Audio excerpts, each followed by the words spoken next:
Good ladies and gentlemen, and ours in particular, my name is Brain, and finally it's Friday after the entire week of doing some stuff. It's time to do some stuff that is actually worth doing. Video games, right?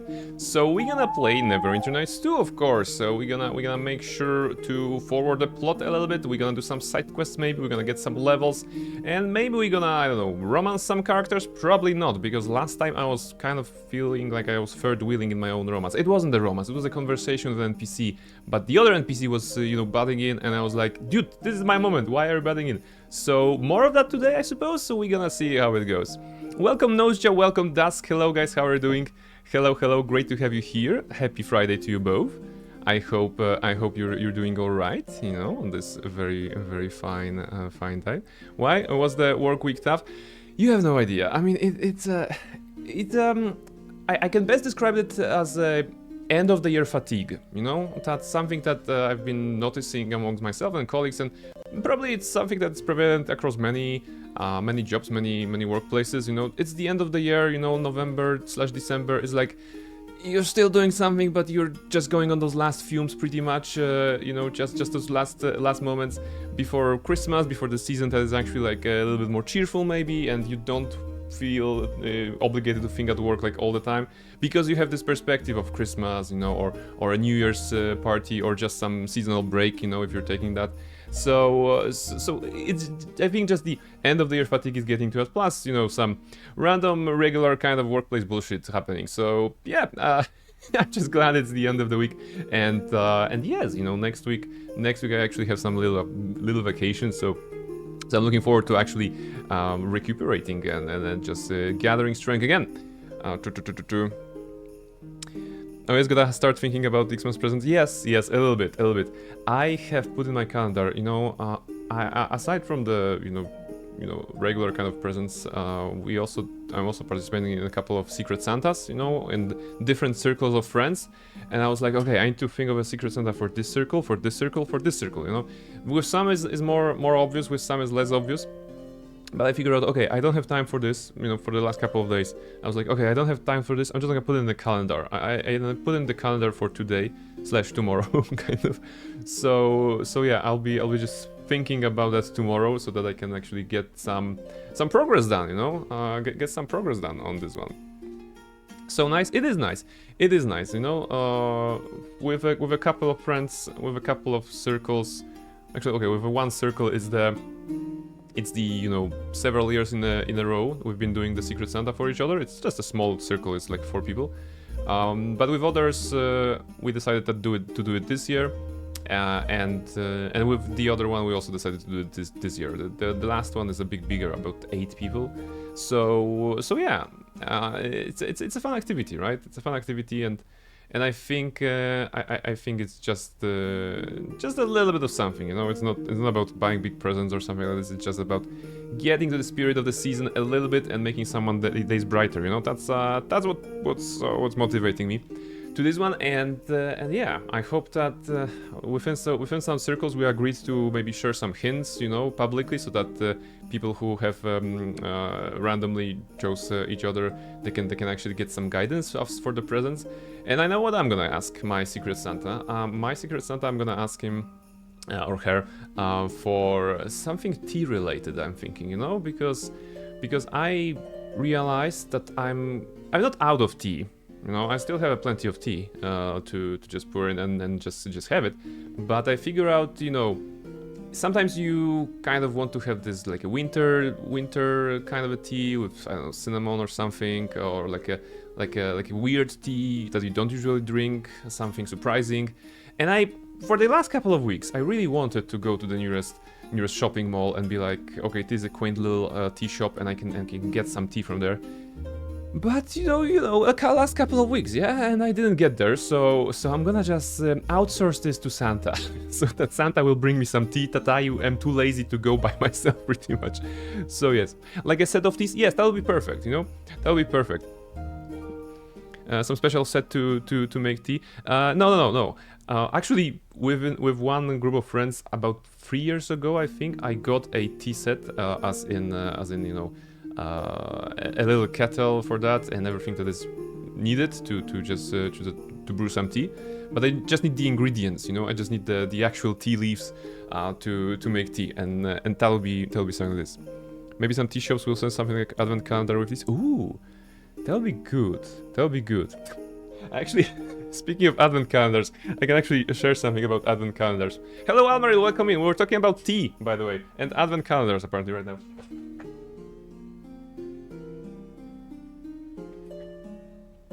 So I got something from my parents. I got an advent calendar from my parents. so this is a people from Poland may recognize this brand. I got an advent calendar from my parents. This is basically, I'm gonna read it to you in English. The perfect tool advent calendar, 24 surprises for real DIYers. The ideal Christmas gift for all ages, perfect for home improvement enthusiasts and inventors. You know, according to what it is here, it's like, you know, little screwdrivers. I don't know, maybe little items that can be used to actually do some household stuff, which is really fun. I got it from my parents. Apparently, my mother gave me that last Sunday, and she was like, you know what, we got you this because we thought it's gonna be fun. And when my father saw that, he was like, oh, I want one, right? Because he's also kind of a DIYer, you know, he likes to do some stuff around the house. And she was like, no, you're getting a different one, and this is going to Prague. So basically. That's how I got it, and I don't know what is inside. You know, I mean, I have an idea, and I'll be opening it up, I guess, every day. Hello, Mischievous. Well, hello. So the hunting the focus. Yes. Hello. Yes. We are focusing for sure. Can you just move? Okay. Just keep moving. It's okay. You just need your time, right? You just need your time. Not sure how they can come up with 24 tools, but okay. Hey, we'll be opening it up every couple of days on stream, I suppose, right? That's gonna be the thing. That's gonna be the thing. We won't have, you know, 24 streams in December. Although on some level I would love to do that 1 year. You know, on some level I would love to do that 1 year because it'll be awesome. Hey, we have a raid from Quindom. What a great start of the stream already. Welcome, Quindom and friends. Hello everybody. How are you guys doing? How are you guys doing? Welcome in Quindom. Thank you very much for the raid. Everybody who is here, don't go away. I'm gonna keep you here. Cat. See? There's a cat. So you cannot go away from the stream right now. Welcome in everybody. I hope you're having fun, and I hope you had fun with Quindom. Can you move, because I can't see the chat? All right. The cat is obscuring the chat, so I hope you guys are doing all right. Welcome in. Oh, I'm seeing stuff. Noseja also with a raid. Double roll for Noseja. Noseja was sneaking in here before, but also coming with the raid. Thank you very much. And Luna. Hello, Luna. How are you doing? 59%. That's actually pretty good. That's pretty good. Okay, Quindom, what you've been playing? Wonderstop. What is Wonderstop? I don't know this. I don't know Wonderstop. It says here it's this year's game. Narrative, cozy-centric game about the change and tea? Really? Wait. Tea? We've been just talking about tea. Let me just show it here. Wonderstop. Is it that one? Play the demo for Wonderstop chill tea shop game. Okay, let's check it out. I'm gonna put it here so that we can just get the idea. Wait, that's Neverwinter. That's not the game. Here, there we go. Wonderstop. From the creator of the Stanley Parable and the Beginner's Guides, come to Wonderstop, a narrative-centric cozy game about change and tea. Alright, okay, tea is good. We all love tea here. I was just talking about Secret Santa that I'm doing with my friends, and I'm gonna be asking my Secret Santa to bring me some tea. So yes, this is very good, you know? Looking at this.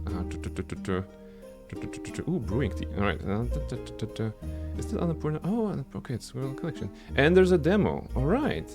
I'm gonna pick your mind, Queen, about this when I get to your stream, so that you can tell me more about this.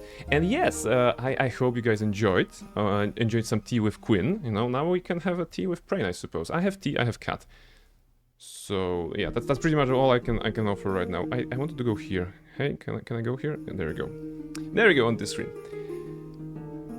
Just check, they're selling tea advent calendars in Poland too. Yeah, I mean, that's probably true. I mean, that's 100% true.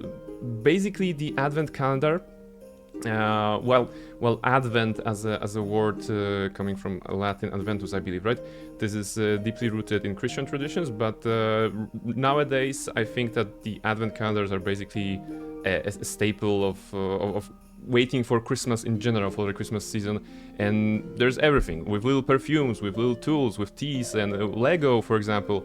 I once had an Advent calendar with dice, you know, like for TTRPGs with different dice every day. You know, different shapes, different colors. That was pretty cool. Tea and cat, perfect. It is. Tea game I recommended. Okay, if it was a recommendation from Luna, you know it's good. Luna has the power of recommending good stuff, starting from music, excellent electro swing vibes that I've been hearing on Quindom Stream recently. I believe that the quality of the streams have risen like 500% thanks to Luna's soundtrack, but don't tell Quindom, you know. So yes, that was it, and apparently games as well. Can you stop just being a menace? Okay, don't stop being a menace. You're a cute menace. No worries, Queen. Alright, so yes, Advent calendars and stuff. Yeah, for those of you who just joined in, we've been talking about Advent calendars because I got an Advent calendar from my parents, so I'm gonna just show it again for those who just joined. Yeah, I just got an Advent calendar that is full of like DIY tools, some probably scissors, some screwdrivers, some stuff like this. So I actually got an Advent calendar for this particular thing, which is like, oh, we figured we were gonna like it, it's a fun one, right? And I was like, oh god damn it, don't buy me stuff, please. So yeah, that was it. Oh god, yeah. Listen, they just want to make sure that I can manage myself around the apartment, right? And I can, right? I have my tools, but it's still a nice gesture, You never know. I'm betting that there will be something that I can actually use. Maybe something that I don't have. I probably have a bunch of clippers of like the all-purpose knife or some screwdrivers. Of course, I have those. I'm not a peasant. I have those things. So that's definitely happening. But maybe there are things that I don't have. So that's gonna be quite a journey in self-reflection of how much of a capable adult I am. Spoilers. Not really much, but I suppose, but I'm barely holding it together, I mean, it's Friday, so I am barely holding it together, guys. But yes, so that's what I was talking. And I was talking that I will be probably opening those on streams, alright? Because we won't have 24 streams in December. The moment when the raid happened, I was just telling that one year I would love to do an advent calendar with games and streaming every day with random games every day, just like an advent calendar. But it's not possible at this point for me yet, right? I would have to really dedicate myself for the entire month of December. So maybe next year, maybe next year that's gonna be this. Just use duct tape. Yeah, I mean, that's a solution. That's a solution to a lot of problems. To a lot of problems, right? If you use duct tape, it's actually good. Okay, what are you doing? Can you just stop? Okay, I think she stopped. Anyway, my mom forced my dad to get rid of some of his tools because he had too many. So he brought random tools to me that I will never use. Listen, maybe it's you think you think you will never use it, but one day you're gonna encounter a specific problem with a sink, a door hinge, or something like this, and you're gonna be like, I wish I had it. I wish I had this particular kind of a tool. And then you're gonna open this box that you stuck somewhere under the bed or just somewhere, anywhere, and you're gonna open it and it's gonna be like, glowing gold because it's gonna be just the tool you need, right? So you never know. More toys for the kitty, perhaps. That would be... I mean, she has a lot of toys. I think she's a little mad at me because I had to rearrange stuff in the living room because I was playing D&D on Wednesday. That's why we didn't have a stream then. I was playing D&D and it was glorious, of course, but I had to move the table around, and the table, her cat tree was actually moved to the other side, kind of the room. And it's further from the window now, so she can't just stay there and look through the window. So maybe she's mad at me for that change, but it was necessary. Would you really try to fix your sink yourself if there was a problem with it? Would you worry about flooding the flat? I mean, it depends what kind of problem we're having, you know? I'm just thinking about little problems. Like, if you're mentioning the sink, right? The typical problem of the sink is that it's clogged, right? Usually that it's clogged. And it is something that you can reliably do on your own because you just, you know, unscrew everything under the sink. It smells probably for a moment, and then you have to clean it up, of course, because it drips. But it's probably possible to do it on your own. Like this kind of problem, no worries, no worries. If there was something with the pipes or something like this, definitely I wouldn't touch this. You know, I don't know. I wouldn't do that 100%, you know. I stream. I am a streamer, you know. I play video games. What do I know about life? Nothing. When was the last time I touched grass? I don't know. 2007 probably. I don't know. Maybe something like this. Just give Sota an Albert cosplay and she can sit at the table. Yeah, I mean, I think, I don't know. I never thought about giving her any sort of a cosplay queen. Maybe it'll be fun, you know, to have her in a little bit of a cosplay, but I don't know if she would like it. I don't know. Maybe we should think of something. But I never tried, right? I know, like, from the internets that there are like little cosplays for cats. I know, be that I don't know, bat ears or something like this, like bat wings maybe, just some sort of a camisole, you know, some sort of a thing to put on her, and that can work, you know. I never considered it. I never considered fashion for Sota. That's true. Yes. All right. So that would rock a vampire cosplay. Yeah, probably. You know, either that or Batman. I think it's both possible. both is possible. And Luna, how is Mimi? Now I remember the cat name, right? So how is Mimi? Cats don't respond well to clothes of any kind. Yeah, that's likely true, you know. But for the good of the fansies, we can trade those moments of discomfort for a bunch of snacks and a bunch of pets. Yeah, you know, that's something we can do, right? You cool with that? You mongrel? Yeah. So I think she's gonna be cool with that. Yes, put the cat in some cosplays and await your execution in retaliation. Sounds like a great idea. Yeah. I mean, Dusk, you're very correct. Following along. Mimi was a bad girl earlier, but now she's asleep. Oh, all right.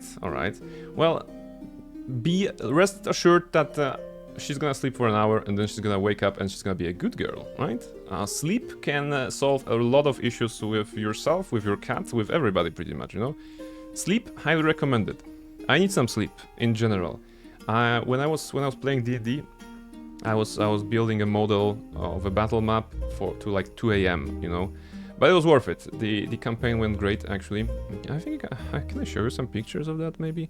I think I can. Where do I find it? Because I'm a Dambas, right? I'm making, every time I'm playing D&D, I'm making some of the you know, maps or battle maps in general.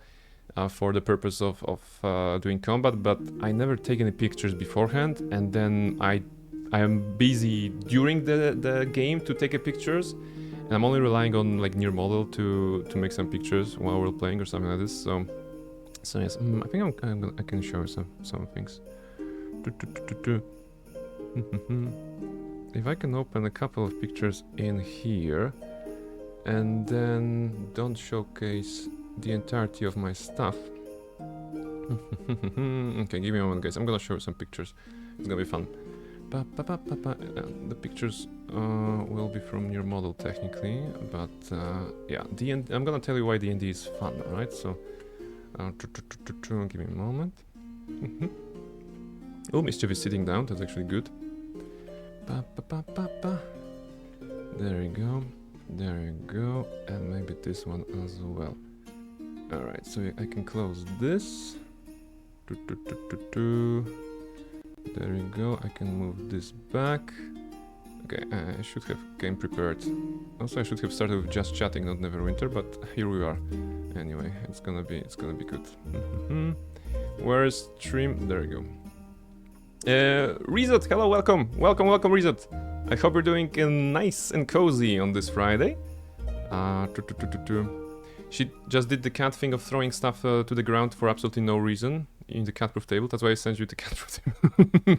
Yes, yes. I mean, whenever I have something here, Mischief will definitely throw it down for sure. Sometimes she's, I don't know.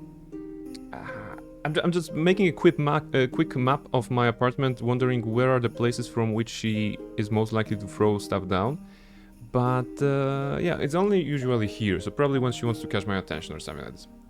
Alright, let me show you something. I'm gonna show you my last D&D game a little bit.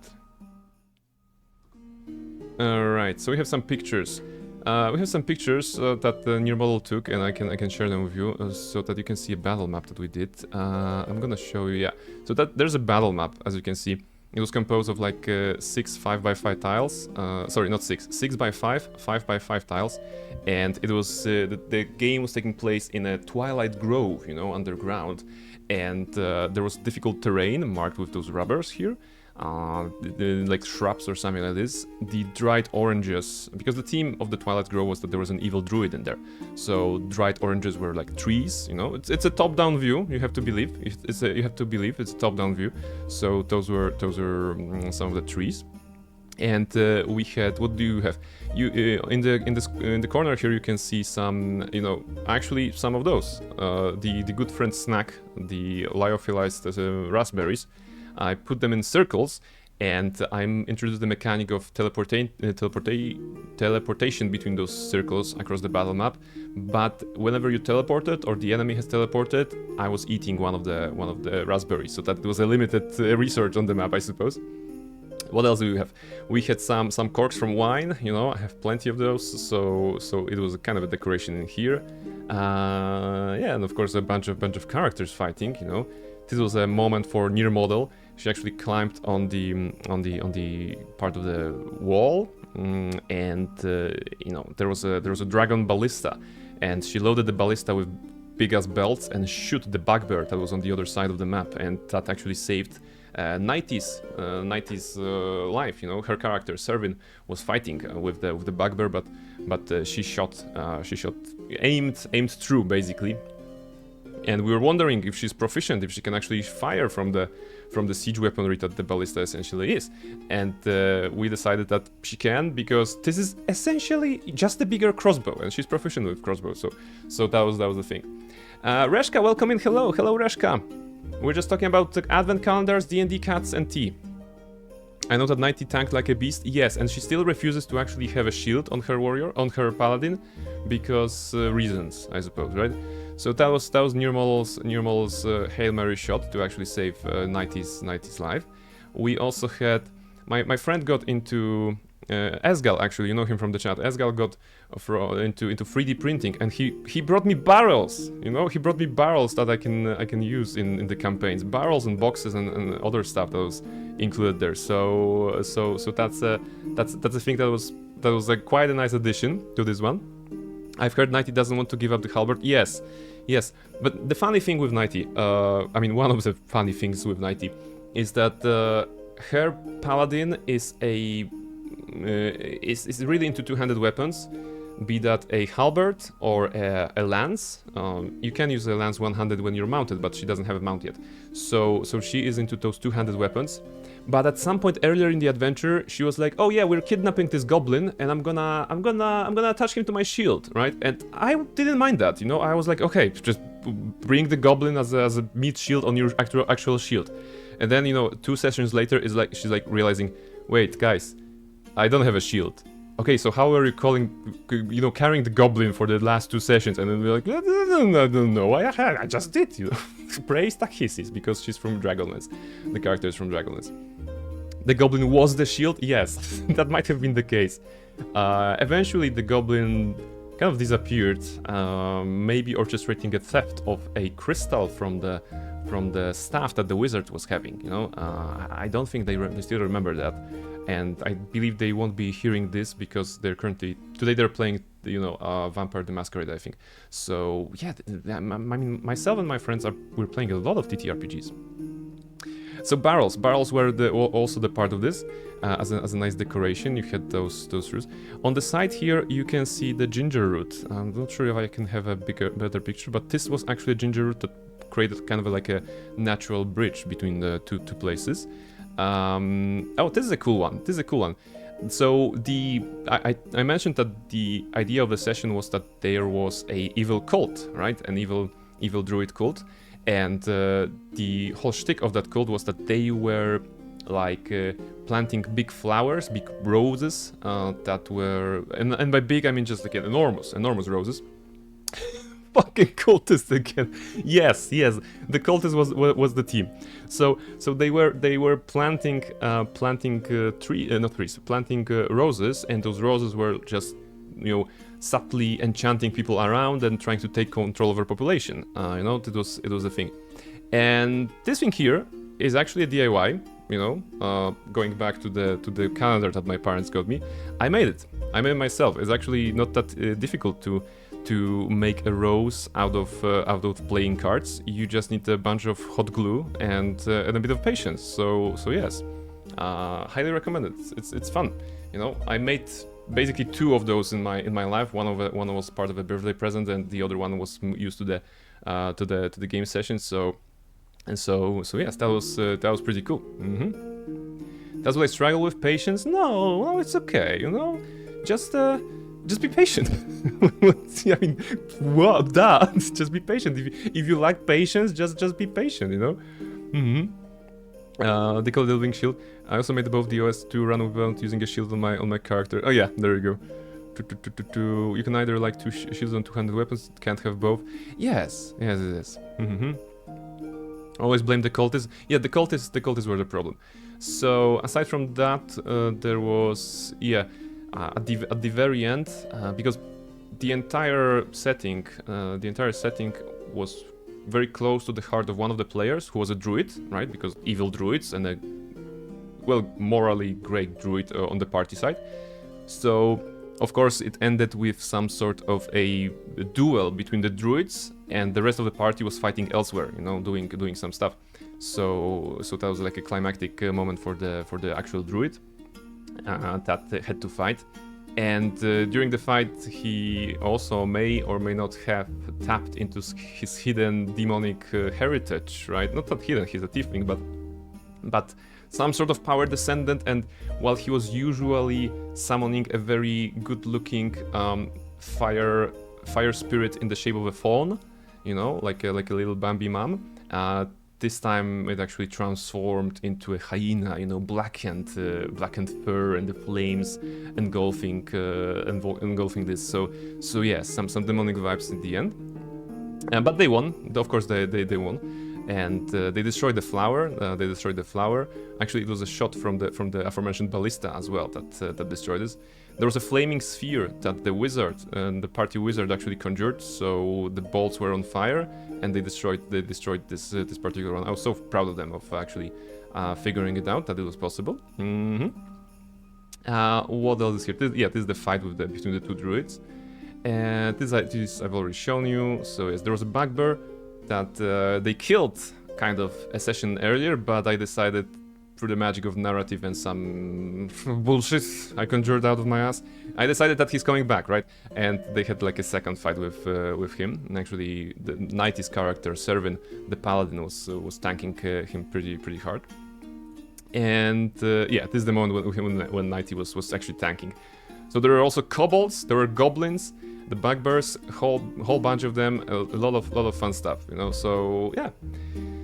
D&D highly recommended, and that was my Tuesday, my Wednesday. You know, that was pretty much my Wednesday, just running the game for them. We're already setting up for the next meeting. I think it's gonna be either 8th or 10th December, when we're gonna wrap up the journey. We're gonna wrap up this particular part of the campaign. So yeah, it should be fun. Yes, so that was it. I think I can close those. You know. All right, where is this? We also have a video game somewhere, right? There you go. Okay, what else? Is there anything else I wanted to cover? Okay, I wanted to turn on the camera because Mischief is here, so that's always good content for everybody involved. There you go, action cam. Okay, maybe a little alignment.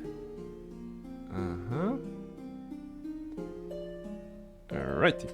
Alrighty. Big cam for a moment. Wow. She's she's so like unimpressed. Like zero impressed. Okay. Also, did you see that? I just noticed that the game was running and maybe my spirit energy was falling. Actually, I'm wondering if it did fall. You know, 55. Can I load again? I'm gonna load it again. It's gonna be 55 or it's gonna be more.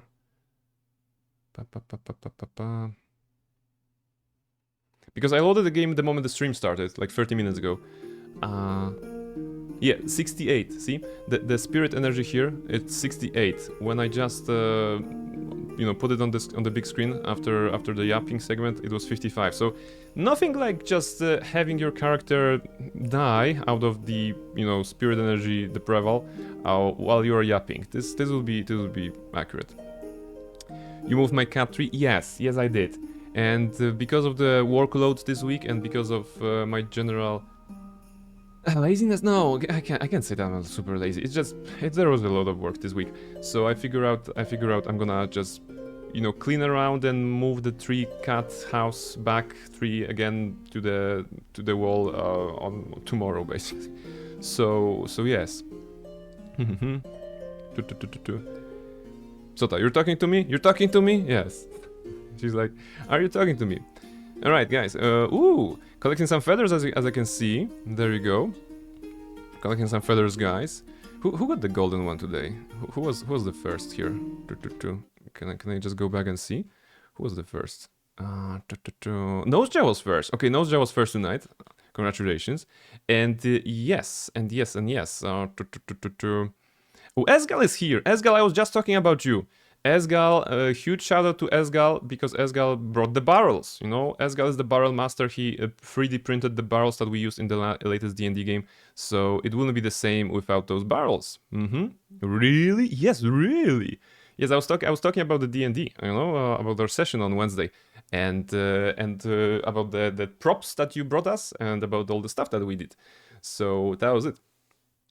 Yes, about the feathers, of course, you guys know that there is no other reward than eternal glory if you have collected the most feathers in a year, right? The year is coming to an end. I don't know. I think I should include something else with this. I don't know.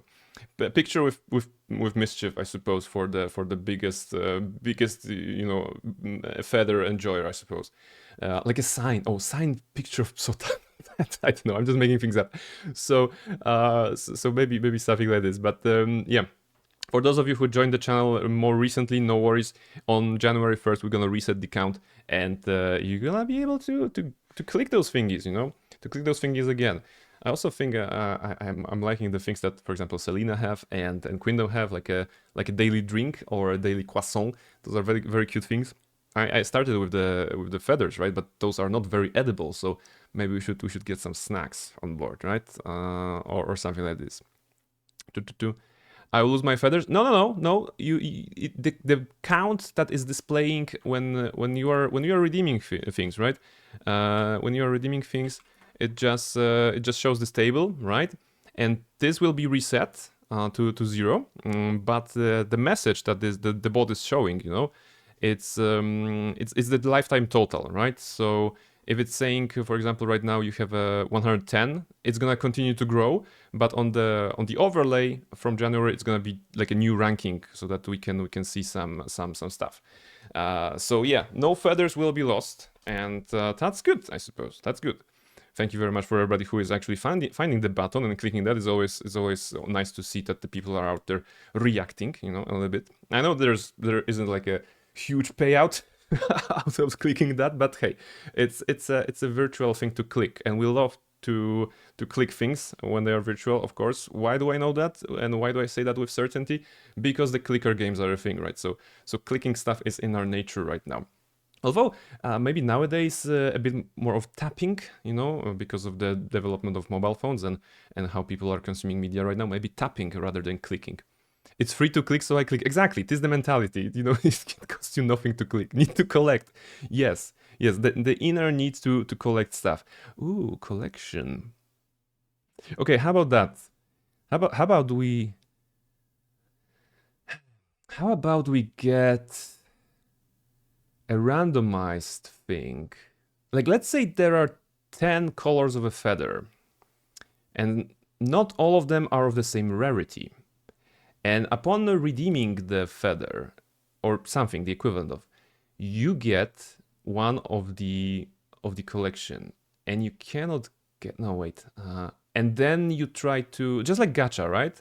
Just like gacha, I'm thinking, you get the random of the 10, and then you pull for another in the next stream, and then whoever gets 10 of them first, the entire collection wins. It's like, okay, the bigger incentive to actually click, right? The collection. It is possible, right? It is possible to make it so. It's a simple script. It's not very complicated. It's doable. All right. Mine is set up similar kinda. Yes. You have, I think, 5 choices, and you indeed have the thing that certain drinks are more rare, right? So it's showing the numbers of every single. Yeah, it's basically the copy of Quindoms, but aside from 5, I'm thinking like 10, right? Can we spend money for extra redeems? I mean, I'm assuming you're asking for points rather than money, because that will be a very low of me to actually ask anybody for money to get a virtual, I don't know, rainbow feathered owl or something like this. So yes, I mean with points probably an extra pool essentially, right? Gacha is scammy. Ask for money. uh, no, but listen, with limited number, because the commands, the point redeems can be set in a way that they are limited per user per stream, for example, right? So you could get, let's say, 3 pools per stream or something like this, and you pull, and then you see you got a common barn owl, you got a common snow owl, and then you get the rare, the SSR, rainbow feathered, shiny plumage, hardened beak +5, kind of a mega owl or something like this, right? And then you get Yanqing after that, of course, because your luck cannot be forever. So this is, will you have pity? Okay, that's a bit more complicated to actually introduce that as a system, because I would have to keep a database on that. But it is, I don't know. I'm close to pity on Brain Stream. Yeah, I mean, Luna, knowing your luck, you'd probably also lose the 50-50s here, right? That's gonna be the case. You probably can make it so you can trade your current feathers to pull for colored feathers. Oh, okay, cool. Oh, goddamn, you guys are having good ideas. All right. This is not impossible. I essentially need to create a mini game out of the redeem points that will be the gacha like thingy. Hey, okay, how can I could make feathers in colors after HSR characters with the super rare Jingliu blue white one, something like this. I don't know. I don't know what I'm talking about. It's just a thing, But it is doable, right? It's not impossible. And I mentioned once and I mentioned again that I really like the technical aspect of streaming. I mean, 45 minutes in and we haven't played a video game, even though I'm in a video game category. For those of you waiting for Neverwinter, I'm sorry. I will be there. I promise I will be there within a couple of minutes. So I like the technical aspect of stream, so just trying to write a script with the help of my good pal ChatGPT will definitely yield us some results, I think. So yes, that'll be a good idea, I think. I just need to write it down and do it, Because I'm going on a little vacation next week, I will have a lot of time to actually think about things that are not related to work, and streams are not related to work. Thankfully / unthankfully, right? But this is definitely something that I can consider. What else I wanted to say? About the week. Next week we have 2 streams. Next week we're gonna see each other on December 1st. We're gonna see each other on December 2nd or 3rd. Let me check the calendar. But December 5th, I'm already on my vacation, so no stream on Friday next week. I think we should be good. Yeah, I'm thinking Monday, Tuesdays. Yes, I think Mondays, Tuesdays next month. So probably on the 1st and the 2nd. That's generally the plan. And yes, that's gonna be That's gonna be just letting you guys know. What else? What else should I talk about?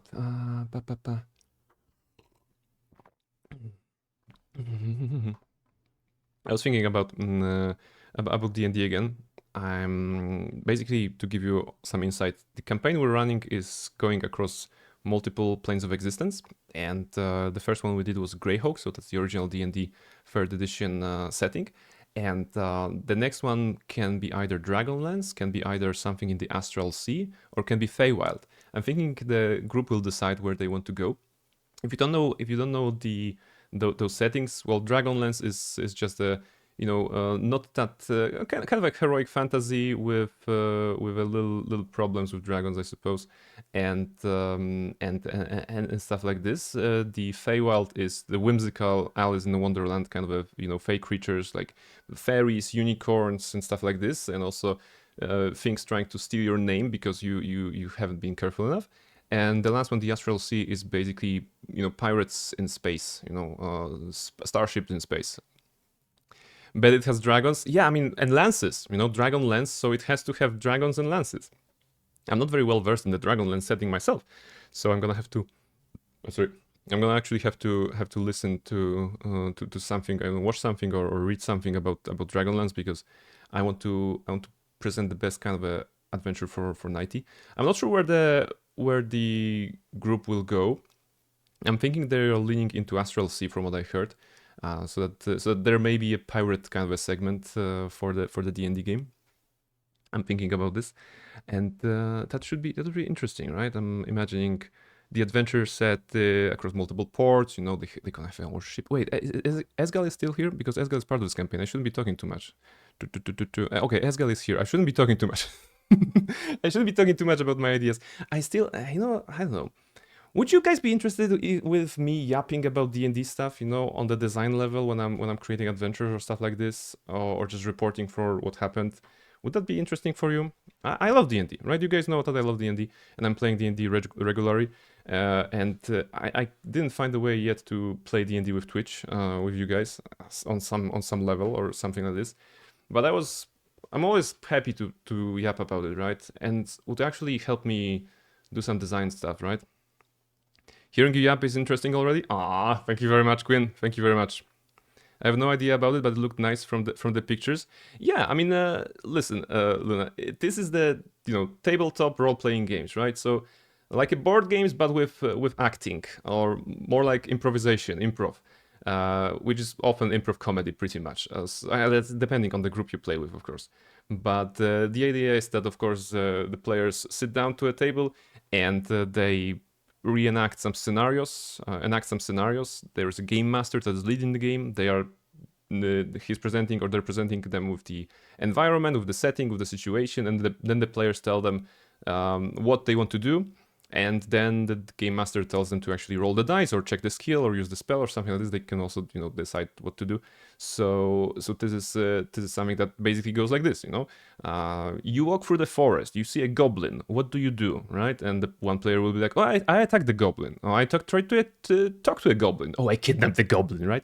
So for every sort of decisions like this, there's gonna be a roll because of the rule set, and then the roll of a 20-sided dice usually decides whether it's a success or it's a failure, right? Okay, I swing at the goblin. Okay, you roll the 1. You basically miss the goblin, now goblin is laughing at you. You try to befriend the goblin. You roll 20. Goblin is your lifelong friend and actually becomes a godfather of your child in the future. Or I try to kidnap the goblin. You roll the 1 again. Goblin kidnaps you because it's a Russian goblin, right? So basically that's what happened. It didn't happen. It didn't happen in the campaign, but it could have happened, right? This is basically this. My only contact with D&D and TTRPG is basically a critical role. There you go. I think they started a new campaign, right? With Brennan Lim Mulligan being a DM and Matt Mercer being a player for once. I think that's the case, right? There's a new campaign, new adventure. Yeah, but the critical role definitely opened up the RPGs, the TTRPGs to people. I'm not a personally big fan of watching TTRPGs, being played by either private people or celebrities or like voice actors or recognizable people, because I always think like, okay, if I have a choice to actually watch a game or think about my next game, I rather want to think about my next game. It's a time better spent because I'm investing in my friends rather than myself, I suppose, by watching entertainment. But I have to. It cannot be overstated that critical roles and similar initiatives have actually opened up the people, I suppose, the general public, to the idea of TTRPGs and playing those games, which is good, considering that in the 1970s D&D was considered a satanic cult, right? That was the very beginning of it. So so yes, it is not a cult. I mean, it's not a satanic. About the cult, well, I cannot comment on that. So yes. Campaign 4 again. Okay, Reshka is up to date. That's good. Over here in Singapore, it wasn't big at all until much recently. Always looked pretty nice. Yes, I mean, if you guys haven't had the chance to play D&D or any sort of TTRPG, usually I would say only D&D because this is the one I play. But I know Almaril is here, and Almaril knows Pathfinder, for example. So I'm always trying to say TTRPG when I want to say D&D. If you want to try any sort of those games, maybe there are people around you that would also like to try, and it's not that difficult to start. Again, it only takes one person who will take initiative and knows a little bit of the rules, which can be achieved by getting a starter kit, starter set, and just reading some baselines, and then meeting up and throwing shiny click-clack math rocks, also known as dice, to just entertain yourself. So this is what the beauty of RPGs are. Of course, the theme and the vibe will vary depending on the group. Some people are more into being little loot goblins that will just try to get rich quick. Some of them are more into in developing 12 pages of the backstory of their characters. If you have ever written a fanfic or something like this, you know how important it is to have a backstory for a character. So yes, those are different kind of approaches that you can take when you're playing those games. It all leads back to the cults in the US. Yeah, crazy bunch. It was the case there. It was the case. Nowadays, it's probably definitely not perceived as such. It's just like with all the hobbies that are maybe very close to us, right? Video games are not only for kids, being part of the D&D group, it's not equal with being a cultist or some weird abomination that praises demons or devils every Sunday night in their parents' basement, right? So yes, the hobbies have become more open over the years. Wolfcape, hello, welcome in. Hoot. How are you doing? I used to love D&D before 4th edition. Yeah, I mean 4th edition was a thing, right? And I didn't play 4th edition, right? I played 3.5 and 5th edition. The 4th edition was actually a great basis for the game Neverwinter Online. I think that's the case with the daily powers and at-will powers and some epic powers that actually worked really well in the video game setup, but not really in an actual I think everyday kind of a tabletop setup. Reshka is saying, I'm hoping to find merch tomorrow for campaign 4, but we'll see. It's pretty vicious. Oh yeah, Magnificon tomorrow. So basically, I was talking to Reshka, Nighty, and some other friends are going to an event tomorrow, and they're gonna be buying stickers and stuff, from different artists and stuff like this. And Nighty was really adamant about not spending too much money tomorrow, and I was like, yeah, keep lying to yourself, girl. You will spend everything you have planned for and then some, because it's not the fact that you will be going there on your own and spending those monies that you have decided you're gonna spend. No, you're going amongst the circle of friends. So there's gonna be a feedback between each and every one of you. And when one of you will buy something, the other will feel like exonerated and will be like, okay, I can actually buy this myself as well, because if everybody's buying, then I can buy too. In the other way around, some of you will say, okay, this is really nice, but I don't want to spend money on it. And the other will be like, oh, okay, let me buy this for you, right? And then the second person will be obligated, okay, I'm going to buy something for you back. And it's going to create a feedback loop. Mark my words, that's going to happen tomorrow. That's how it goes. Exactly. Exactly. Warhammer TTRPG, Warhammer 40k TTRPG, Lord of the Rings, Cthulhu. Actually, in Japan, the biggest TTRPG is Call of Cthulhu, not D&D. Oh, interesting. Okay. Because of the tentacles, isn't it? Makes sense. Japan, Cthulhu, tentacles. I guess there is a connection in there, right? I guess it's a connection in there. Nighty bought a Space Marine plushie today. Yes, she did. Yes, she did. We actually pitched in together for a birthday present, and she got herself a Space Marine plushie, right? A Space Marine plushie. She really got into Warhammer 40k recently when it comes to miniatures, you know, painting those and stuff like this. So we decided to feed her addiction, right? Why not, right? That's a good idea. That's a good idea. Feed the addiction of a person who is like really into something right now. Nosja, welcome in. I'm here with food. I can stop lurking now. How's the redemption arc? Okay, Nosja, I've been yapping for 55 minutes. The redemption arc is at the same point where it was last time. You know, I'm not even in the game. Okay, redemption arc. I can actually showcase anything. So we are still chaotic evil. 6 out of 11. You know, a 6 out of 11. It's our character. 11 refers to the evil part. The lower, the more evil. The higher, the less evil. So we have started at 3/4. So that means we have done 2 lawful deeds, and we have done 7 good deeds. So this is something like this. Tentacles? Oh, tentacles. That's actually a very nice thing. I mean, I imagine. Nosja would definitely be part of the tentacles. You're not in the game and there was already a call for a break. Yes, see? Which means this is a good stream, right? This is a good stream. Things are happening. Thank you very much for being here, everybody. It's always nice to have a company on a Friday evening. I hope your Friday evening is going well as well. You know, to play some video games tonight and throughout the weekend. You might have to cheat a bit with the console to actually get the right alignment. I'm not sure there are enough choices in MMOTB to go from one extreme to the other in terms of alignment. It's okay if we can get at least neutral. I'm gonna say it's as a win. You know, I'm gonna say that's a win. Also, last time Almar, you mentioned that when you are evil, there was the option. You guys remember we've been talking to a high priest at the furnace, and he was. We tried to be like empathetic of his situation, and the game was telling us that the priest thinks you're feigning empathy or something like this. I read it in the Game Banshee walkthrough that apparently when you're an evil character, you get this message, right? If you are a good character, you can actually have some feat that actually allows you to go through it in a more positive way. But I don't think we can get there, right? I'm not sure.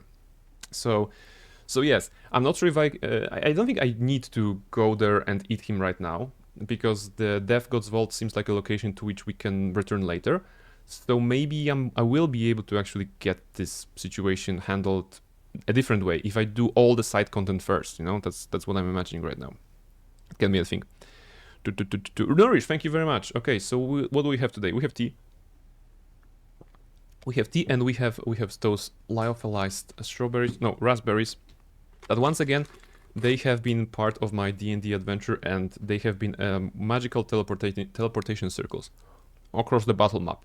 And with every usage, 1 raspberry was eaten.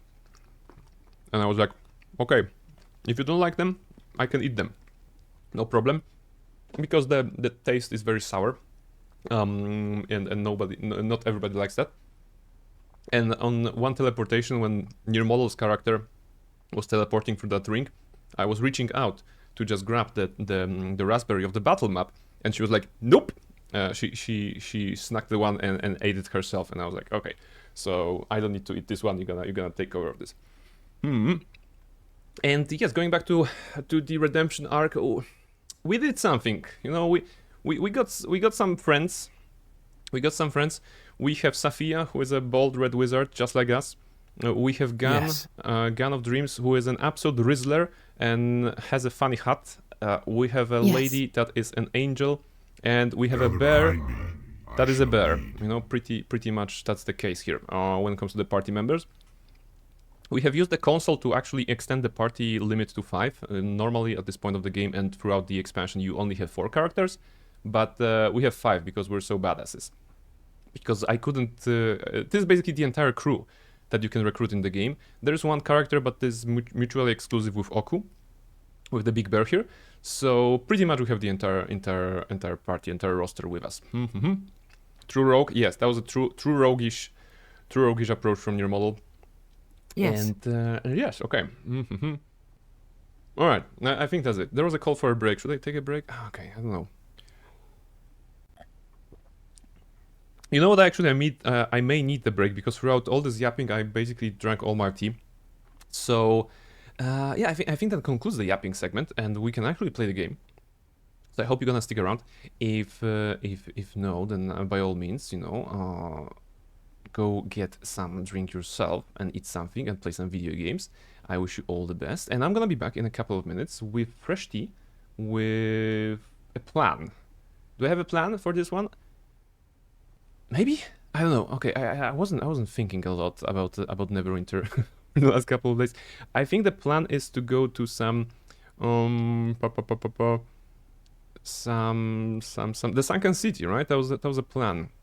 We're gonna go to the Slumbering Coven. No, sorry. We're gonna go to the Sunken City and find the Slumbering Coven, right? The Slumbering Coven is the bunch of hack oracles. So if you like witches that are kind of a bitches, then hacks are the ones in the fantasy worlds that we can definitely meet, I think, right?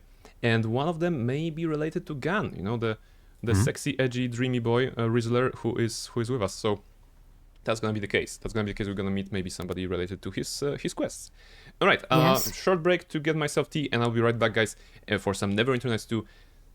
I was going to say Storm of Zehir, but this is Mask of the Betrayer, enhanced edition. Remember, always enhanced edition. Short break.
Alright, welcome back, ladies and gentlemen. Finally, after the yapping segment, we are going to Neverwinter Nights 2, Mask of the Betrayer.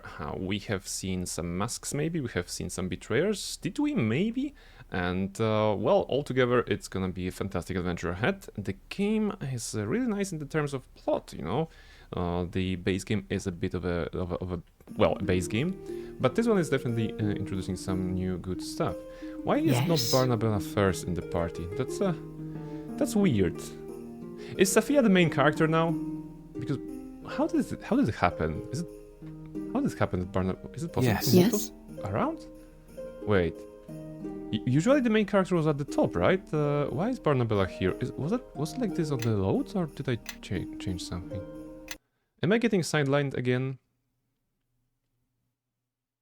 It may be the result of me, you know, modifying the party member with, limit with the script, but I'm just curious. Yeah, okay, Safia is in slot first. Okay, why is Barnabella here? Okay, I don't know, it's complicated. So, like I said, we have two things to do maybe. One thing is going to Sunken City. The Shadow Gargoyles who brought you to Rashomon did not know Liena's purpose in abducting you. However, the Gargoyles revealed that Liena got the idea from a collection of hag oracles called the Slumbering Coven. This coven dwells in the ruins of an Imaskari city that long ago sunk beneath the Lake Mulsantir. To learn more about why you were brought here, you must find the Sunken City and the Slumbering Coven. That's what I should do, absolutely. The Haunted Furnace is something that I would like to do, but again, we don't have the alignment there yet. Maybe, I mean, if it has to... I think we have to do it, so we're gonna need to maybe devour the spirit, but I try to avoid it as long as possible. There was something about Anya, but we didn't manage to solve that. Tis the Dead God's Fault, Ancient Knowledge. This is kind of a field, like a main quest. We can travel by boat. Dark Hunger, this is base. Okay, this is base, alright. Okay, there's also mess in the inventory, right? Yeah, I did not clean these things up. What's that? Ocus Po. Why do you have... What? What is this? This is Ocus Claw. Why are... When did that happen? When did he get items that are... Or maybe... Okay, wait. Is that not default? 21623. Is that something we should equip? Or what?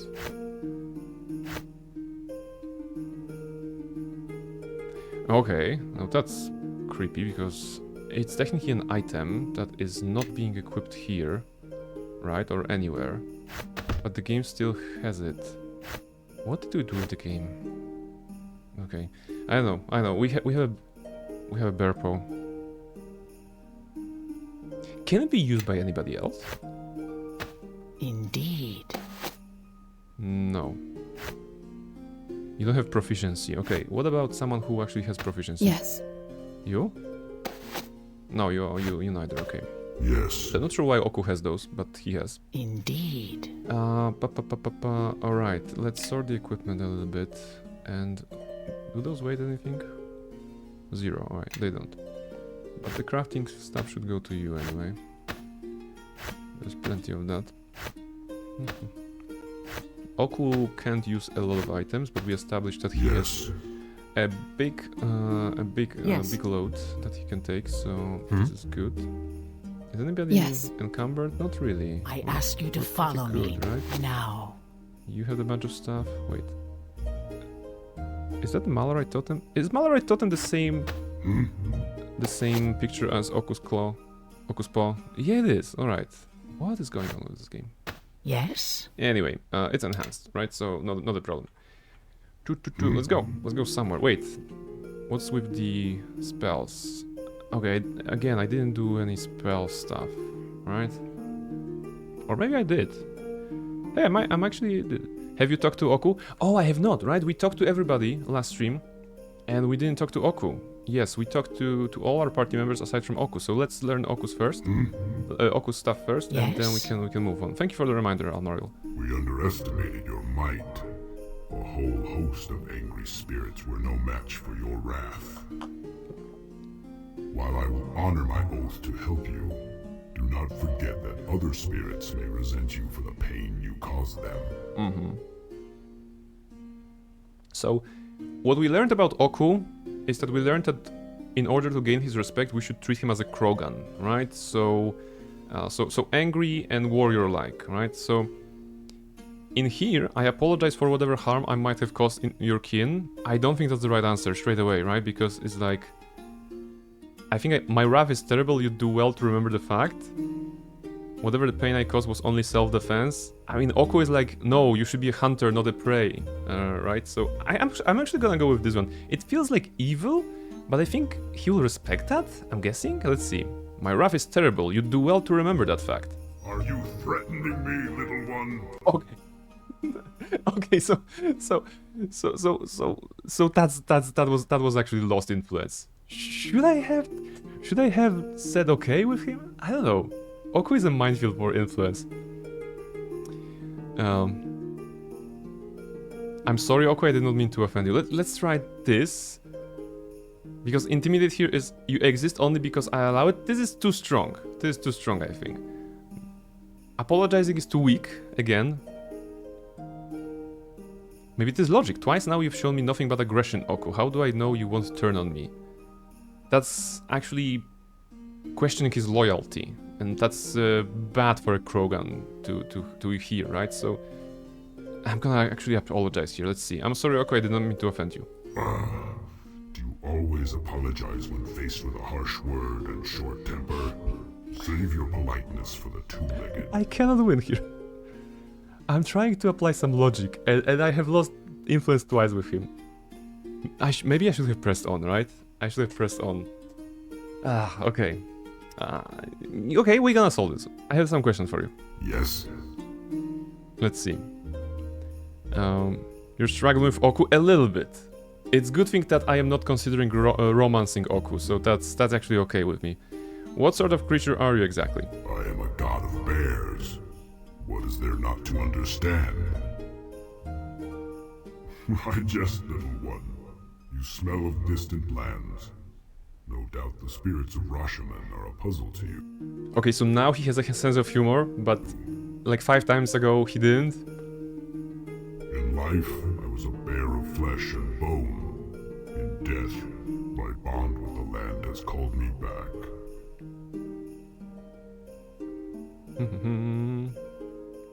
For a god of bears, aren't you rather short? I also think that this is a mean thing to say. Okay, let's go. Ha! Your view of divinity is narrow. At least no influence lost. The Rashemi people and the beasts of this land find all spirits sacred. They do not point at just one creature and call it their god. They respect all great spirits as worthy of worship, and their devotion strengthens us, gives us power so that we may better guard the land. When we fought, did you not notice that I was unstoppable until you slew my followers? Well, technically, yes. There are no two-legged priests who worship my name. But make no mistake, the spirits of these lands know me as king.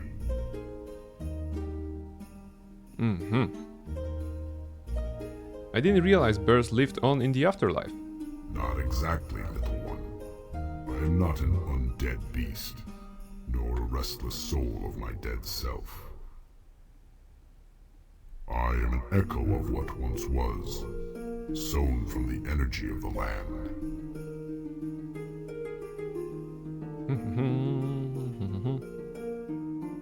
So you're just an ordinary bear before you died? I was no ordinary bear. I was a descendant of the most I am no ancient ordinary beasts, tree. I am an ant. that ran wild with the gods Bala, Maliki, and Laru. My clan was the strongest in these lands. We were lords of the hunt. We spoke the tongues of men and beast alike. Now my clan is shattered and broken, and I am to blame. Though I know I made the right choice. Alright. Is your life much different than it was before you died? That's the last one, I think. I am an echo of my former self. If you think I am strong now, you should have seen me in life. Now I wake but need no food. He was basically like one of those rune bears in Elden Ring, right? That you think is just a really nice bear, and then it just pulverizes you when you get too close. I dream but do not truly sleep. My hide does not itch. My legs never tire. The sensations of life are gone, replaced by the hum of unseen forces. Alright, I have some questions. Yes? Is there anything we can dig into? Okay. Okay, probably tell me about your clan that's gonna be influence locked. I made a decision. Okay, no, wait, One not. that came with a terrible price. I knew that the Spirit Eater would devour all of Rashomon if it wasn't stopped. When I brought the Spirit Eater to my barrow and turned the homeland of my ancestors into a prison, the corruption of the Spirit Eater spread to my tribe. I sacrificed my tribe to protect the land.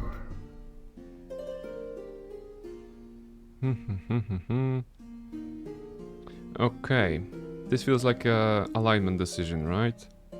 Giving one's life to save someone is great honor. I think you did what was right. This feels like good. Your clan did not agree with your actions. It was wrong to defy their will. You did what had to be done. If your clans were truly noble, they should have been honored to die for the greater good. Good riddance to them. That sounds evil. Let's go to the first one, right? Great honor. Come on, bear. Don't worry about it. Thank you, little friend. Plus You 11. understand That's a what lot. many of my kin could not. I was fishing for goodness points, not ill influence, but okay. Land was not our plaything. It was our responsibility. It was our honor to be sacrificed to save Rashomon. Alright, what else? Yes, About your friend Nakata. your hunger ended Nakata's existence. You have no right to speak her name. I don't remember who was Nakata. Wait. Oh, it was Nakata the wolf that we... It's the wolf that we've eaten, right? It's the wolf that we've eaten during a cutscene when we were getting out of the barrow, I think.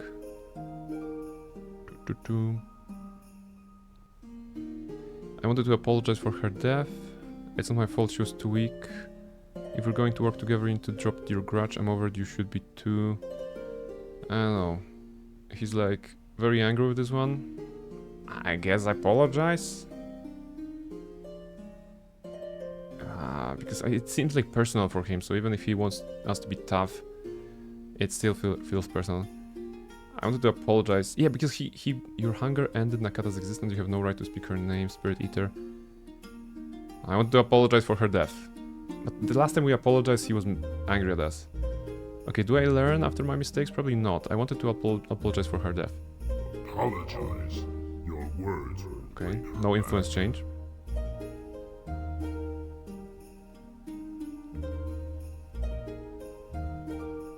My actions are unforgivable. Name your punishment and I will accept. No, that's dumb. At the time I knew nothing of my power. My hunger and her death came as a surprise. That's actually fact. Let's see. I understand that you Okay. had no choice in the matter. I cannot forget your actions, but in time, I can forgive. If you are truly remorseful for your actions, you will strive to control your hunger and never again let it feed upon the spirits of the land. Okay. I guess that's it for now. Yeah, because we can talk about the affliction, but that's probably not gonna be anything interesting.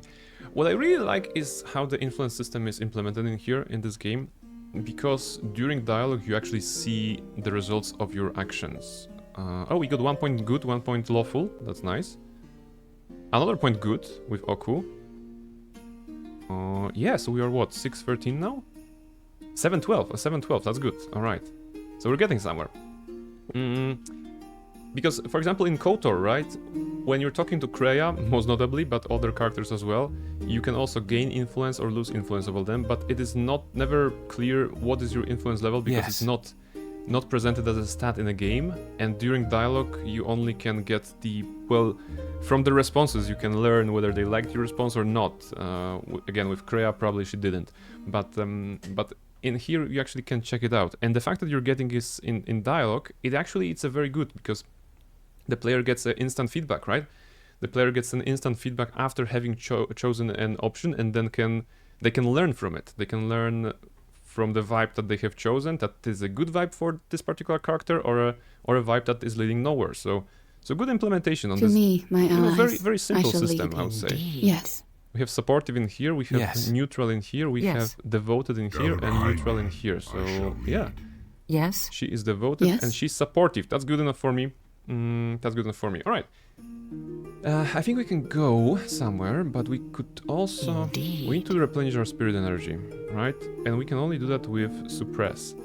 Suppress is performing this action within the presence of spirits. Based on the number of spirits present. Interesting. Maybe use once per day. It's a number of spirits, right? So the summons, the elementals, we talked about them, and they apparently count. So we can do that. We're gonna need to do long Yes. rest, if I'm not mistaken, right? Because we don't have... No, we do have persistent spell. Did we do a long rest? I think we did long rest already. But that's okay. Okay, alright, I know what I want to do. I'm gonna take everybody. I'm gonna go to the Ice Troll Lounge. In front of that, there's a badger. So, that's the funniest guy around. We're gonna go there. We're gonna position ourselves near him, near Oku, and near some summoned spirits. And then we're gonna try to satiate our hunger with the skill. This should net us some, I don't know, 10, 15 points maybe? To the hunger. And we also don't need to rest. We also can start by casting the haste, right? The persistent haste. Yes. Although, wait, no. If I cast persistent haste now, it's gonna last for like 24 hours, but we're going somewhere, right? And it's usually like one day travel time, so I think it may run off. You know, I think that's okay. So let's not cast any buffs. Yes. Let's instead go up. We're gonna go up, I said. We're gonna go to the Spirit Badger, we're gonna have Oku, Spirit Badger, and the summons nearby. We're gonna go with this skill, Suppress, which should bring us somewhere, you know. We are very close to 65 level, which is a stage 1 of the hunger. -1 to all abilities, and 5% vulnerability to piercing, bludgeoning, and slashing damage. So we don't like that. So we're gonna try to work around. Alright, let's see, where is Gan? Gan, would you be a dearie and summon something? Maybe something small even, right? Just give me summon creature 1. And I To think me, you my can allies, also summon I shall something? lead. Probably this wrong one, right? No, oh, okay, she has... Okay, she can summon Planetar, but probably Planetar doesn't work. I'm just thinking if there's anything we can do. I don't think I put any summons on you, right? I didn't, okay. I ask you to follow Maybe that's me. enough. Now. No, just take this one and the badger. Where's the spirit pet? Okay. Let's see, we're at 66. This was what, 20 meters? 20 meters, okay. Wow, okay, 20 meters is huge actually. Let's see what we can get if I'm having 3 spirits next to me. Wait, no, wait, wolf is a... Is the wolf a spirit? I figure it's gonna be a spirit, but it's probably not, right? Maybe it's just an animal? Okay, so anyway, let's use the Tether Badger and Oku. Okay, from 66 to 75, right? So about 9, maybe 10 if it was like 65 for point 4.7 or something like this. So let's say 10 for 2 animals, Oku and Turtle Badger. That's good enough. Because I don't think the wolf counted. You know, I figured that. Okay, summon creatures should summon a spirit, right? Maybe they don't count as spirits in the game part. Okay, doesn't matter. It's okay. We know the plan. The plan is to get out of this place, the city. Down gates to the left. And we're gonna travel to a sunken city.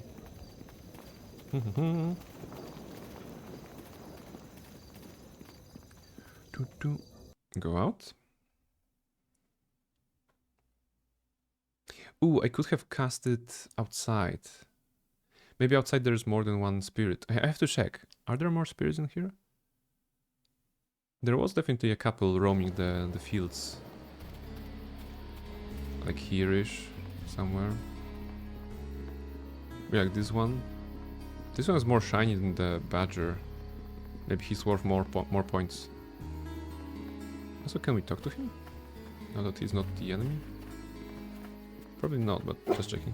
Oh, woof, okay. It was a good talk. A Mascari Golem dying. Wait, what are those? Mabata of Show, Suso of Show, Shushi and Baboy of Show. Okay, what are those? Hello to you. Papa, whatever we will do without our wagon? I don't know, son. I just don't know. Okay. Hello to you. Wait. Papa, it's the angry bear. It's come back for us.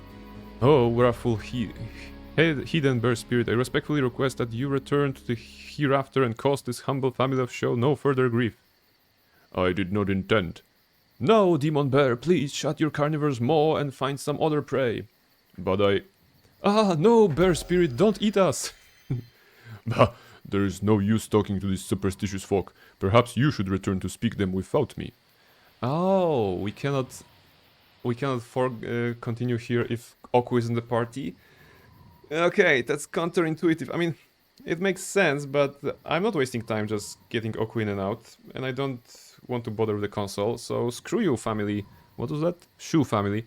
Screw you, Shu family. I'm not doing your stuff right now. This is the golem that we had, and this is where we want to go. Right? 2 days to travel.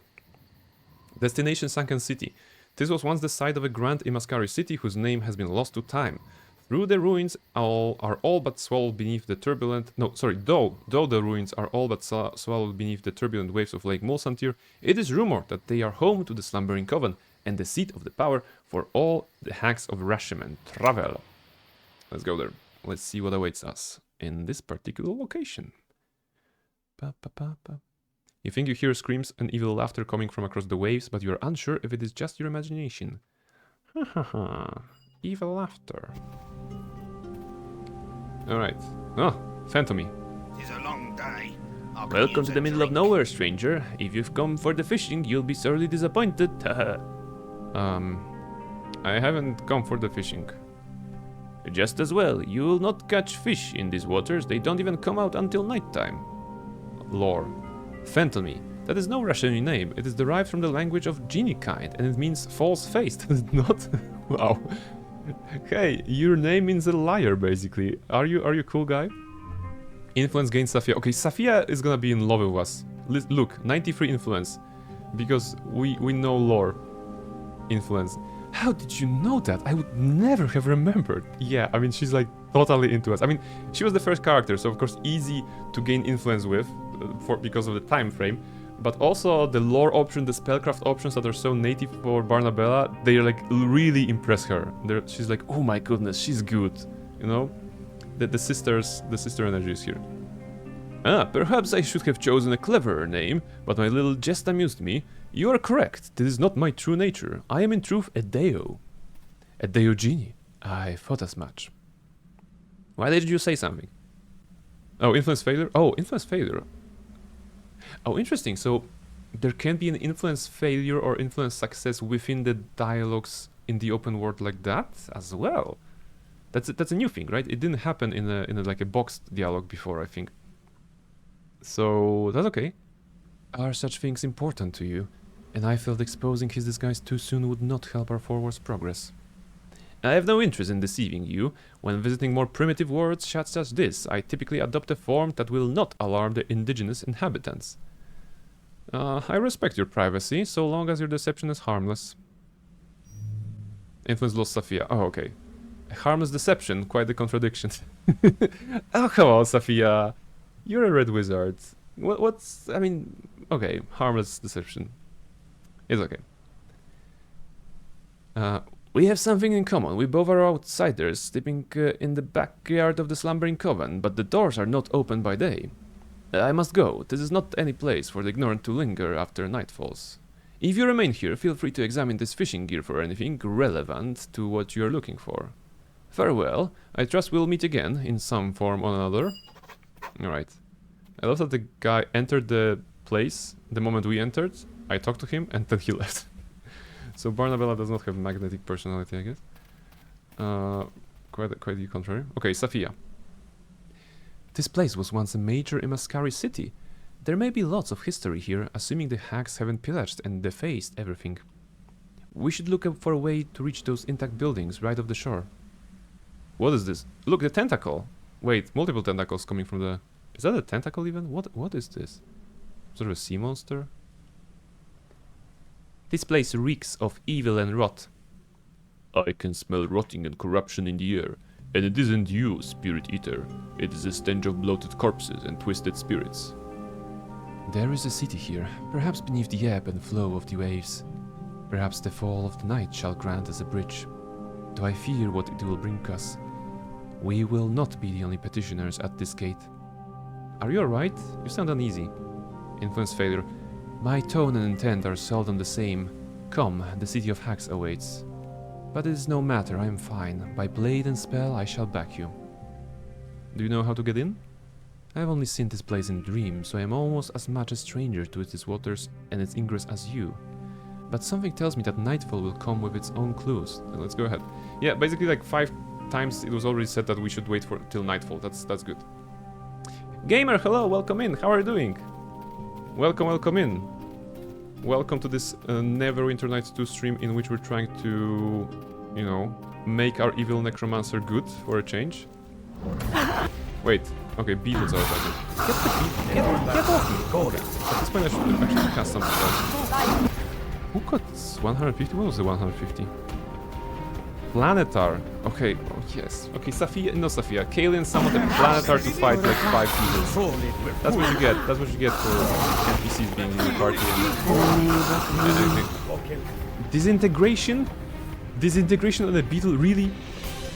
That's what you get. The party members are ferocious. They are absolutely ferocious. They're casting the strongest spells on the weakest enemies. The most powerful summons, just going from the top, you know?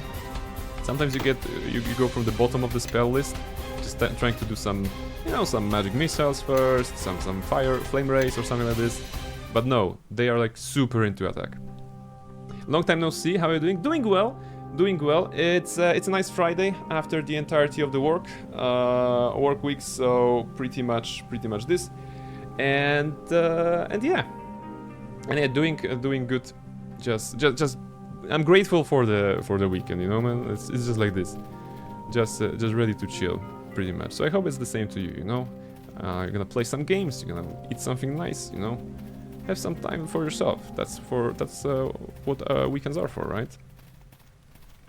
Tony, welcome in. Have you been in a dungeon with a dragon before? In this game or in general? that's a question, because I don't think yeah, no, we haven't faced any dragons in this playthrough yet. Yeah. What's time at your place? It is 8:37 p.m. 8:37, 20:37. So a nice evening, you know. Pretty much nothing else will happen today, likely so games are the godsend. Okay, they told us to wait till midnight. It's past midnight here. Ooh, don't let me keep you up too late, you know. Unless you have a free day tomorrow, like no obligations, you can sleep till midday, you know. Then by all means. I'm just saying that sleep is good, right? What are those? Sea monsters. Those are technically sea monsters. Examine. Challenge rating impossible. Interesting. Tomorrow is weekend, so yeah. Alright, that's good. I think I also have this weekend free. Like no obligations. Wait, I have 2 obligations this weekend. One obligation is actually a call with my friends as we are organizing a trip next week. So that's like a prep for the trip. And on Sunday, I'm scheduled to play Baldur's Gate 3 with some friends, a co-op game with them. So a little bit of stuff in the evening, but otherwise, I should be able to sleep, you know, unless my cat Mischief will wake me up. As you can see, she's sleeping right now peacefully, which means that probably when I least expect it, she's gonna wake me up. You know, you never know. What are those sea monsters? The writhing appendage that rises from the surface of the water is part of a larger sea monster that dwells in the mysterious fathoms below. Even if you could reach the tentacle to attack it, it would probably not cause any harm to its owner. Though this creature could easily smash the Coven's ramshackle wooden docks, for some reason it does not harm it, or the creatures on the top of it. You suspect it would not hesitate to devour anything that fell off the dock into dark waters. Okay. Alright, apparently this is our destination. But it's gonna be visible only in the night hours, so let's do it. But it's evening, so sleeping till 10 AM is fine, I guess. Absolutely, absolutely. That's basically the plan. Wait till dusk.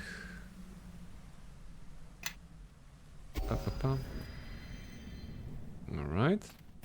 Oh, Shadow Portal is active here. So Shadow Portals are not only in Mulsantir, but in the entire world, I guess. So we will be going through the Shadow Portal. Yes. I guess that's the case. Let's start with having the swiftness. I ask you to follow me now. F12 for a save.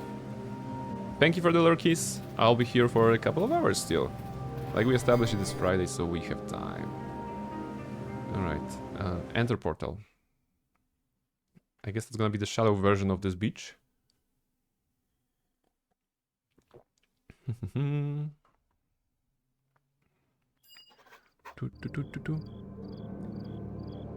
Alright. Oh, there's Phantomy. There's this guy that pretended to not be a Deo, but he is. Count... what? Count Crow Roost Servant? Ah, you've made it here. I knew you didn't seem like an average beachcombing adventurer. What do you want? I run one of the largest gem mining operations in the Great Dismal Delve, but our daily yield has been reduced due to sabotage of one of my rivals. To recover my profits, I need a heavy lifter, a being of great strength and power but easily controllable. Oku? I don't know. This was a very colorful way of saying you seek a slave.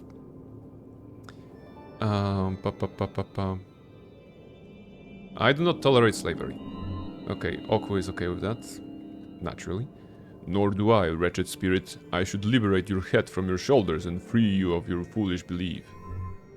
Quailin also like this. Wow, super easy to farm. Just be a good person and the people will like you. Impossible. Our leader speaks for me as well.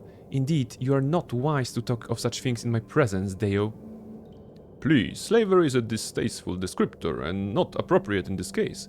Is the weapon you wield a slave to you? Just get to the point. There is a being that I can use beneath Coveia Kurganis. It is among the mightiest of the earth elementals bound to this plane. It is beneath Coveia Kurganis? Yes, it is in a place called the Skane, in the lower depths of the building that houses Coveia Kurganis. Okay.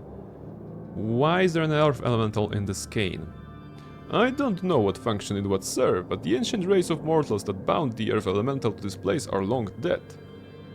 Okay, what do you want me to do? I simply need you to vanquish the earth elemental in the skin beneath Coveia Kurganis. It's like... It's the 5th time he's mentioning that it's beneath Coveia Kurganis in this dialogue. This is so weird for me. So that it will return to the elemental plane of earth, where I have the means to bind him to my service. In exchange for your services, I will provide you a key that will open the entrance leading directly to the skein, and when you return, I will pay you your weight in gold. Can you pay me Oku's weight in gold, you know? Rather than mine, I'm rather, you know, slim. I'll destroy the earth elemental for you. I suppose that's easy. Excellent, here's the key to the skein. You'll find the entrance to the skein on the western side of the Coveia Kurganis building here in Nightshore. Just walk to the end of the dock and veer right. Okay, farewell. Return to me, blah blah blah, when you're ready. Okay, what are you, flying thingy? Back! Step away from Count Crowroost, filthy mortal! Oh, it's the coffin.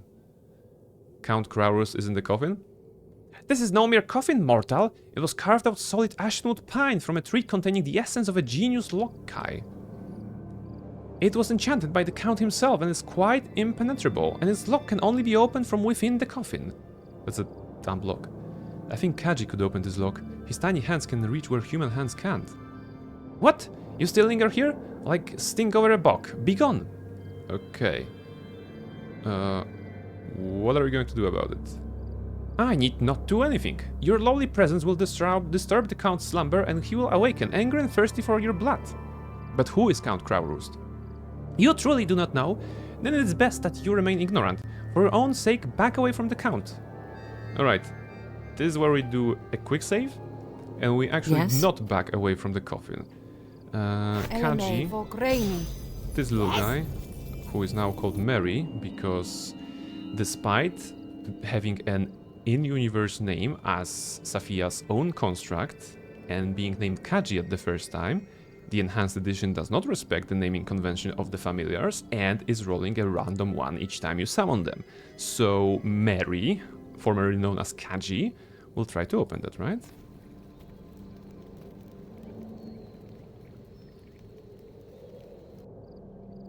The coffin opens. Inside is a thick black vapor. The vapor begins to leak out of the coffin. Ooh, alright, that's good. How did you... What have you done?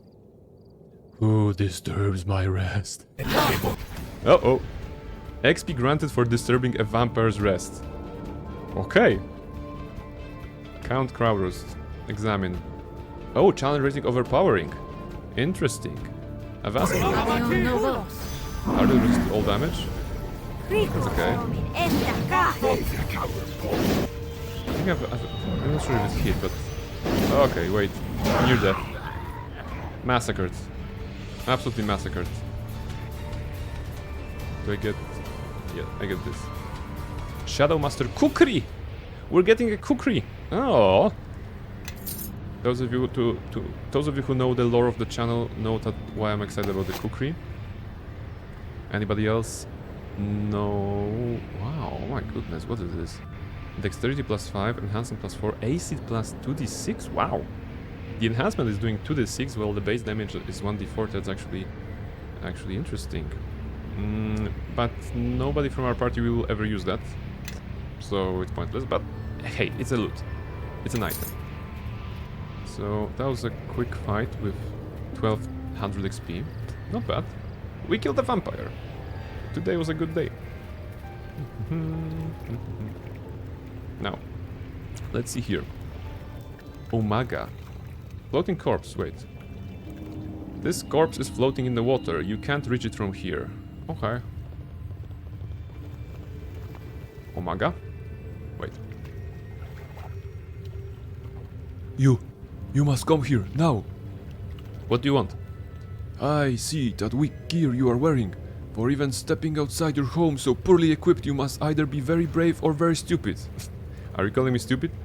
Don't get upset. I will assume you are just brave, not stupid. That's a good approach. I think she's an orc, right? An orc, maybe? Yeah. No, wait. Are you an orc? But bravery can only take you so far. To go all the way, you must outfit yourself in Omaga's fine armor. So, you're a merchant. So glad you asked. Have a look at my goods. I'll even give you some gold for the trash you are equipped right now. Okay, that's a good sales pitch. I give it that. Do you have anything? Shield of the Magi. We already have a fine shield, but what is this? Okay, this is plus 7 with an extra spell slot. Oh! Arcane Spell Failure minus 0.5. 0.5. So basically 0. With 7 AC. Is it the same as the one we have here? No, this is 9. Okay, so technically this is better in the terms of numbers. But a good weapon, specifically designed for the wizards to hold them, because it does not add the arcane spell failure. That's a nice item. Bracers of Immortality. Constitution plus 8. Wow. Regeneration plus 2. We have braces of armor plus 5. Okay. Do we have any armor here? Yeah, okay, we have AC bonus +4 here. In the Skin of Shadow. And spell resistance. That means we can drop the braces of armor already. I was using them because previously I did not have that. So if I drop this, I still have 38, right? Yeah. But if I take this, I'm gonna have like +8 constitution. That's gonna be, what, +4 times 22 HPs, right? So 88 HPs. Actually making me quite durable. Quite tanky. Cloak of Resistance, +5. This is just saving throws, okay. Not Katana. For almost 500,000 gold. Okay. It's a Katana +6 that also deals 46 negative energy. And another 46 if you're fighting a lawful enemy, so I guess great against devils. Okay, some spells, that's good. Amulet of Will. Okay, she indeed has some good items. I'm not gonna lie. Oh, Thieves Tools +10, that's actually good. Magic Pouch, what was that? Is the Magic Pouch for... yeah. Okay. This is for organizing the stuff, right? Oh no, it's a... No, it's just -20%. Okay, so it's not exciting. I thought it was specifically for Yes. for some, Indeed. you know, whatever, Yes. essences or whatever. Yes. But I don't think that was the case. Okay, so she has items. Omega. It's an ogre. Okay. Yeah, it's not an orc. It's an ogre. This ogre mage is more diminutive than most you've seen. Okay, so it's a smaller ogre. Therefore, I thought this was an orc. Right. He. Okay, it's a he. I'm sorry, the skirt and the name Omega actually made me feel... Wait.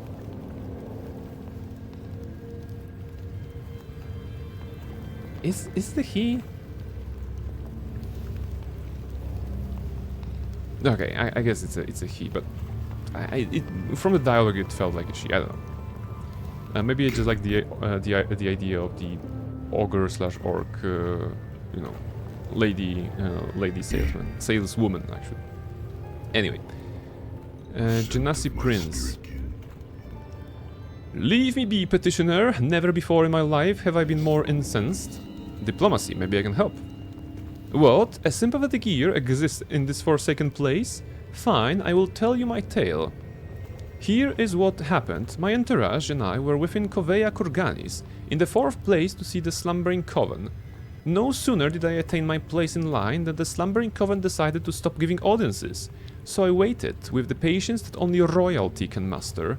Eventually, natural bodily functions imposed themselves and I needed a relief. But there are no appropriate facilities with Covea Kurganis.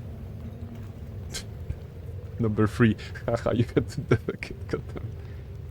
Go on. Let's be appropriate. So I was forced to come outside of Covea Kurganis to use the facilities here, and when I was finished, the guards would not let me back in. The insolence! How dreadful. You should not have to tolerate such insolence, my prince. Yes, you are quite right. Why I should leave here this moment and file a formal complaint? I have connections, you know. Thank you for illuminating this matter for me. If you remain, I hope you will not fall for the same tricks. Farewell to you. Come, my entourage, let us leave here with haste. Okay. Not sure what that was adding to the story, but okay. Oh, look at this, there's a bunch of birds here. A bunch of spirits. I bet if I use the spirit soothing, it's gonna count, right? Oh, we can actually talk to them. The Bear King has left his barrow, how strange. Why would my spirit kin be petitioners at this place? Perhaps the foul reek of this place confounds my sense of smell, but these pups have an unnatural stench to them. And he keeps company with flesh and blood beings, how confusing. Why are you here? Brothers, this one speaks to us. I understand the language, but lack the willingness to hear it. Children, she is with me. Speak to her. I wonder why you are so far from your barrow, but we will answer the questions of your follower. Oku, tell them why you left the barrow. This two-legged one suffers from an illness. The affection will spread to the land if it goes uncured. Thus I am bound to protect her until she is cured. And you children, why are you here in this awful place, so far away from your home? But this is very near our land. We roam the darkness beyond the cliff and feed on the corpses that wash ashore. What kind of nonsense is this? Why would you behave as vultures and feed on carrion? We do what comes naturally, Cousin Bear. These Deltors act as a common beasts and disgrace my kind. Such petulant children should be disciplined by fear or by fang. I agree, something needs to be done here. Okay, influence gain, of course. It has been too long since I have disciplined a wayward pup. I will enjoy this. Worthless, corp-gnawing maggots, lower your heads and flee my sight. I will give you a moment's head start, and if I catch you, I will tear off your limbs and shove them down your gullet a feast of your own carrion. Now run! Okay, can I still use this before they run? I think it actually worked, right? I got 82. Alright, that's good. Well, okay, interaction with Oku, check. Now, this is the entrance to the Kurgani something, whatever the name was. This is Gruff. What is Gruff? Oh, it's one of those monkey dudes. It's one of those monkey dudes that actually are shapeshifters. They pretended to be a tribe of some barbarians in the mountains, and they were like, "Ha, trap! You spring a trap." Spirit Eater, you betrayed the gift. If this were a place more private, I would hasten your inevitable destruction. This could be arranged. You're right to yearn for a quick death, and I will provide it to you that the gift may pass to one more worthy. Influence gain, Oku. What an arrogant creature. These disgusting apes have changed little in the years of my slumber. Meet me on the dark side of this building when you are prepared for your end. Okay. Did you see that I have like a, 2, 4, 6 people with me? There's somebody. Is that a mind flayer? Really? Creature's head looks like 4 tentacles. Yeah, okay. It's a mind flare. Okay, we're gonna get to here. But first let's get some fight with the monkeys. It's quite articulate for a monkey. Yes. Let's see what the description here is. This creature resembles a grey-white ape with a dozen completely black eyes set all the way around its face. This creature resembles. I just pointing it out because you guys know that this is the enhanced edition, so not the first iteration of the game, which means there has been plenty of moments to actually fix some mistakes in the game. An enhanced edition is not fixing such mistakes, because that was not the purpose apparently. What was the purpose? Money. Alright, now we know.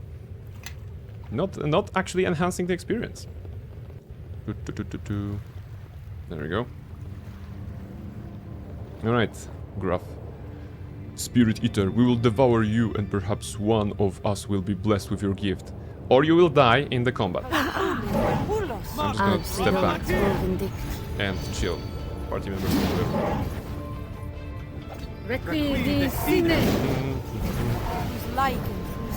This one is uninjured. We can cast a single spell, however.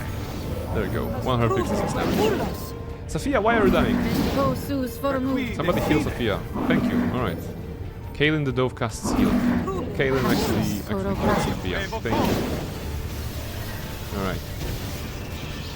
Okay, Gan casting Lightning Storm at the end was not necessary. It was just the last enemy standing. Mysterious meat. What is this?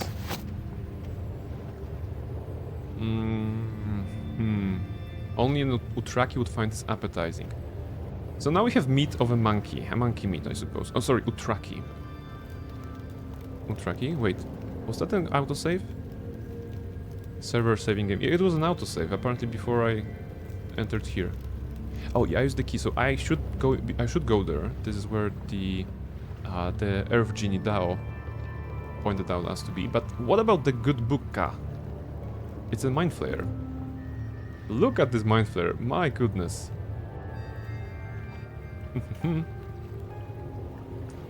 Leave me be. Get out of... Are we speaking telepathically? Some ill deign to push air through their throats to communicate with the slave races. I do not. What's an illithid? Ignorant slave.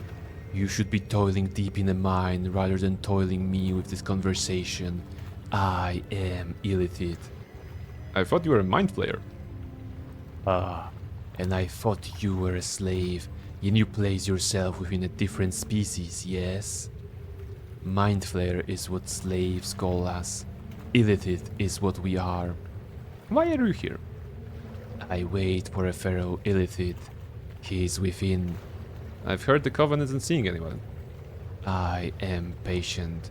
Our concern has existed for a millennia. Its solution can wait for a while longer. What is your concern? It is not a matter fit for the inquisitive minds of slaves. I just want to learn if I can aid the master race. Okay, that's a risky one, you know. Interaction with the any good mind flayer is a dead mind flayer, right? So that will be the solution here, but I don't think that's actually what we can do. Because if I say I'm not slave, he's gonna be like, haha, you are a slave. Of course you are a slave, because mind flayers, illithids, sorry, they are so cool, right? Let's see if I can trick him somehow. Yeah, maybe diplomacy is the opening for a trick here. I just want to learn if I can aid the master race. In that case, I will try to explain it to you in the most basic terms. Long ago, a slave race rebelled against us. To our shame, the rebellion was successful, and to this day they hunt the illithid. This is about the Githyanki, who are also the assholes of the universe. We die at their hands faster than we spawn larvae. At such a rate, the illithids will be extinct within the next 3 centuries. The race that hunts you is the Githyanki.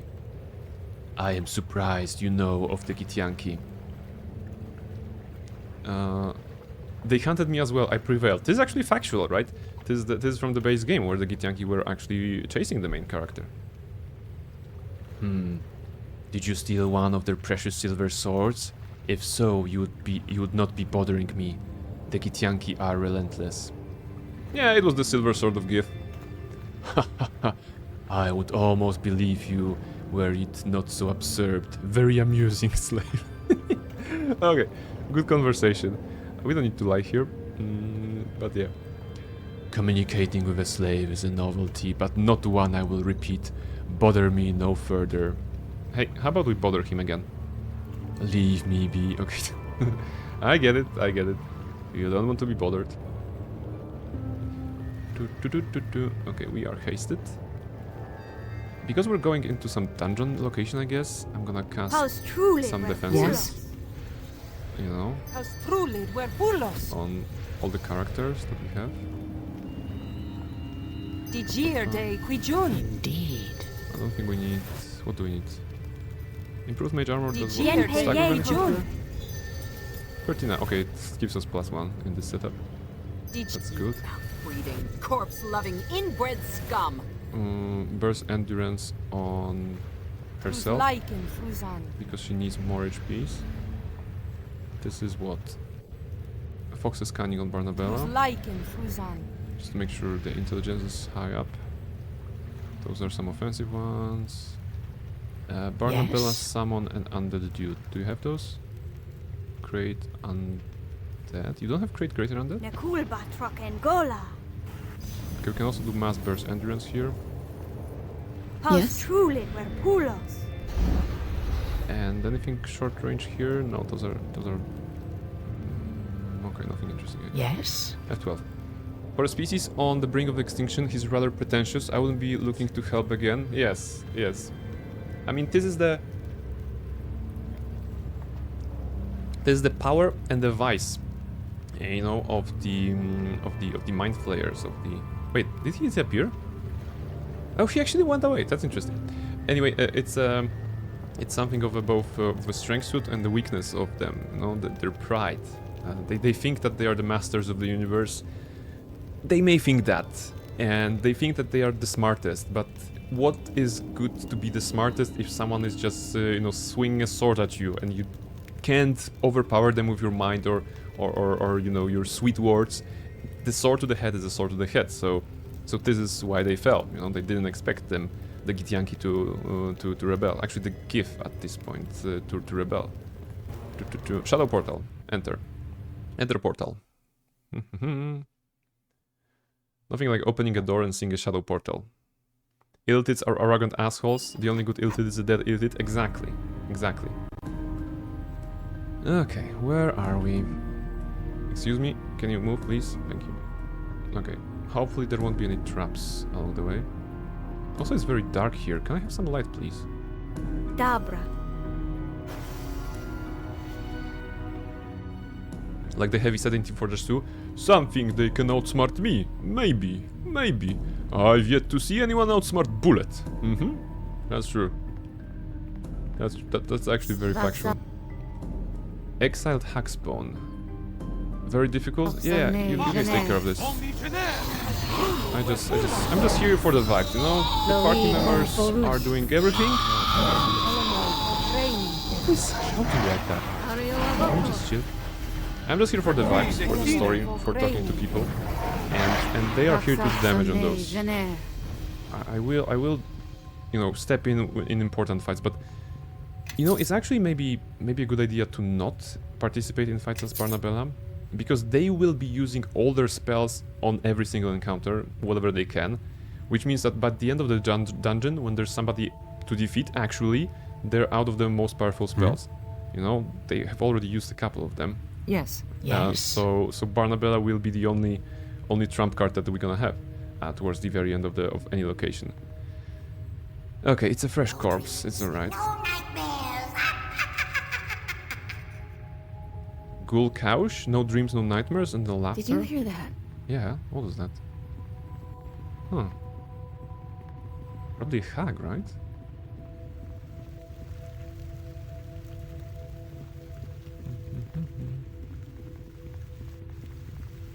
Okay. Oh. Exiled Deep Gnome, Crazed Drow, Exiled Human, Mad Dwargar, and Exiled Hackspawn. Look here, we got some new arrivals. Each one, when they die, stack 'em high. When I'm through, eat them too. Wow. You know what? I mean, on the level building kind of a part, going through a dungeon and hearing a laughter of what I assume is the final villain of this dungeon or whatever, it's actually very nice. It's actually very nice. It's building the atmosphere in a very good way. It's a mistake, of course, to play this line when the player is engaging in a dialogue, because now you want to read that or think about that, and then you still hear the laughter of the enemy. But it's very good. It's very good. I don't remember there was anything like this in the base game. You know, as a gameplay solution. I'm just looking at it as a gameplay solution of rather, okay, maybe narrative solution rather than gameplay solution. It's not affecting gameplay, but it's building the level on the narrative level. Can you just move, Mischief? Okay, no, actually a cat break. We have to have a cat break, guys, for a moment. Give me a moment. There we go.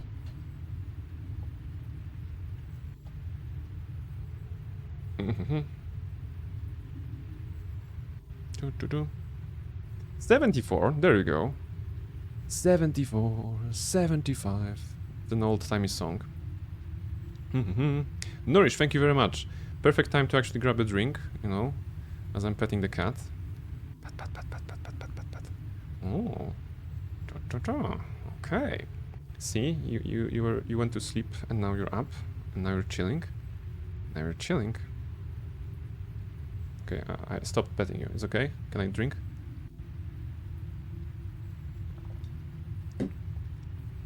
Alright. Thank you very much for the reminder, Wolfcape. I'm also gonna grab a lyophilized raspberry in just a second. But I need to spend some time with her.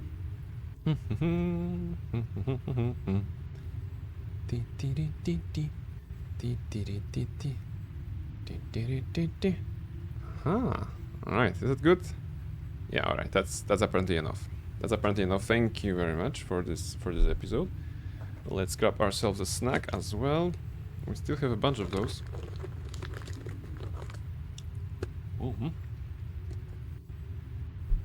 Cool raspberries. Very sour. No, you cannot eat them. They're not for you. You wouldn't like them. They're too sour for a cat.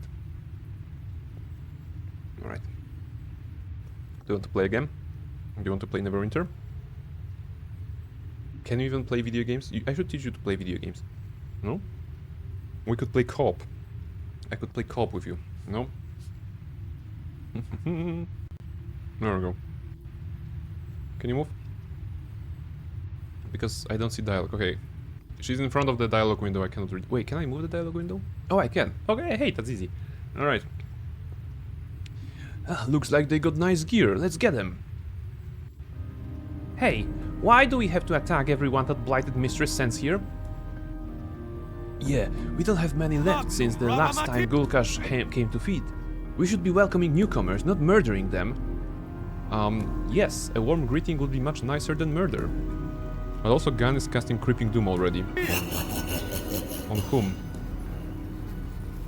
On this? Okay, anyway, diplomacy. Pedro. Shut up! Why are you casting Creeping Doom? Gun damages greater air elemental, 0 physical. Gun, you cannot do anything. You're just wasting spell slots, I think. Shut up, this cane is no place for honeyed words, and no place for you. I refuse to gang up on any more poor defenseless souls. Okay, why do they think we're in combat? Are we in combat? We're not really in combat, but they're trying to attack this one. I'm with you, let's go back to the sleeper. Cowards, come back here. Doesn't matter, more loot for us. Let's do the deed. You're right, attack, okay. We can go quickly because this greater air elemental was, I think, part of the cutscene and wasn't affected by anything until I have finished the cutscene or whatever. The party members were still trying to damage it somehow.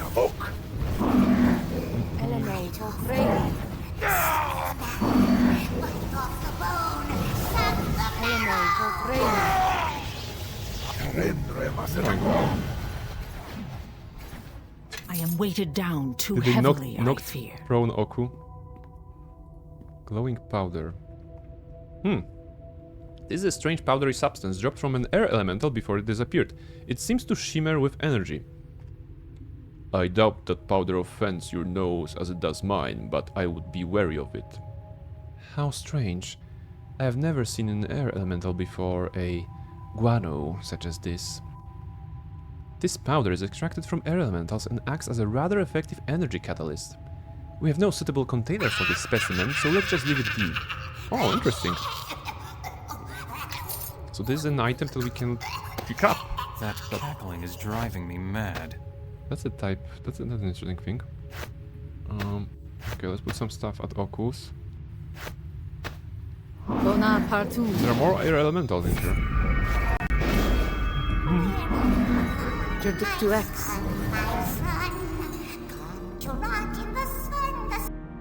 What are... Where have you gone, my son, my son? Gone to rot? Sorry, in the sun, please come back, my son, kill them all one by one by one. Huh. Please come back, my son, throughout this place. Kill them all, one by one. Wait a minute, this is some sort of a labyrinth. Oh my goodness. Alright, it's gonna be a bitch to navigate, won't it? Okay, on one hand it's gonna be tricky to navigate, on the other hand, there's gonna be a bunch of XP. Right? Just waiting for us to collect it. Exactly, someone leveled up. Caitlyn leveled up.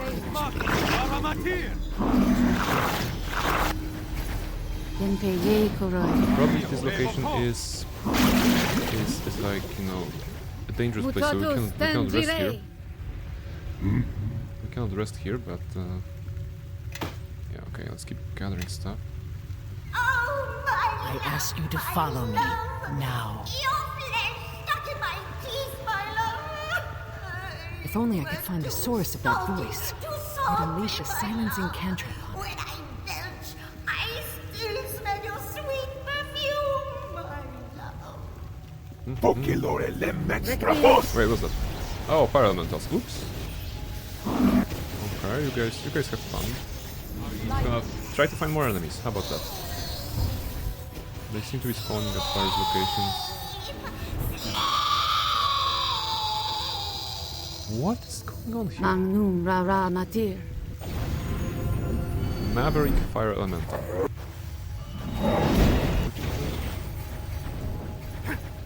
Okay, it's so bright I cannot find loot on the ground. Actually, that's a bit annoying.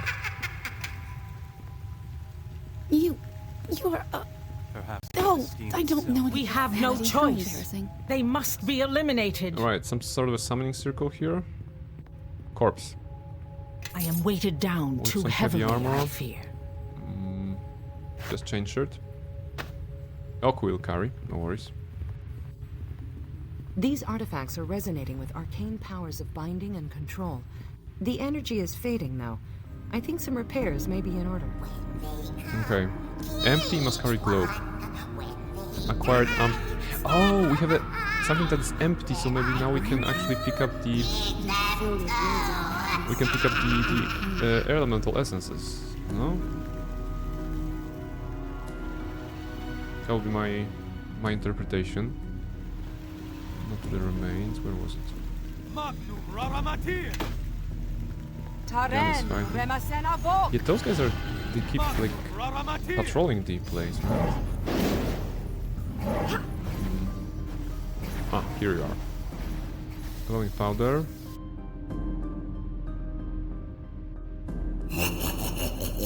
We'd first need to find some conductive fluid and fill the globes with it. Okay, so we need to find a conductive fluid. But the Masquerade globe is good direction at this point. The call of death. Oh, small ones. Teltor rats. Rats. Alright, a bunch of rats. Creone, they too. Shouldn't be tricky. Just do some AoE on them. Lots of enemies. Barnabella is far away from the rats. Also with every fight, of course. Interdict to X. Creonavitas. Creone,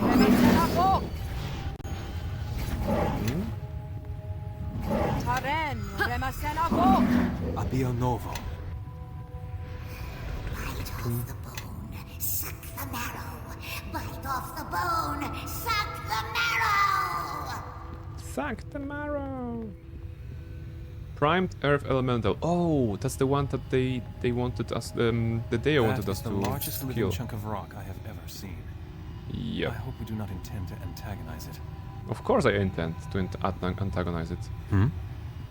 Indeed. I have seen devices similar to this in the Academy. They are used for harnessing the power of elementals. This device is used to bind and harness these Earth Elemental. This makes it rather critical into maintaining the structural stability of this building. Tampering with this device could bring Covea Kurganis down on top of us. I strongly recommend we leave it be. I say we take the quickest route. Let us destroy this thing of Earth and let this city sink further into its foulness. Okay. Alright. I'm gonna leave it alone for now. I'm not sure how this location works. Apparently there are some points marked here. Oh, Gulkaush is marked actually on the map. Passage flooded. Yeah, because that's the one that the Deo sent us for. And we should take it. Acquired Swift Golem Legs. Okay. Where have you gone, my son, Come to rot Let's try to make way to Gulkash. No, no Gulkash. Gulkaush. my son. Kill them all, one by one. Maybe if we at least kill her, question mark, we'll be mercifully free from the shouts. Eyes shut, eyes not. I'm not awake. Asleep, asleep. A dream, a dream. Okay. Do you attack? Interesting, this one doesn't attack us. Not sure if that's intended. Yeah, this one is attacking and the other is not. Okay, more fighting. Guys, help me.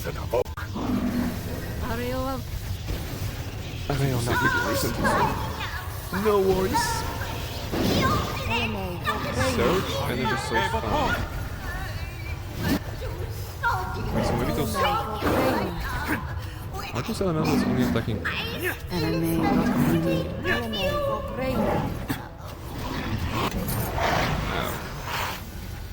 Oko has leveled up.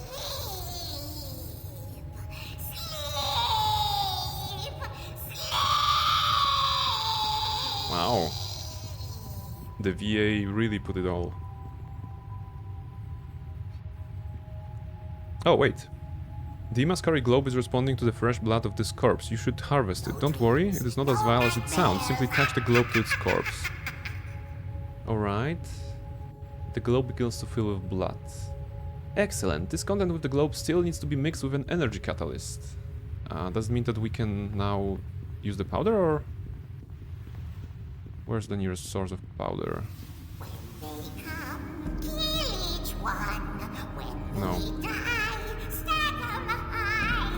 When I'm through, eat them too. Is that the powder here? No, this is... No, it is the powder, it's just I cannot interact with it. Guys, can you move, please? God damn it. Oh, okay. I was wondering why the air elemental was not attacking me. It's actually the one we summoned. Okay.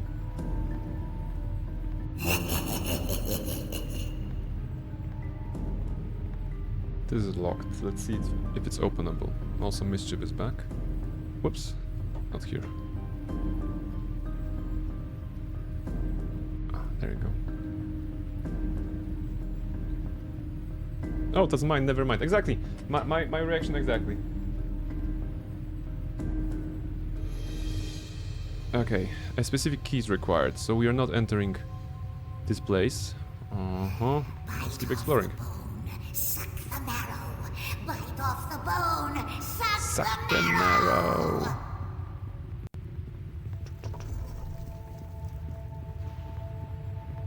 Alright, destroy this. I'm gonna punch it.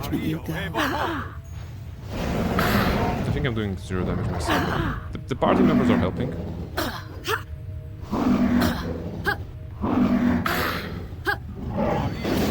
Barnabella has a dagger. My weapons will do me no good here. It's interesting that she mentioned it right now. Your target has resisted all damage from the attack.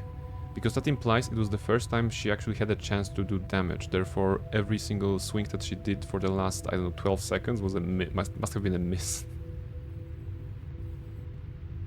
Okay, glowing powder. Mix it with the... Yeah, okay. Yeah, right. We can now mix it with the Mascari globe. Mixing the powder with the blood into the mix... mixing the powder with the blood into globe causes the globe to glow brightly. This globe is complete. It should now work if installed into an Mascari device. Okay. So now we can go back here, pretty much. But we're a bit far away, so let's keep exploring maybe.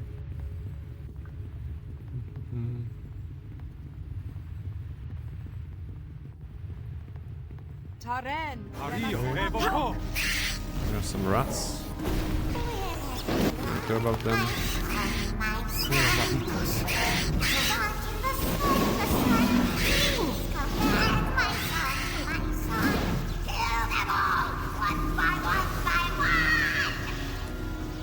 Okay, there's uh-oh, something new. Exiled hag. Oh, hags are here. Oh, very difficult. Run away. Back to the party members. Alright, they're here already. I think we're gonna pull the hags nicely if they come here. Alright, there we go. Now this is the time to actually do some stuff. Where is our favorite spell? Corridor-looting. Should work, right? There you go, it did. Okay, double. Go again. You're facing a necromancer, hags. You now have what? Okay, let's go for triple.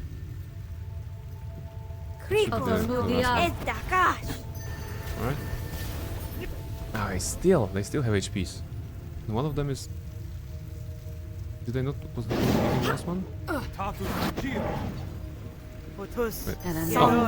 Okay, it remains. I thought for a moment that she was invisible or something. Song to call of death. Wait, this one is uninjured. Did she heal herself? Avasculate, come on. Hop.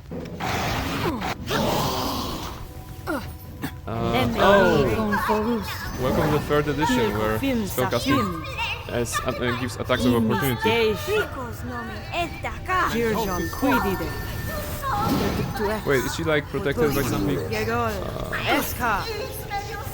she's protected by something, right? And the same for this one. Do we have this spell? We have the spell magic. I don't want to cast it like this, maybe. Do we have greater spell breach? We do have, but I still don't think it's the end of the dungeon. I think that this person here will be the main antagonist, right? So I'm gonna wait and see. Party members will fight them anyway. Your days are worthless, wretch. Your Loot.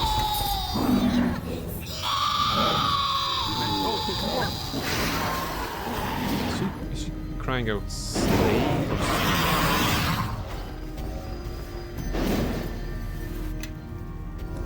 In Akachi's name. In Akachi's name? Why did she say in Akachi's name?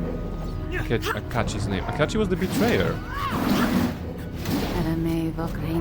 Why did Kaelin had the in Akachi's name? Akachi was the priest of miracle, right? And he rebelled? Something is not yes here. Why the battle shadows in Akachi's name? Okay.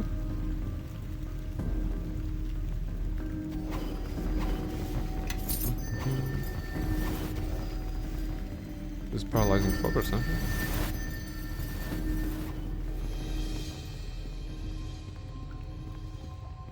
Nothing here.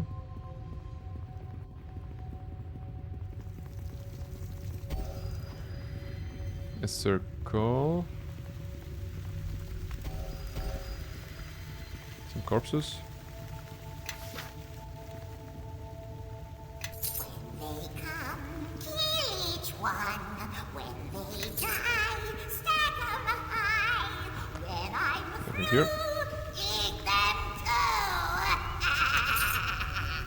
too. Nothing here either. Okay, fire elementals.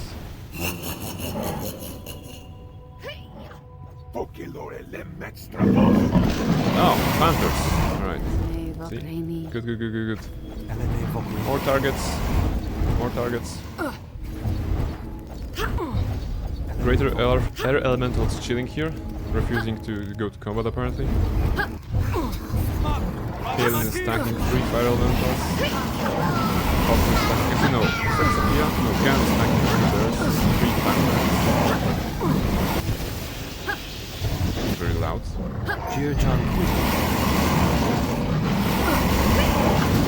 Hunters are like super loud. My goodness, what is it?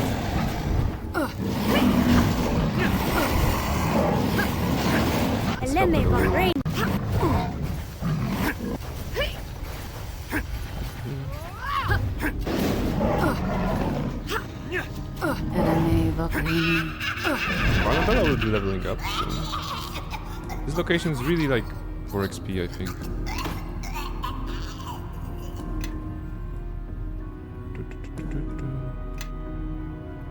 Up. Okay. A masquerade device. This is our target, so let's try to keep at a good pace to get it. Wait, is that not a door? God damn it, it's not a door. Wait to go around. Where have you gone, my son, my son? Gone to rot in the sun. Please come back, my son, my son. Kill them all, one by one. Is it intentional? Should I be able to go under the water here? Okay. Really? What? No, the party members did not follow me, so... What? I don't know. This feels so weird, like... We are under the water. Asleep. A dream. A dream. Okay, this is uncanny. A dream. I guess we can do this? Oh, wait. See, it teleported us back here, so we were never under the water. We actually never... Yeah, I mean, we may think that we are entering here. Yeah, on some level, we should not, right? But if I go on a perfect pixel, the game maybe thinks that I'm here. Wait, can I make a quick save on the other side? And will the game notice my position here? Probably not, but... you know what?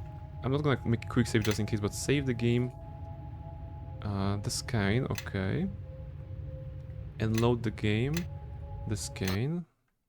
Will we be before the water or after the water?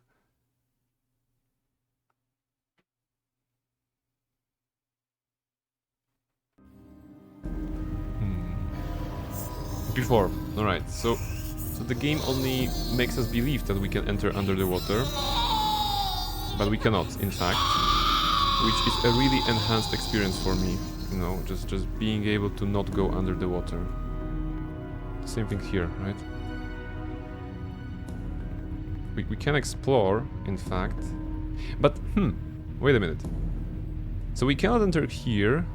But what if I go to a place which is a legit place to stand, but needs a longer way? If I attack this one here...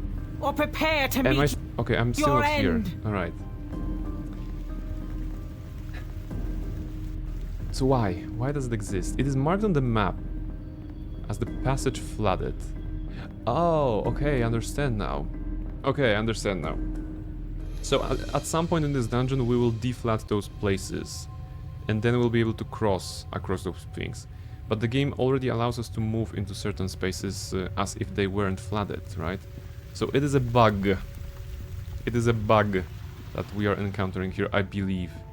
And again, could have been fixed in the development of this particular product. Oh my goodness, I'm so mad.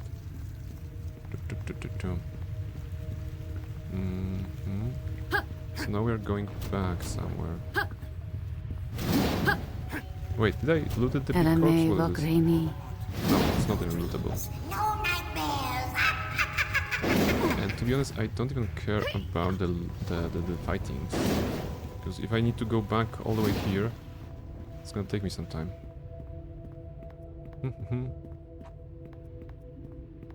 Why should it be fixed? What is this? An enhanced edition? Exactly. Exactly. Imagine if they made enhanced edition of Neverwinter Nights 2 with all the expansions. That would be so cool if the bugs were fixed, you know? The game definitely deserves that. You know, some sort of a... I don't know if I would call it an enhanced edition, maybe like I am weighted down working too heavily, edition, I you know? fear. It just works edition. Kind of a approach. The city of judgment you go. I'm also wondering if the earth elementals are respawning here or there's just a big number of them. Just playable, exactly. Welcome to Just Playable an edition of Neverwinter Nights 2. Oh, that's actually be... You know what? That's gonna be the title of the next stream. Neverwinter Nights 2 Just Playable edition. That's just it is. Just barely playable. Okay, do I go here? And take the left, right? No. Am I lost? Most certainly. Or maybe not. Wait, is that a new place? Is that where we started? Suck the marrow. Bite off the bone. Suck the marrow. No, this is where we started? Okay, this is where we started, I think. Yeah, we went here. Ah, okay. We went here, and under those stairs there were those characters trying to attack us. Right, we took a... Yeah, we went here. The drow, the orcs were here, we fought them, then we took a right. And right again. And then left. They're fighting somebody there?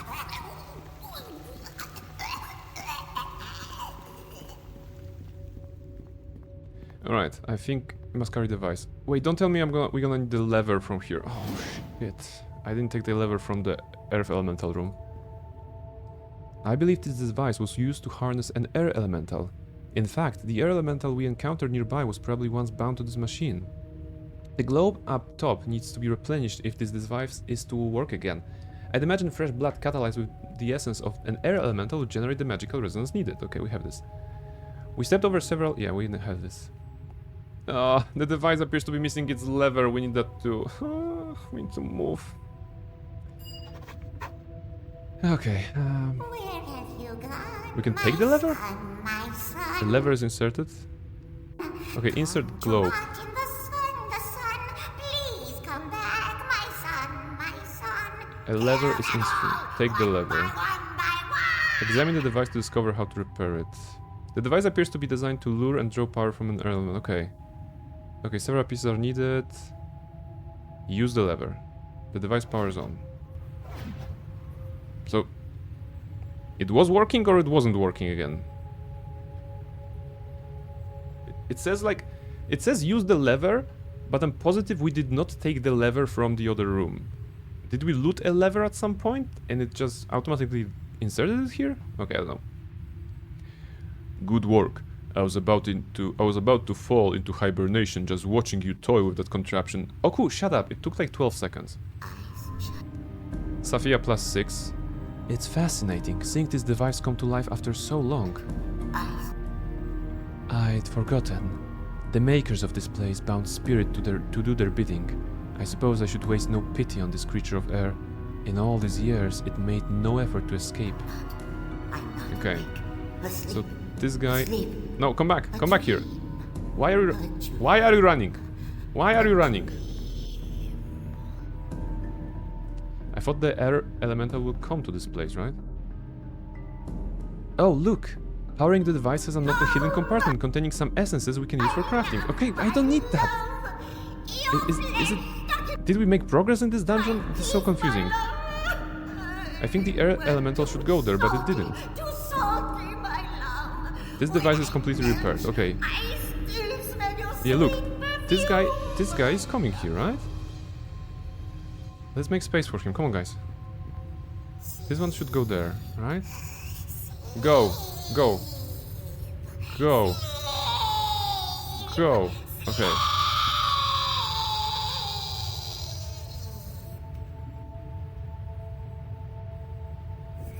Okay, and now she's chilling here, and more air elementals are coming. So that's intended, okay. I was so confused with the first one, because I think the first one was trying... Okay, now the other one is leaving? No. What is this device? Who built it? The first elemental was on its way, and I figured out that maybe he didn't find the path, because... Is it ours? Are you ours? Can we spell this one? I think this one is one of ours, right?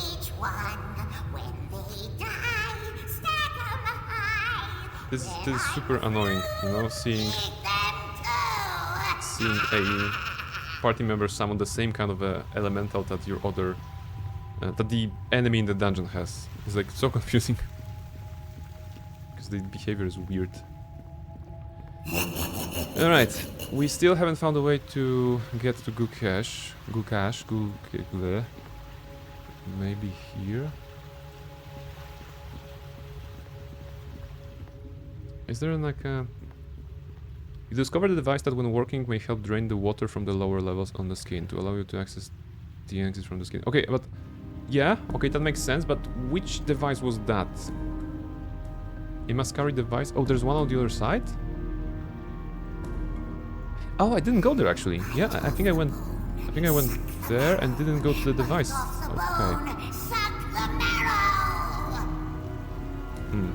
Okay. Okay, new plan. We're actually going to the top left corner of the map right now. I think that's gonna be nice and easy. Admittedly, I missed this one. I think I was going like this. Wasn't paying attention maybe. Maybe it comes in later, but it seems kind of waste of time. I mean, the design of this dungeon is like, okay, you're lost in a labyrinth, kind of. There's also this earth elemental that I don't know what to do with. There's this there's this design of a dungeon that you're kind of trapped in here and you need to find a way out. That's okay. Which means, unfortunately, it translates into lots of going back and forth. Especially if you're playing the first time, right? I didn't know that. I didn't know what was needed, so it wasn't always clear for me. But now I'm positive we can get fall there. in the attempt. Where have you gone, my son? There we go. My son, gone to rot in the sun. Please come back, my son, my There we go. son. Closed door. That's actually a good thing. One by one. Because that means that we haven't been here. Okay, another Imaskari device. Does it have a globe? No. Not functioning. Empty globe. Take the empty globe. Alright. I'm not awake. So maybe we just need to power up 2 of those, right? So we powered up 1. We have blood. And now we need to just dip it in the air essence, which should be on the floor right here, after we kill this one.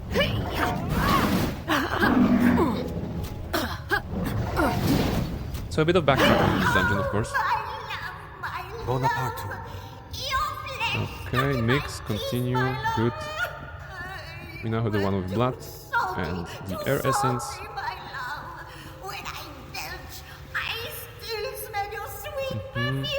Enter. The globe slides.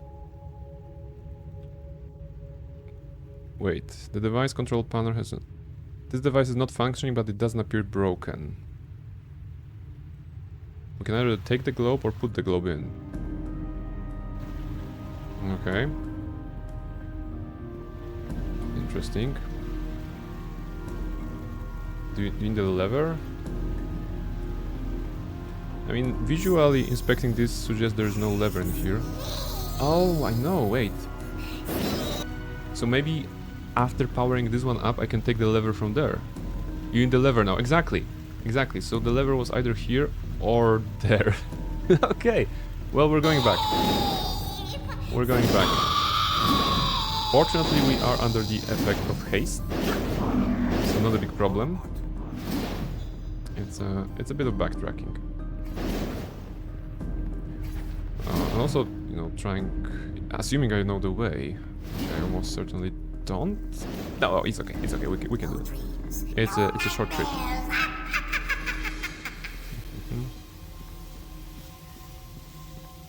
Unless I get stuck. So I can take the lever from here, I bet.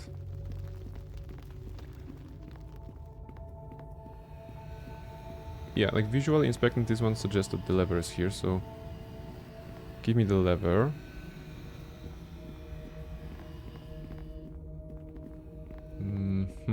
The question is, if I use the lever from the earth elemental in here, I'm guessing it should disable the water, maybe. But can I actually use it still? Can I take it afterwards once it has been, you know, powered up? That's my question.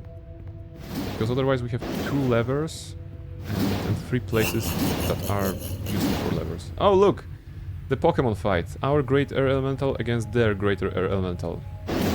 They're fighting. They're locked in eternal combat. Alright. Okay, the moment of truth. Actually, F12 here, maybe.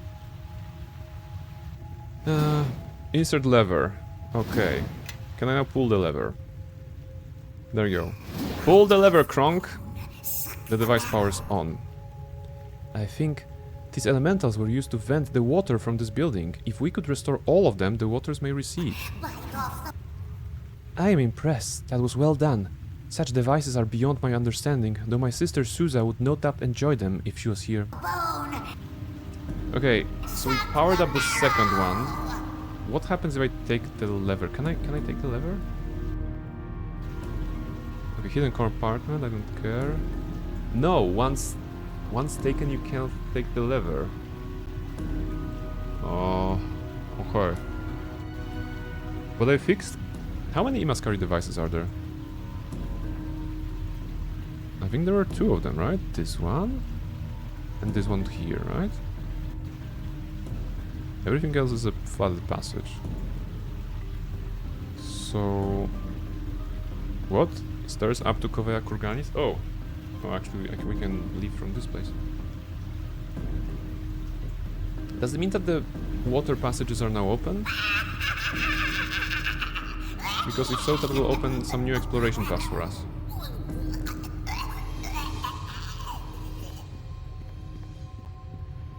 No, the water is still here. I can still enter it. Because of the bug. Yeah, okay. So, what's here? Where have you gone, my son, my son? Shut up. Do I need to... Do I need to go back to the Earth Elemental? And destroy it? There is also this room. This room on the top right had an empty portal, kind of. You know what? Okay, I'm gonna go here, but first I'm gonna actually disable the audio in this game. Oh, that's a bad one.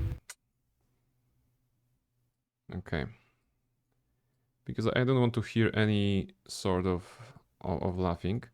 I said it's a good design to actually have the villain laugh at you throughout the dungeon, and I stand by it. But given the length of this dungeon, right? If the length is too great, it becomes annoying. Yeah, I mean, you know, honestly, at the beginning it felt like a novelty. It felt fun, but I really want to stop and think in this dungeon for a moment. This is still locked, right? I think it said that it needs a key. Yeah, specific key. That's actually irritating. A bug like that is pretty obvious. You know, I guess it was the legacy decision. They wanted to have it as a legacy bug from the original incarnation of the game, original 1.0 release of the game. And they were like, yeah, it is a cool bug. We'll bring so many memories and so many rages across the players over the globe. I mean, we're of course laughing at that, right? But if you think about it, it is not a great bug. I mean, no bugs are great, of course, but in this particular case, the player doesn't really know maybe what they're supposed to do, because they know they should depump the level so that the water will go away, and at the same time they're allowed to go into the watery sections, even if not fully. It's like confusing, you know. Someone more experienced as a gamer like us will definitely know, okay, this is a bug. Like, look at this. We already know this is a bug because we know that the dungeon is designed in a way so that you need to pump out the water, right? This is what we learned from reading the quest log, from interacting with the objects and the environment. But imagine someone, you know, a younger gamer who really wants to play a fun RPG, and they encounter this situation, but they are not that experienced in video games, and they're so confused because they can go under the water.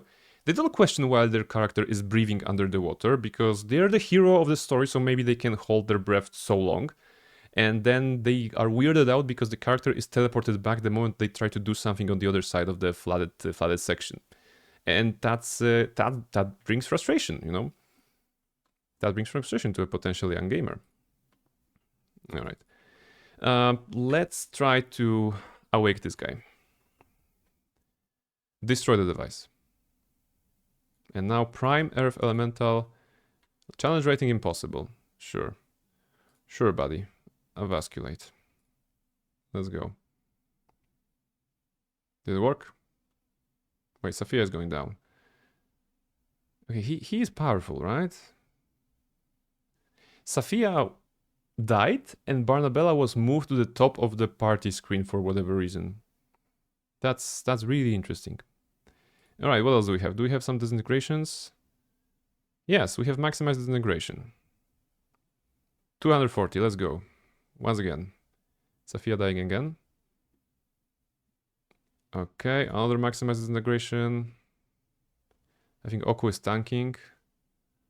More disintegration. Take him down. Once more. Near death. You can do it. So much damage. Alright. Now, the screen is shaking. That's not a good sign, right?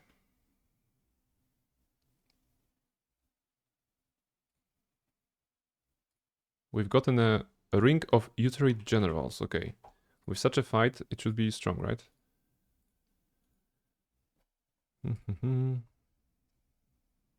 Charisma +4. Battle Tide, Cure Wounds, Warcry. It's like... Not really. It wasn't really worth it, I would say.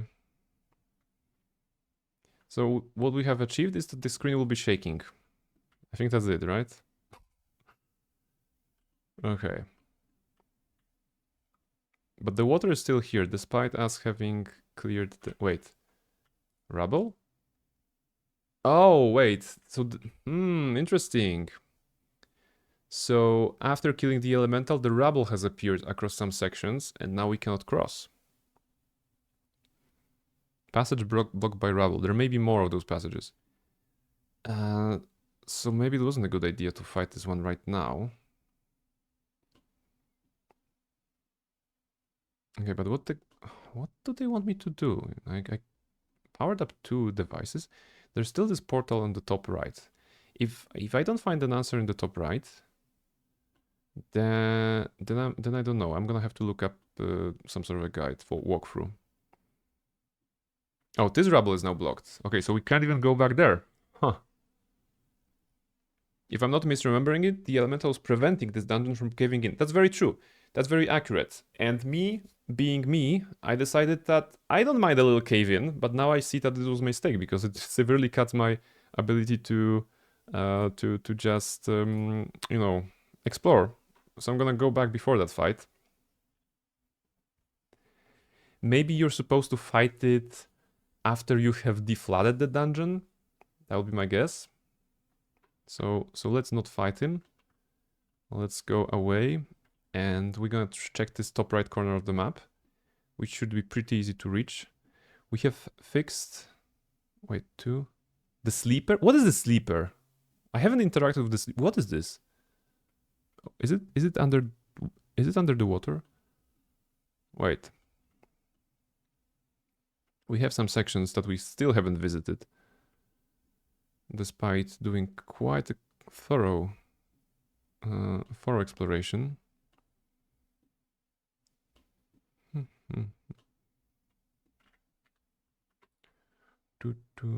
Was there anything there? No. It's not often that you play with the minimap always open, right? Oh, closed door. That's good. That means that's a new location. Gayard Rival Dweller, and some people, and the sleeper. All right, we have found something. That's good. I'm gonna refill my tea, take a short break, and then we actually gonna maybe find the way out of this hellish place and way up where actually we want to go. What's the time? Time is good. Time is good. We still have a lot of stuff. All right, so I'll be right back after a couple of minutes with some tea, and then we're gonna continue exploration of this dungeon, because this is a Dungeons and Dragons game. Maybe we're gonna see a dragon today, but for now, it's definitely a dungeon. Definitely. All right, I'll be right back.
What up? I'm back. Let's see where we are. We are in the dungeon, the Skein, they call it. We have found a new location that we haven't visited yet, and we're still nowhere near Gulkaush, that is hiding in the middle of the dungeon. I guess we still need to, the flooded passages need to be gone. Welcome back. Thank you very much, Dusk. Thank you very much. Stay back. We outnumber you, and there are more of us hiding in the shadows. You outnumber me. I have 5, 4, like 8 people with me. You have 1, 2, 3, 4, 5, 6, I guess. Someone was not doing math homeworks. Dude, come on. There's an option, I'll kill you all. But we're not an evil necromancer anymore. I mean no harm. Tell that the ones of us that you slaughtered.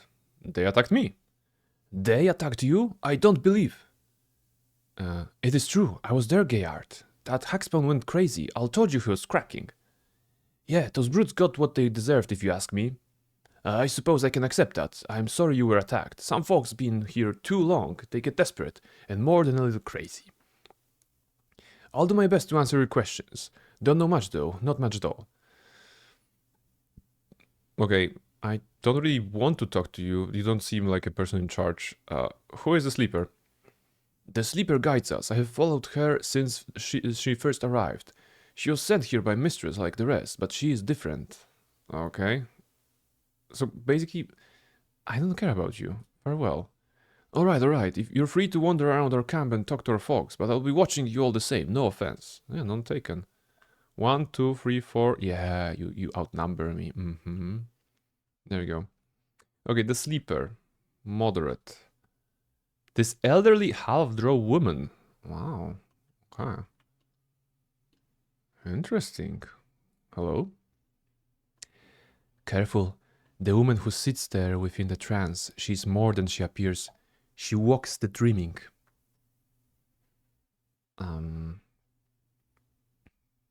Your voice is almost reverent. I have felt this presence before, back in the half-drow's house in Mulsantir, where it felt as if dreams had touched this plane.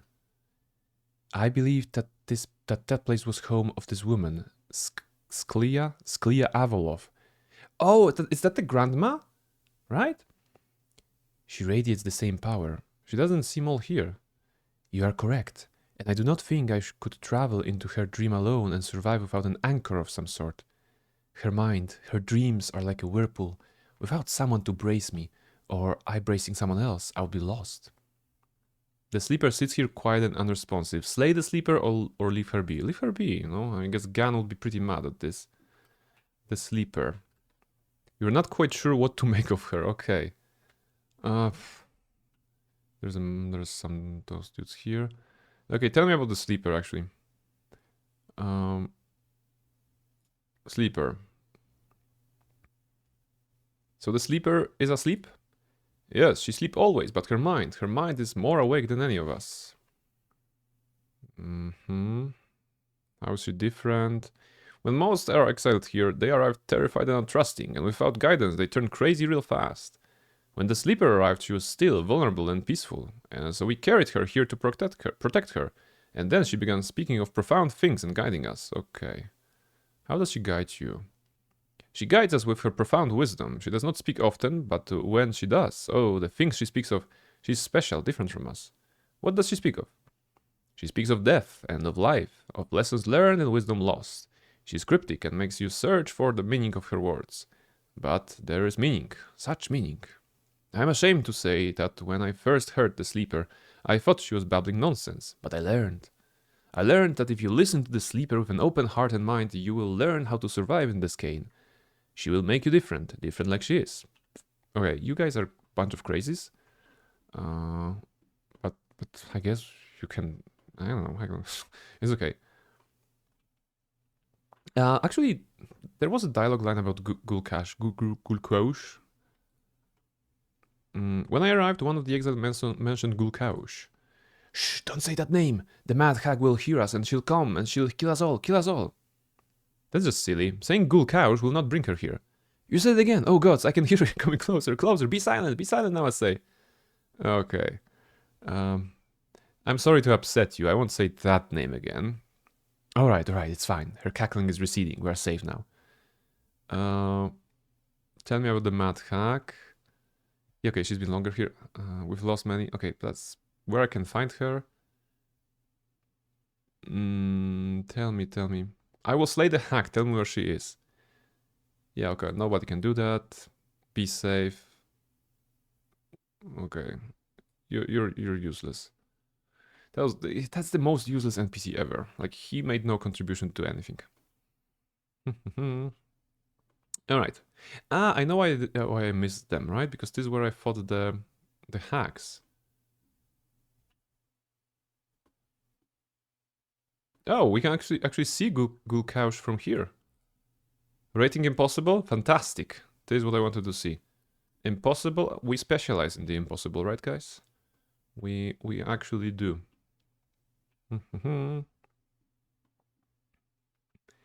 Now, the question is, how do we get the water out of this place? I believe it's possible. But my only play is this circle. If there's nothing here, I don't have any ideas.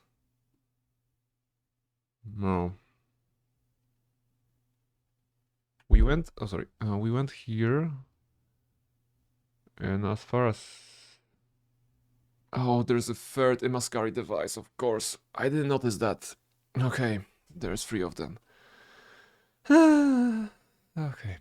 You know what? I mean, this is something that is kind of, the thing that an old-timey RPG has. Markers on the map here, as you can see. What's my problem with them? They're all blue. Everything is marked in the same blue.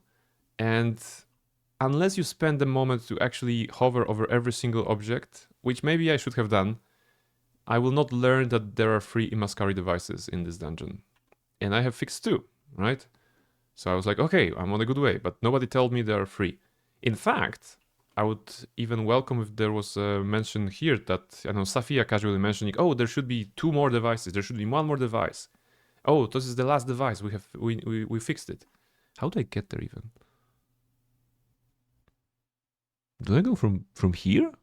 Like all the way back? Oh, it's all the way back. Oh, God damn it. Yeah, I opened those doors, but I never went in, right? Damn it. There's so much backtracking in this section. Well.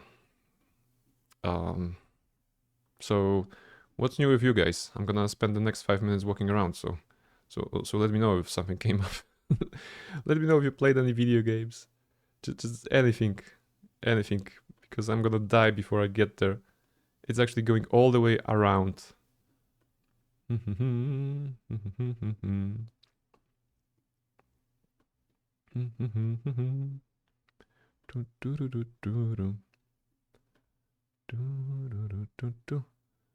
a good thing that we have haste. At the same time, spirit energy is dropping every now and then.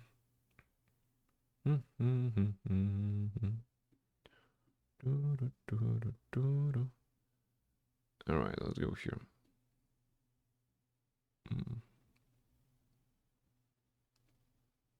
Oh, so she's crying sleep, sleep, sleep, not slay, slay, slay. Okay. That's my answer. I imagine that you can fight this elemental, but only after specific conditions have been met. So probably deflooding the thing, maybe killing Gulkaush, whatever the name is.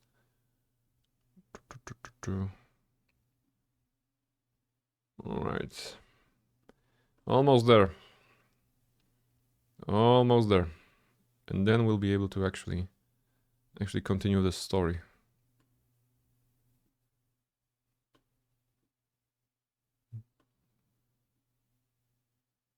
There you go. Some people are fighting here. I absolutely don't care about you. Kaelin's injured. It's acceptable. There's a corpse. Likely a source of blood for us. Air elemental. Source of air elemental goo. Okay, maybe... Okay, Panthers are dangerous. I should go back to my party.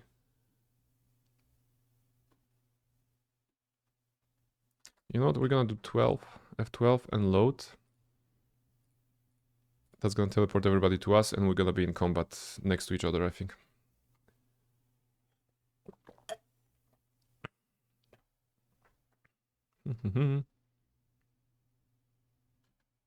There you go, that's faster. Alright. Where's the music? Oh, too loud. Sorry. There we go. We don't need that.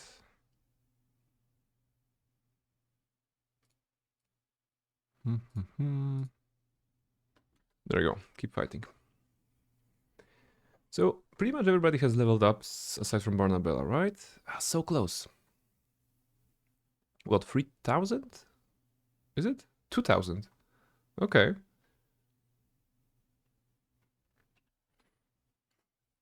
Okay, sounds like a group.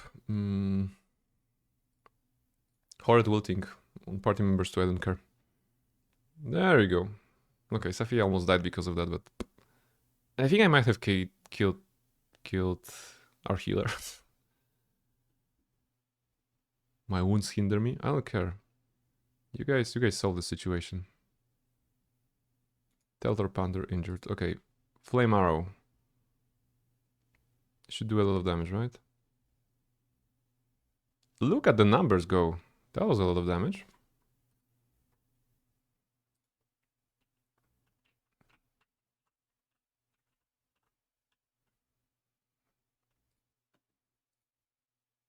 Okay, we died because we pretty much fought the Panthers and the Barbarians from the other room. Actually, 2 of our combatants are out. Okay, Barnabella needs to step in. Okay, cast a couple of spells, right? How about this one?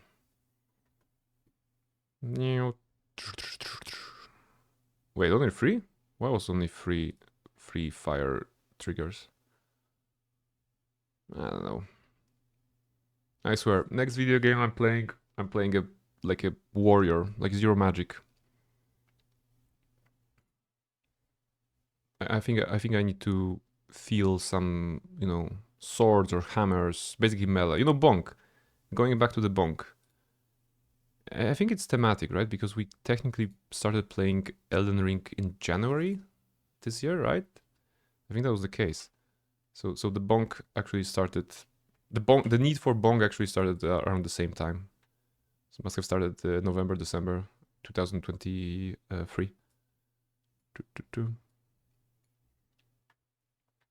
Full martial class in Wrath of the Righteous. I'm not mentally prepared for Wrath of the Righteous, I think. It's still the same dilemma, Almaril, right? It's still the same dilemma, is whether I want to... What kind of long, big RPG I want to start the year with, right? Do I want Final Fantasy X, because it's a series that I have never played and I really want to have some experience with Final Fantasy mainline games? Why is Oku damaging... Wait, excuse me, why is Oku attacking? Confused. Yes, he is confused. No, Dispel Magic. Maybe that's gonna help. It didn't. Yeah, Gun, you're gonna die. I don't care about you. Anyway, so Final Fantasy X, because it's a series I have never played and I really want to have some experience with the mainline titles of the series. Or Wrath of the Righteous, because it's a great game from what I have seen and really can help me get into my you know, my vibe of building characters with the multitude of options that are available. Or maybe try them through Baldur's Gate 3 that I've been raving about for some time already, ever since I started replaying it with my colleagues in co-op. I cannot fit all those projects, of course, not at the same time, so I have to pace myself. I don't want to start like 3 big ass RPGs, big ass RPG adventures at the start of the year. Okay, give me the globe. Globe, thank you. My advice: for short build, two-handed reach weapons. Did you see the game called Dispatch? Yes, yes, I actually am aware of Dispatch. Dispatch is a recent thing, right? I think in November, the episodic kind of a superhero manager game with the backstory, with the made by guys, the Telltale, right? Seems pretty cool. Should we play it? Would you guys like to see it? Because my colleague at work, who sometimes is at the chat, he actually finished the game three times already, and he recommended it very, very strongly. He was like, "Hey, Prain, did you heard about this game called Dispatch? You should play this, right? It's super amazing." So I was like, "Yeah, maybe." And I have to admit that I was interested. Apparently, there is some not safe for work content in the game, but also apparently there is like a streaming mode which censors the not safe for work stuff, and for example cuts out the licensed audio, right? If there's a licensed music. So when I first heard about this, I was like, should I play this on stream, or should I play this on my own so that I can see all the not safe for work content, right? And all the like get a full experience. And I haven't decided, right? So the fact that you guys are mentioning it is actually giving a strong argument for me to get it. Seems pretty cool. Seems very interesting. I want to get it too. Dispatch is recent and quite short. It has a bit of a pure sense of humor though. Okay, how about we play Dispatch? Wait, it's not a very long game, right? But can we squeeze Dispatch? Let's do Dispatch on Monday. How about that? Let's do Dispatch on Monday and Tuesday, in fact. Or at least on Monday, right? Yeah, okay, let's do Dispatch next week. I'm convinced. If you guys brought it up, I wanted to get it, and my friend also from work recommended it, then it's gonna be Dispatch time next week. It should be interesting. For those of you who don't know, Dispatch is a recent, technically independent game, right? So recent addition to the indie race, shall we say? And it's about, I think you are a superhero dispatcher, but you can also there's some cutscenes with the characters and decisions that you have to make. I may stop by, but I'll be away next week. Yeah, I mean there's always VOD to check, and of course I think, you know what, I think that given that I will be playing in the streaming save mode, right? Then when you will take the game and you're gonna see some spicy stuff for yourself, you will still enjoy it. Apparently there's multiple like endings or ways to play it, so yeah, it should be interesting. I need the corpse. I need the corpse that is actually giving us some blood. Fresh corpse.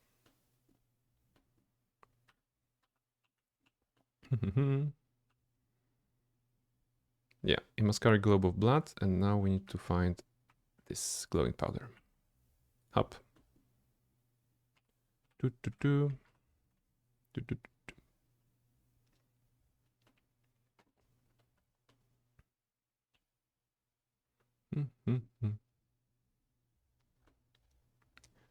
Ba ba ba ba.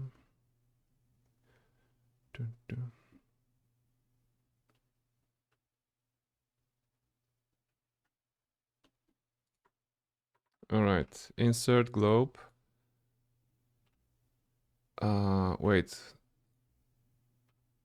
We don't have the lever now, right? But we didn't need the lever last time. I broke it somehow, right? I think. Insert globe. No. Insert globe.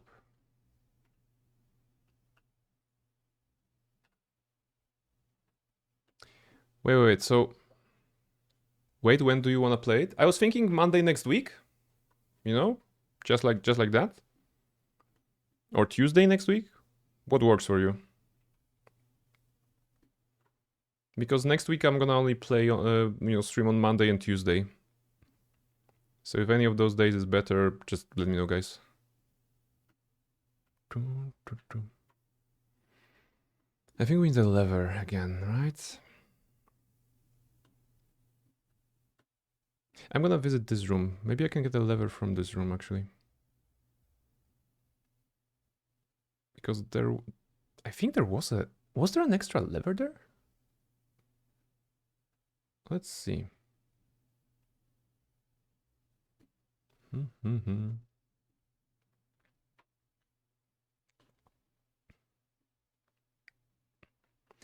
Speaking of indie games, there's one game that I want to try. It's called Blueprints. I played a demo of it at Gamescom 2024, was it? And it felt interesting. Then I saw a friend play it, and it also felt pretty nice. Okay, am I not able to take this? Okay. Oh god, you need more than one brain cell there though. Yes, yes. Blueprints seems like a intellectual challenge, right? So definitely something that my brain cell, your brain cell, and everybody's brain cell from the chat, if we put them together, we can solve one thing. You know, that's gonna be good enough at the start. I think it is on my wish list. I'm gonna get it at some point because it would be nice. Okay, not go there. Go back to the golem. I mean, you know, this is Blueprints is also pretty much a labyrinth in which you have to think. This is a labyrinth in which you have to think, and I'm failing miserably. We've been here for like an hour already. But do I still have a lever here to take? You're encumbered. Did I lose some strength bonus maybe? Okay, doesn't matter. Give me... What's the heavy thing? This is heavy. This is heavy. Do we have some big stuff? Like a weapon. Are you heavy? 50 throwing axes? Not heavy. Dagger +2? Heavy. That's a beauty of the system. Also, because I have to get dispatched soon then. Lever is missing. Leave it alone. Wait. Where do I get levers from? Okay, no. You know what? Solution time. We need to find this. Let's go. Alright. Game Banshee. Never internalized to MOTB. There we go. We need a walkthrough because I don't know what's the deal with the levers. This cane. Okay. Starting point. Let's learn what they say about number 7, so the golem.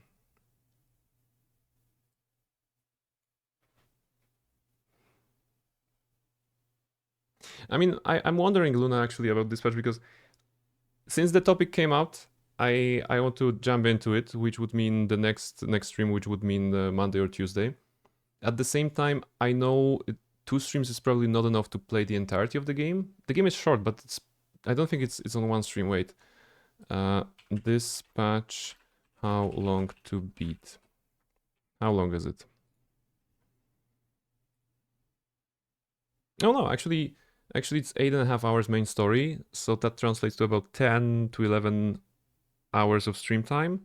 So it's 2 streams if I do 5-hour streams next week. Might be enough, yeah. So up to you, Luna. I can do it Monday, Tuesday, the entire game. But if you'd rather play it yourself first, I don't mind waiting until I don't know, until 8, 9, because I'm also be playing then after my 4, 5, 6, 7 vacation.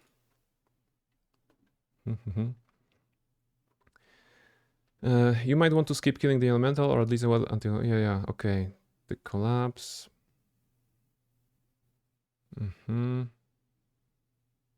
Okay. Lever. Sleeper's room. You'll also meet an exiled gnome here. He'll be carrying an emasculate device. Lever. Oh god damn it. So actually the random NPC in here that does not even have a name carries a lever, the quest item. Oh, that's so bad. That's so bad. And even haste has gone off, at least from me.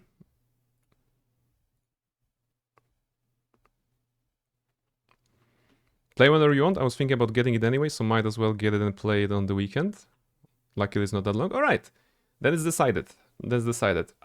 If you play it on the weekend, you will be able to guide me on Monday, Tuesday streams on Dispatch. And of course, Neverwinter Nights will continue after my return. So I guess it's gonna be almost half December by then. We may not be able to squeeze Mankind Divided this year as I planned, you know?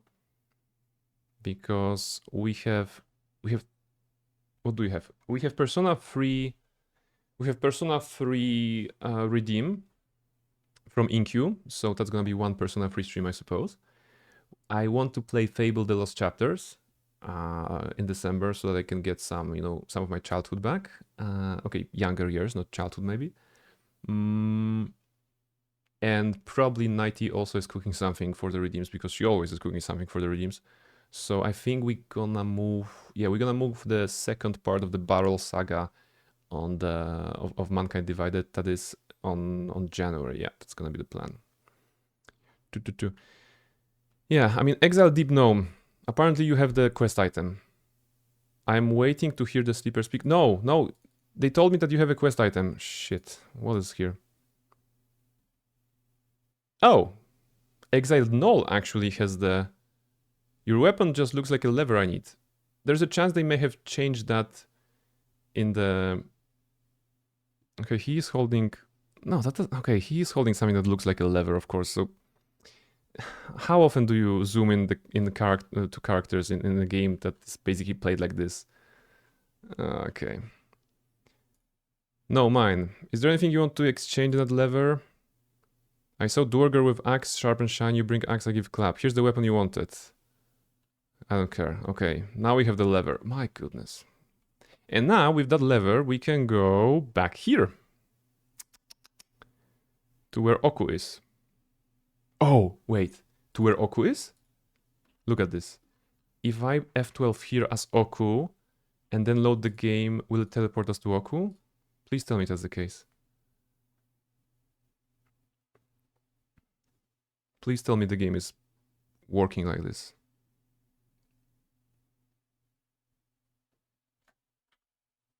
No, they actually did the opposite. It teleported everybody onto Barnabella's place. How much more running? I'm running so hard. Okay. One day we're gonna be out of this dungeon, I promise you guys. So yes, so basically the games to play in the coming future are Dispatch. That's gonna be Monday, Tuesday. After I return, so from 8 onwards, it's gonna be Neverwinter Nights 2. We still have a couple of streams of this one. We are, I don't know, halfway through Act 2? No, we just started Act 2. It's not fair to say we're halfway through. So there's a little to do, at the very least. And then Fable. And then Deus Ex Mankind Divided. And then one of the RPG projects, right? Again, it may be Baldur's Gate 3, it may be Final Fantasy. It should be Final Fantasy X, to be honest. But Wrath of the Righteous would be also cool.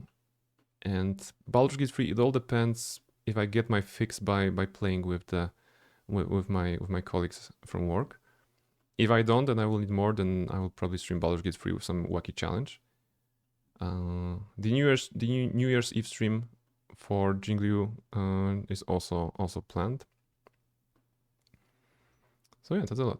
Also, none of my party members have followed me, which actually I'm afraid now, if I am there or if I'm here. Am I stuck here maybe?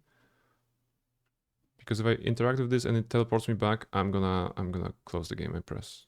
No, okay, we're here. Insert lever. Continue. Pull the lever, Kronk. There you go. The waters are being drained away and our path to the surface may be open. Yes. Okay.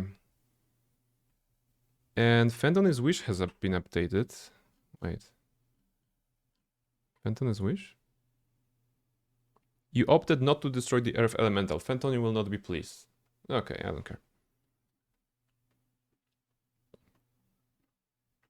The loot from the dude wasn't even powerful.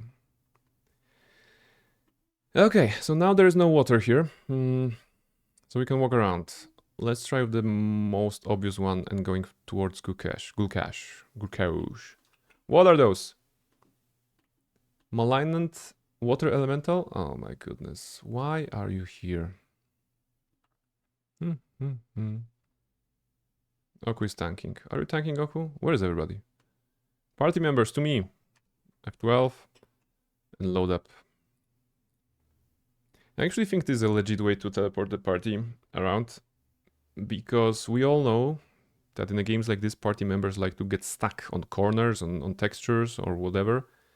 And as we were exploring the dungeon, many times we could see that the arrows were here, where the party members were, you know, the Barnabella was here, but the mummy was here, one of the summons was here. So getting them back together via this, I wouldn't even say it's an exploit. Can I move? I don't want to, yeah, okay. Yes, thank you, all right. Avasculate, no, don't cast this, actually.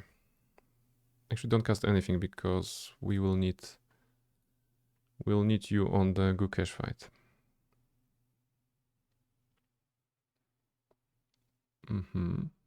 Oh, Barnabella leveled up. Now that's something I wanted to see. Actually, everybody leveled up, so let's make sure we have level ups. Kaylin, going to level 19 of a cleric. She is very concentrated. She can parry. She knows spellcraft. Wait, she knows spellcraft. This is the setup for her to have epic spells, but not at this level yet. This guy advances automatically, which is interesting. It's a fighter, but I guess they decided to have Oku auto level rather than give the player a chance to level him up because they couldn't figure out the way to block some feats from the level up system, right? There are probably some feats that wouldn't fit Oku or would break Oku in some way. So they're like, no, we're gonna just go with the regular build that we decided it is there, and they didn't give the player a chance to do something. It would be super fun to, I don't know, have Oku become a spellcaster. The fact that you cannot multiclass as your party members is actually sad, but okay, narratively maybe makes sense. Okay, Spirit Shaman level 20. Wisdom, I guess. Yeah, very wise, very wise. What do you have? Concentration, nice. Spellcraft, spot, and survival. Fantastic. One spell. I don't know, what's this? Nature's Avatar. Huh. The affected... oh, it's the affected animal. Does it mean that it works on Oku?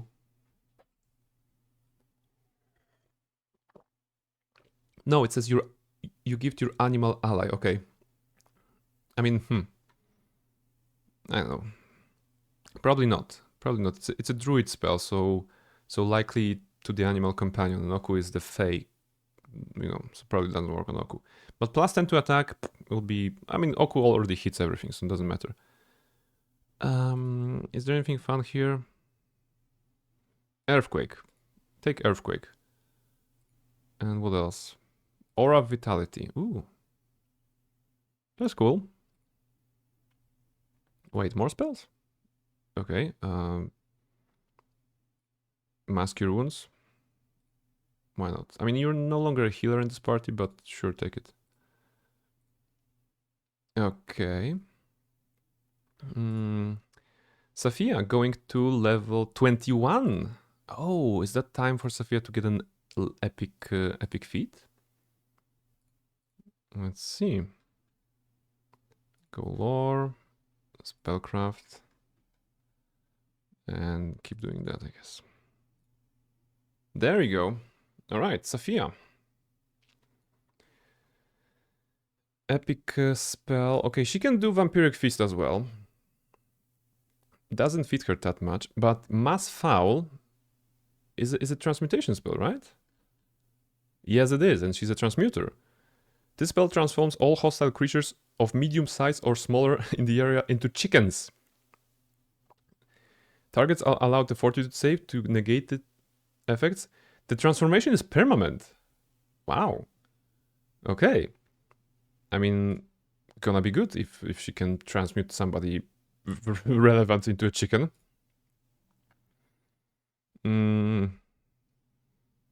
Yeah, I don't care. Just take this. Just... no, wait. Don't take this. We wanted to set you up to be a buffer, right? Which means, yeah, those spells. Mass Eagle Splendor. Max Fox's Cunning. This is intelligence buff. Max Bull Strength. This is power buff, strength buff. And Mass Owl's Wisdom. Owl. There we go. We're gonna have Owl's Wisdom on everybody. If needed. And if not needed, also. Okay.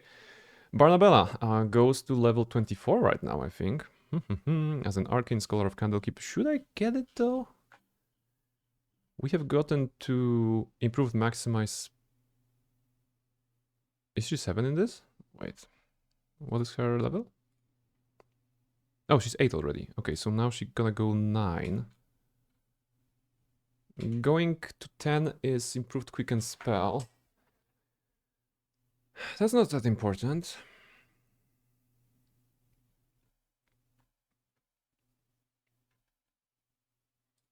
I mean, taking wizard spell will give us the same amount of spells, so that's irrelevant. Okay, let's go. Yeah, well, should I go with something else? No.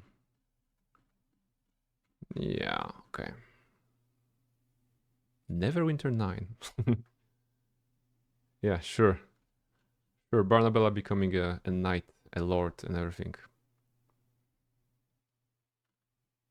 Does it give any protection aura? Deflection bonus? Yeah. Nah. She's a nerd. Arcane Scholar of Candlekeep, let's go. With 24 intelligence right now. Which means we have even more skill points. Appraise. Lore.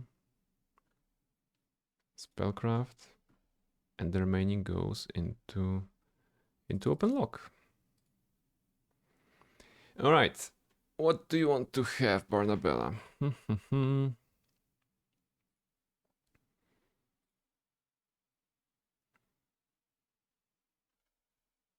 It's actually irrelevant what I take at this point, right? I have taken all the important spells already. I could go back to take some classics, maybe. But I have already taken even like Fireball, even if I'm not using it. Lesser Globes, no. Polymorph Self, no. Okay, Shape Change.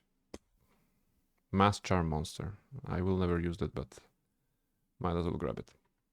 I'm grabbing the 9 level spell because if I encounter a merchant with the shop of some sorts, right, with scrolls, they may not have level 9 ones, so like I can add them to the spell book. Also, our spirit energy is at 59, which means we are already suffering -1 to all abilities. That's why we've gotten, the problem with our weight. All right, wisdom -2. Okay, we need to feed, but we are feeding by not feeding. Question: can I rest here? This is a somewhat dangerous place to rest. Huh. Okay, F12. What happens if I rest in the middle of this place? Just like this.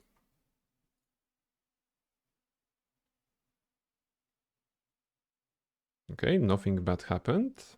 8 hours have passed. We can buff up once again.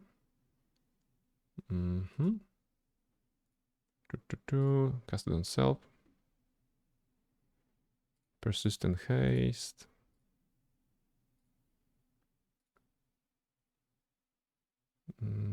Persistent this thing. Persistent bear. Persistent Fox. Mass Bear. +1 AC from this one. Yeah, that should be it, right? There's something I'm missing. Okay, in fact maybe I can cast shield already. How much is it? 60 seconds per level. Okay, so we're gonna have a couple of minutes. It's still not bringing us high. Oh, it's not bringing us high, right? Because it's a... Oh, it's a shield. Yeah, of course. Now we don't need the shield as a spell because we have recently gained the feat that allows us to use the shield weapon, shield equipment, right? So the shield spell is useless because it technically qualifies as the armor bonus that stacks with the shield, right? That gives a shield AC bonus. So technically the game... Okay, so... So the game is calling it the armor bonus here, but it's tracking armor AC bonus and shield AC bonus as different ones, right? And shield is not doing +4 armor bonus, it's technically going +4 shield bonus. Or rather, shield armor class bonus, technically. Okay, so that's a little thing that is worth remembering. Okay, direction, this place. No, the other one. No, wait, this one.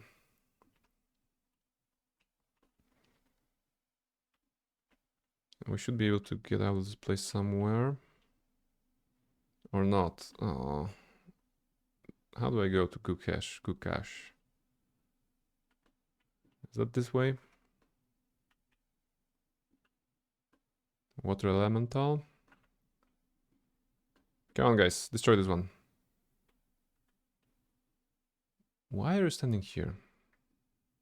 Okay, you're ranged, so you technically shouldn't be here. Did Kaylin summon the Planetar? Of course she did. Of course she summoned the Planetar. Is there more fighting? No.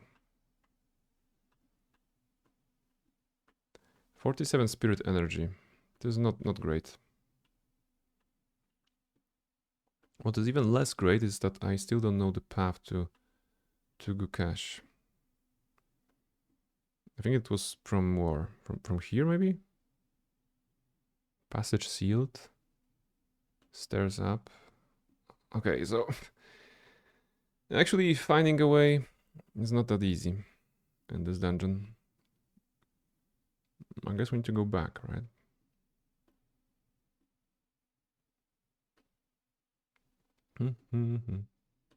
Also, wait.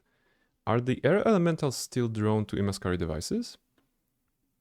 Because we established that elementals count as spirits for the purpose of me feeding, so are they still here?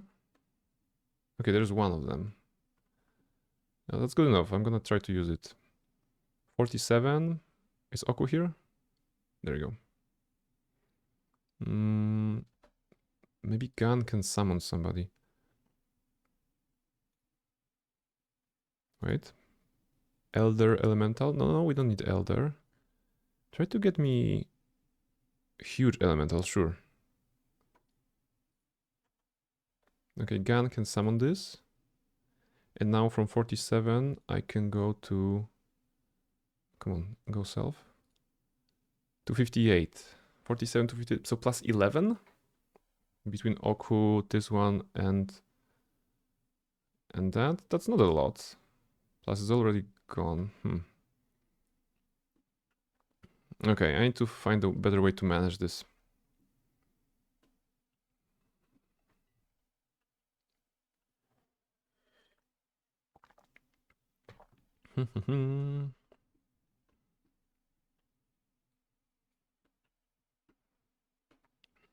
They go here? No.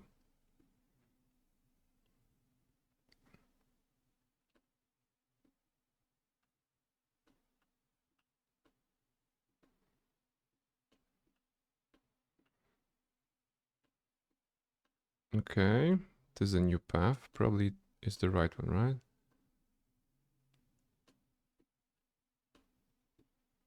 Just some bloated corpses. Okay, more water elementals. That's good. And the entrance... What happened? They got knocked down? Status effect? Am I paralyzed? What's with her? Why can you move? Okay, I don't know why Barnabella can't move. I don't see any indicators that I'm paralyzed, but that's probably the case. Okay, let's explore as somebody else. No, is that the? Yeah, okay, that's the okay, that's the middle of the labyrinth. All right, for the purpose of any sort of voice acting that may transpire, let's go back to actual audio. And maybe tune down this a little bit.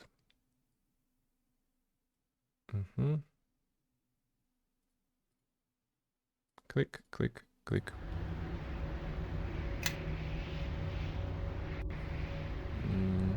Okay. F12. Oh, sleep, sleeping, dream, dreaming. That voice, it's haunting. Insane. Nice model, though. This creature's laughter is what we heard throughout the skein. Be careful. Madness and power dance within her.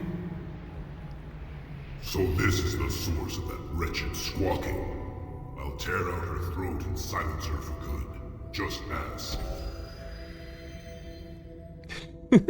I like that the earth elemental despawned itself. You know, like, nope, I'm not being paid for this one. There is something about her. Beneath the mask she is wearing is a face I feel I have seen many times before. Please don't tell me she's your mother. Another. Where have you gone, my son, my son? Interesting. Interesting. So the game was playing a line from the dialogue. Another lucky one. Lucky to no sleep. But we didn't hear it all. Because at the same time the game loaded the ambient line of basically the shouting of this one. And apparently they are on the same audio track, so they are overlapping. Which again should have been addressed in an enhanced edition of the game. Like, Gone to rot in the sun. now we are not hearing the dialogue. My son, kill them all, one by one. We were deprived of the dialogue actual that brings the story because the game decided to play the ambient dialogue. Wait, I just want to talk to you. Of course it won't work.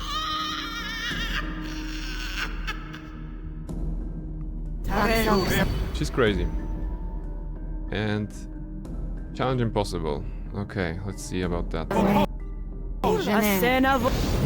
Barnabella is frightened? Really? Barnabella, you frightened? Oku is frightened? Why? Okay. She's gonna die before I'm gonna cast any spell. I'm really frightened throughout the entire fight. I mean, I can probably dispel that, but... I just want to... Okay, who can unfrighten me? There's probably a spell in here that can unfrighten me. Battle type. Does it go...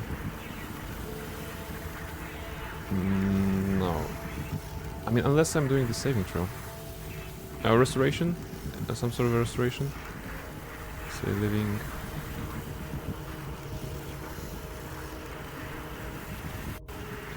No, restoration is not probably doing anything on them. Blackness, deafness. Yeah, it's just no, just trying to find it. It's gonna take longer than them fighting it. It's okay. We're not gonna fight it. Near death.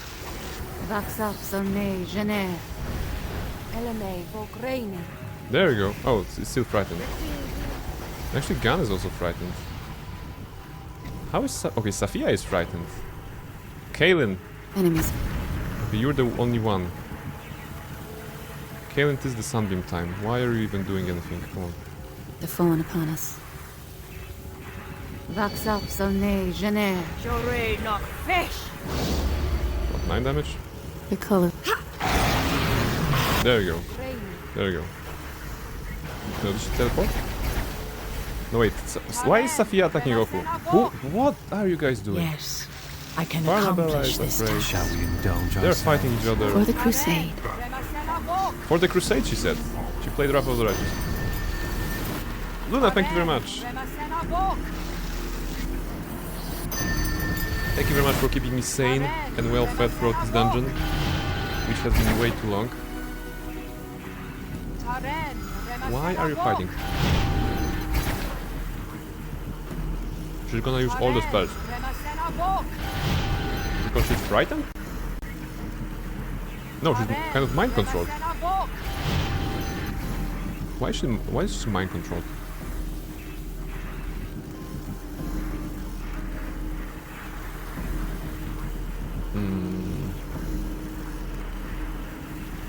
Maybe now restoration will do something. No, I cannot. You know what? I don't like this. This fight went weird. Give me the quick save. I'm just gonna, I don't know, activate some auras before, so that we don't get frightened on first round, and we're gonna just clear her in 5 seconds. I just need to buff myself to crazy amounts, which is absolutely possible, right?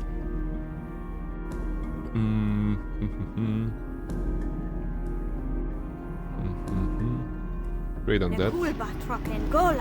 We can add this. Yes? What can we do else? Stone skins, probably not necessary because she's not working like this, but we can do it. Premonition. Yes. Premonition. Yes.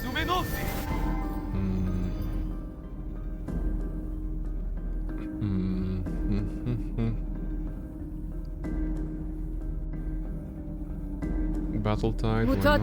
tangere. Oh, there's a Realm of Fear actually one.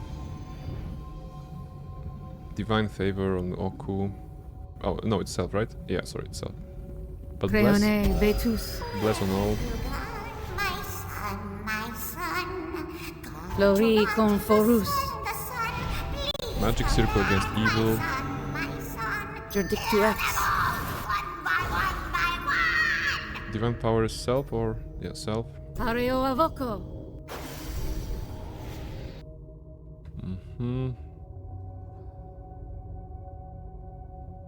Yeah. Indeed. That's good enough. F12. Go in. That boy, this creature. So this There's Don't talk to her. Crazy hack, I'll silence you. And now Avasculate.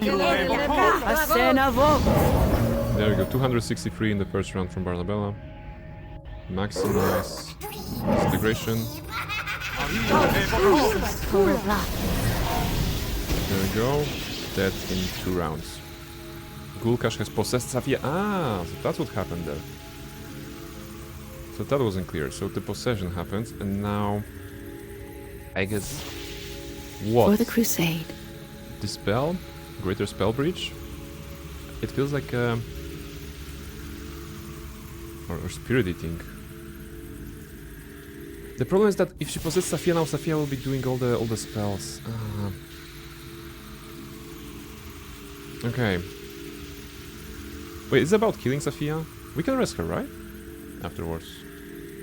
Okay. Let's try to destroy Safia.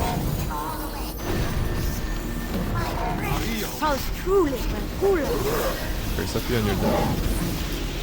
And now Gulkash is back. So kind of phase 2. Can't keep my focus much longer. Safia is 1 HP. Maybe she'll be healed by somebody.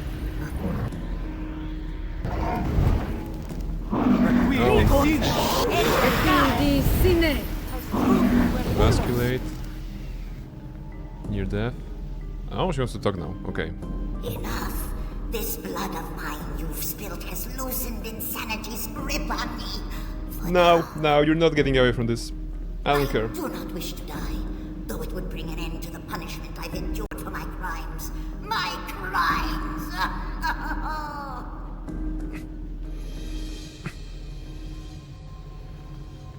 Why should I let you live? If you must, then end my torment.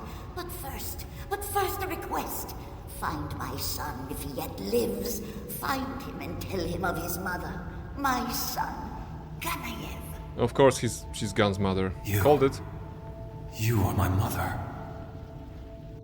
So, my son has returned, and he has brought violence against me. Will you murder your mother? Is this the homecoming you have sought? Come on, Gun. You abandoned me. Cast me to the wilds of Roshaman. Abandoned implies I had a choice in the matter, my child. I had Matu, but hello. one choice, and that Good, was good. to love your father. Pretty late here. What does a hag such as you know? It's 11 in here in my time zone. Welcome in, welcome in. As you can see, we're playing Neverwinter Nights Enhanced Edition, and it's so enhanced that we can't see character's face right now. I mean, he's under the stone skin, but yeah, Love. that's the way we don't see the features. More than you, I think, child. Have you not drifted from creature to creature, spirit to spirit, finding no dream that has touched you? Or have you done so at last with this one you follow, and perhaps not yet realized it?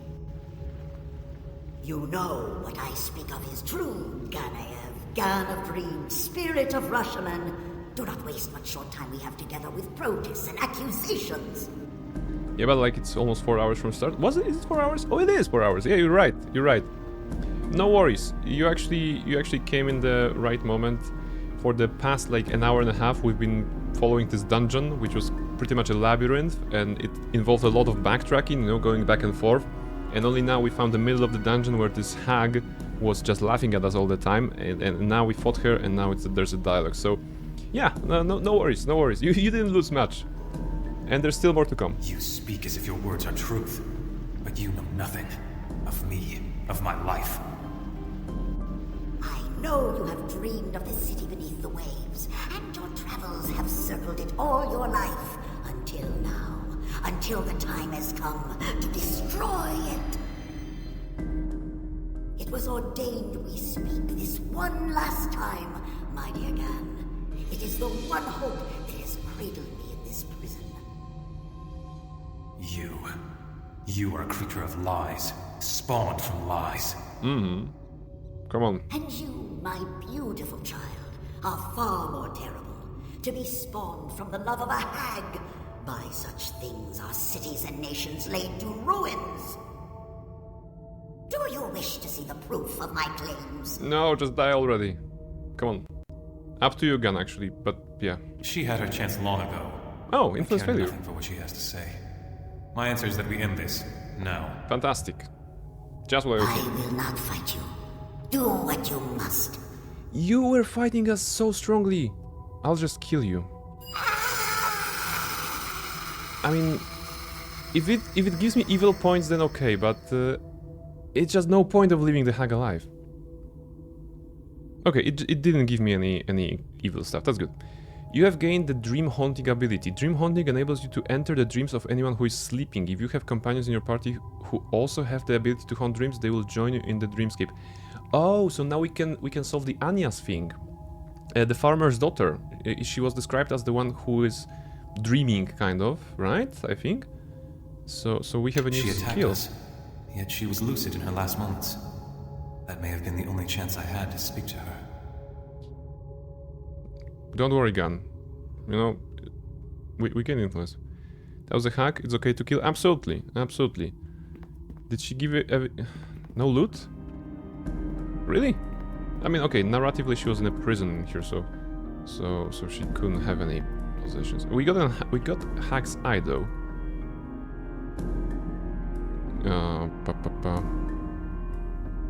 The Hag Eye enables you to haunt dreams like the Ghoul Couch and the two other powerful hags who created it. Okay, okay. Yeah, so actually, now I'm interested. Does it open?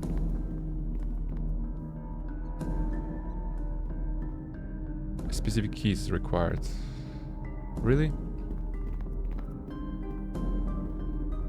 Passage sealed. Stairs up to the Kovea Kurgani. So the exit is here then? Golem. Corre nos y porpe coromos. Wait. Weather resistant golem torso. We have found a golem torso now and then golem legs earlier on. Are we gonna build a golem again? Okay, earlier in the game we didn't build a golem, we actually awakened one. Also, let them fight. Come on. I'm mostly finding the way out, which is here. Alright, that's good. Or rather, here. Right? Passage sealed. Okay, this is a passage that I can open from this point, maybe? This is the exit. Okay, now it makes sense to me. Woof, alright, we're finally getting out of this place. We just need to defeat those guys. Or rather, they need to... Wow! Look at this! We have Elder Earth Elemental. Basically, Gan decided to go summon level 9.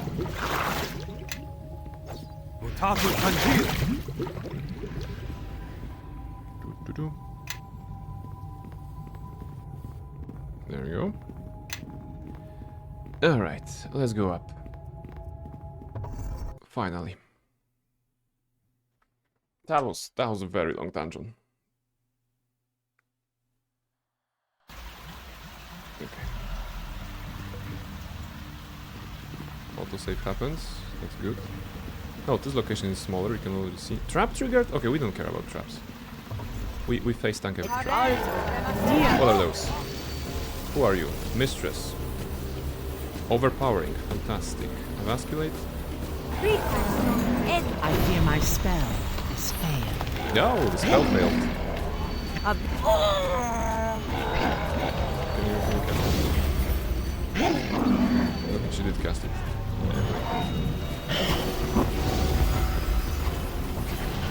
Anyway. Badly wounded. Finish it off with disintegration 100. Oh, we're silenced. Okay, we're silenced actually. That way I couldn't cast the spell. She silenced us. And now she's dead. Because everybody else from the party actually could do something. Yeah, Barnabella is not here to as well. Also, the game is too loud right now.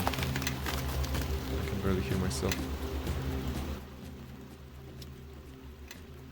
There we go. Should be better. Weighted down too heavily. We also... The spirit energy is 57. So it's low. Dread wraps. Ooh! Wait a minute, what's that? Armor bonus plus 10. Constitution minus 2. Vulnerability fire. Fire percent. Magical 15. What a weird armor. When worn, these tattered ropes cling to your skin like dozens of leeches feeding on your blood. Ugh. Okay, that's needlessly graphic. I don't like this armor. Okay. Get some loot, which is basically money.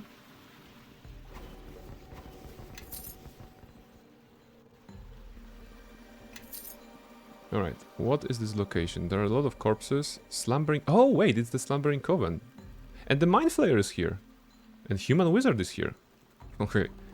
I think this is like a final location of this part of the adventure, right? It feels like a final location. Slumbering Coven, a reminder, was the group of witches that were just partaking in a shared sleeping, you know? We dubbed it as a sleeping club. Like a book club, but for sleeping. There's a corpse of a red wizard, possibly. More corpses. Okay, F12 and approach. Human bard. I am weighted down too heavily, I fear. Okay, let's steal everything. The heavy things go here.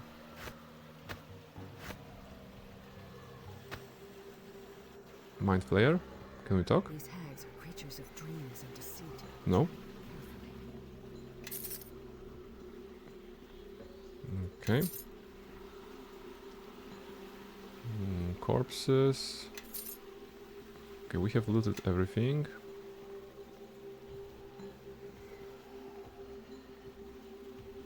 How do we progress? Look, let's check them out. Okay, they're just sleeping, right? Are they all witches? I mean, hags? They seem like this, right? There's some not rituals. Okay, the nine hags that make up the Slumbering Coven hover in mid-air protected by energy barriers. The energy fields prevent us from slaying these crones as they sleep, but from here we can invade their collective dream and perhaps destroy them from within. Okay, you can use the dream haunting ability to enter the Slumbering Coven's dreamscape. Alright, so we save the game, right? Enter. At first, it seems easy entering into Coven's dreamscape, like diving into warm water, but then you are grabbed by an unseen force, shaken violently and thrown into blackness. There we go. Alright. Okay, an audience with the Slumbering Coven. I guess we're gonna go further. It's the Veil Theater. I'm gonna take a short break before we continue. It's ourselves and Gun with us, which is good because Gun is a both healer and damage dealer. And Barnabella still has some spells that she can use. Okay, not that many. No, it's gonna be enough. Yeah, absolutely, it's gonna be enough. No worries. So yeah, short break. I'm gonna refill my tea, and then we're gonna continue in this thing. And I think, aside from this quest, we're gonna go back to Anya's farm to see if we can enter her dream and solve that situation for them. And that may be the end of the stream after that. So one last break before the end, I suppose. But we're gonna see. We're gonna see how it goes. I'll be right back with some fresh tea.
Hello, beautiful people. I am back. Mischief is awake. I have tea. So we can continue. We can continue this part of Dreamscape Veil Theater, apparently. Yes, we have entered the dreams of the hags, right? Gano's with us. He spawned on the railing here, on the platform, I suppose. No, funny. Alright, there is Magda. There is Vesper Jin. Wow. I mean, sorry, but Vesper Jin sounds like someone's OC, given the hair is also very bright at the very end. Let's see. It's either someone's OC or a name of a drink, you know? Vesper Gin, like Vesper Martini. Alright. Magda, what up? Hurry, Barnabella, or you'll miss the final scene. Okay, I understand that this is a dreamscape, right? So whatever is happening here is a bit weird. But Barnabella, being a nerd, she should be like straight to the facts. Where is the slumbering coven? I've come to find them. No, you've come for the play. We composed it for you, and don't you remember? And we named it like you asked, The Betrayer's Crusade. There is something deeper in her request, an undercurrent. We should follow its pull and see where this play leads. Go ahead, step on the stage. We've reserved the Betrayer's part for you. You remembered your lines, don't you? Wait, I know this tale. Everywhere I go, it seems to follow me. Tales are messages of sorts, though they bring different tidings to all who hear them. If a tale is persistent, then you have not yet heard all it has to say. Now, weren't you about to tell me that you've forgotten your lines? Yes, that's right. Of course.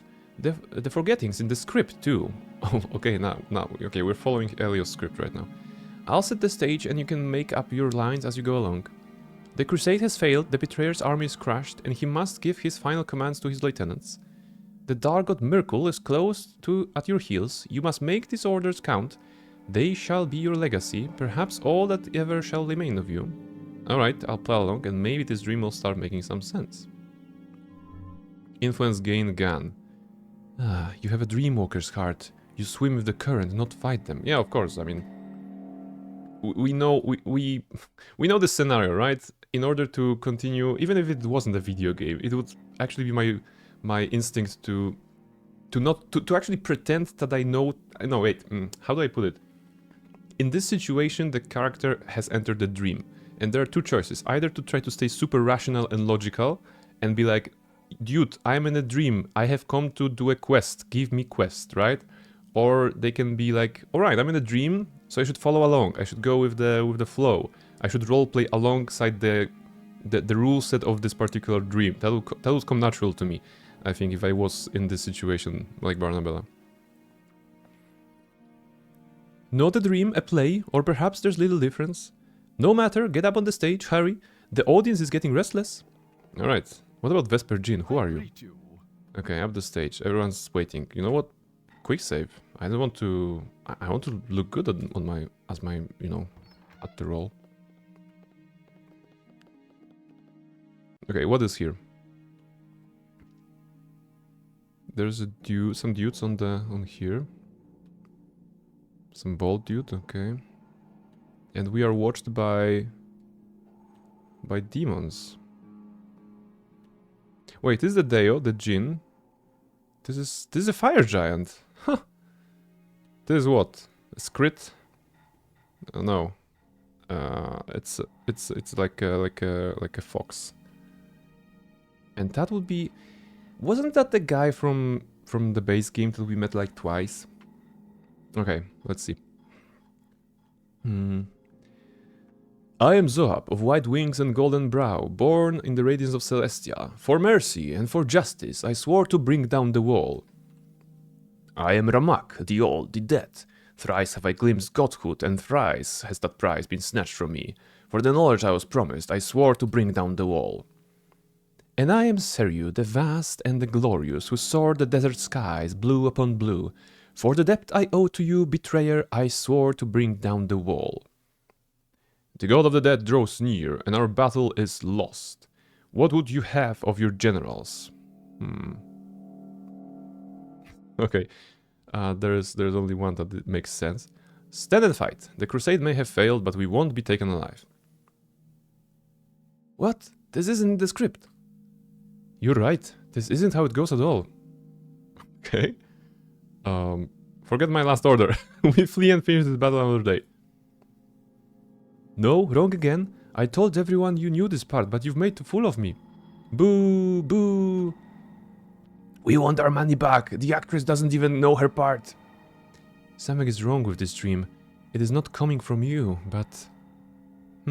Perhaps we should skip to the final scene, where the betrayer is captured and tortured and punished. She won't need to know any lines to play that scene properly. Yes, she'll only need to know how to scream. What is this? What is this? The audience is here. Okay. The audience is attacking and Magda is attacking Vespergine. Okay, so those guys are with me. Okay, they're not actually doing anything. Okay, hide. First things first. Get the undead. Okay, I'm afraid I'm not here and I'm there. Because the characters is looking weird. Okay, that's good.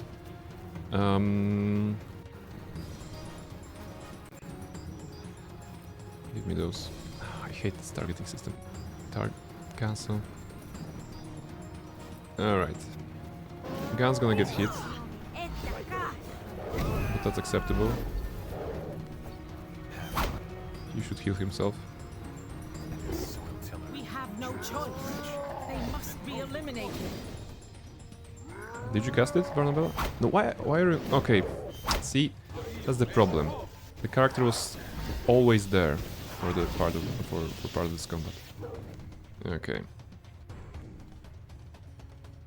Like that. Okay. This one died. By the way, your metal plays is still going on in the background, I think. It is. It is. And actually it saved me from madness in this dungeon before. I don't even know what I want better. Sometimes the music of the game is a bit repetitive.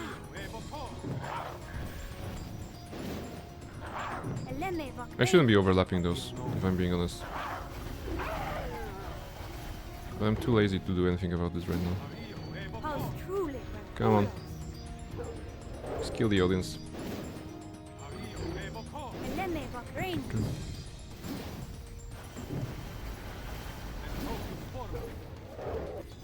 So the last one? It's the last one. Did the gun... Is the Greater Earth Elemental tanking at 6 HP? What a chat. Fantastic. He's fighting with this big guy. Okay, he's attacking Gun maybe. Ooh, Gun healed this one. Alright, that's good. Can you destroy this one? Oh, come on. Flame Arrow. It's an overkill, but... It's gonna work, right? Disarm hit? Really? Did you disarm me? Yeah, okay. I dropped my dagger. Fantastic. The betrayer will return and we will wait for him as we promised. We'll watch for the opening of the gate. Look for us on the day the betrayer returns. We will storm the City of Judgment at his side and our oaths will be fulfilled at last. That dream was powerful and there was much truth in it, I think. The portal will lead us onwards. Okay. Well, definitely interesting, you know. The game is touching the motives of betrayal, but also dreams a lot. With Gun, with everything, pretty much. So participating in a dream sequence is something I would absolutely expect. Now we are here. Is it Human Bard? Are the hacks gone? Wait. This is a reflection of a wizard who is trapped here. Oh, travel to the wizard prison. Oh, we need to go to every place. Okay, the time is good. Time is still good. Stay here, F12. And we're gonna go Mind Flayer at the end. Human Bard, Human Wizard. Human Wizard, let's go. What is your prison? What is your dream? Faras Windelhelm. There's got to be something I'm overlooking. Something... Oh, you there. You have to help me. Of course, what can I do for you? This thing, this vile creature, claims to have right to my soul. Oh. Is that the devil? Yeah, okay. Lore. You mean that Volksgon over there? Why, yes. So you have some experience with infernal beings, then? You could say that. I once knew a warlock who collected them, actually. Nice reference to Amanjaro. Collected them? Why would anyone ever do such a thing? It was a hobby of his. Quite a hobby to have. He must have been extraordinarily powerful. Never mind. He's not here right now, so let's concentrate on another problem. Too bad. Such expertise would come in handy right about now. The matter at hand concerns the contract I signed with that... What did you call it again? A Volksgon? Wait, you signed a contract with the devil? No, that is... I did sign a small agreement, so yes, I suppose, yes. What were the terms of this agreement? Not my soul, that's for sure. We simply agreed on a number of favors he would grant me if I did certain things for him. Do you have a copy of this agreement? Yes, but I need to keep looking through it. I'm sure he has another copy on his person, just to taunt me in case I just lose mine. Okay, I'll ask to see his copy then. Greetings, my friend. I hope our good friend Faras here hasn't concerned you overmuch with talk of our business relationship. He says you have a claim of his soul. Is there any truth to that? Why, yes, but that is only because I do have a claim to his soul. It's all explicitly stated in the contract. Do you have a copy of this contract? Of course. Here, you may peruse it at your leisure. If you have any questions about it, feel free to ask. I'll do that. Okay, let's see. Nothing like facing legal issues at work and then going for legal issues in the game. Upon being fully unrolled, the scroll reaches a length of approximately 30 feet. It features a tiny, precise script written in a reddish ink, presumably blood, on a material that you'd rather not consider too carefully. While a little of the writing is in a language you cannot decipher, the majority is written in common. Okay, but... maybe I have to use it to read it? Or something like that?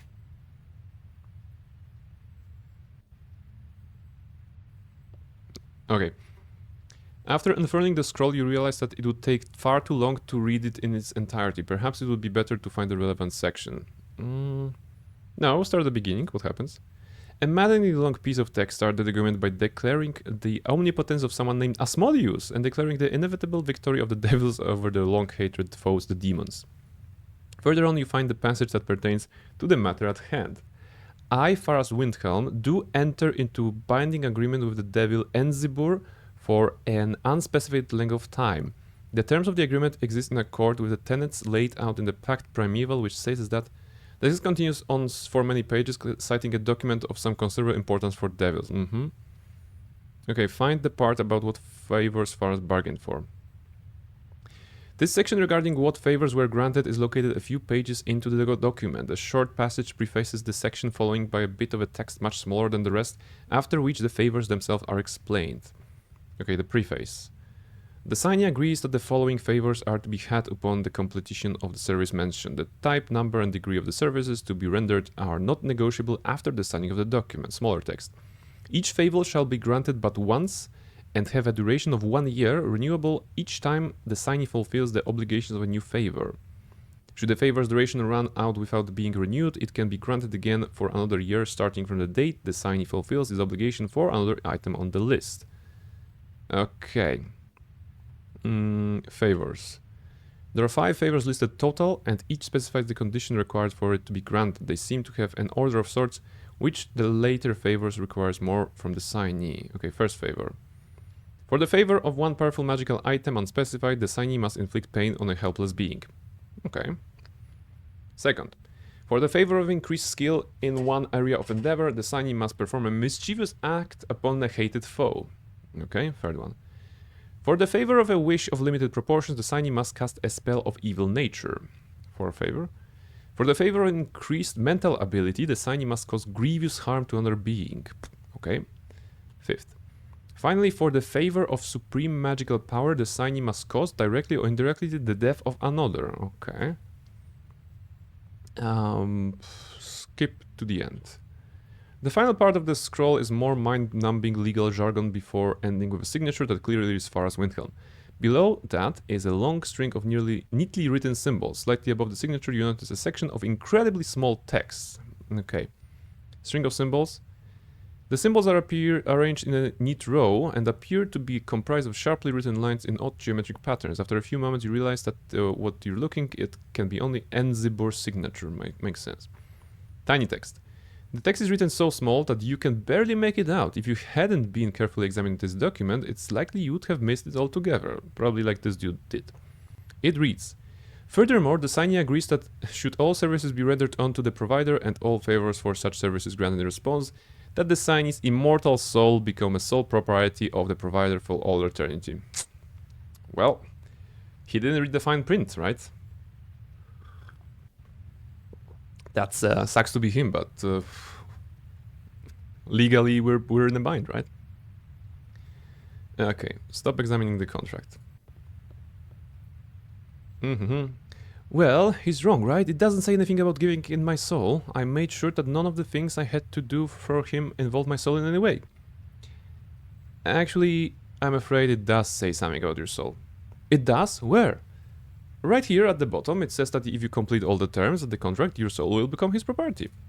Oh gods, I didn't even see that. I just checked the conditions inside the stupid paper.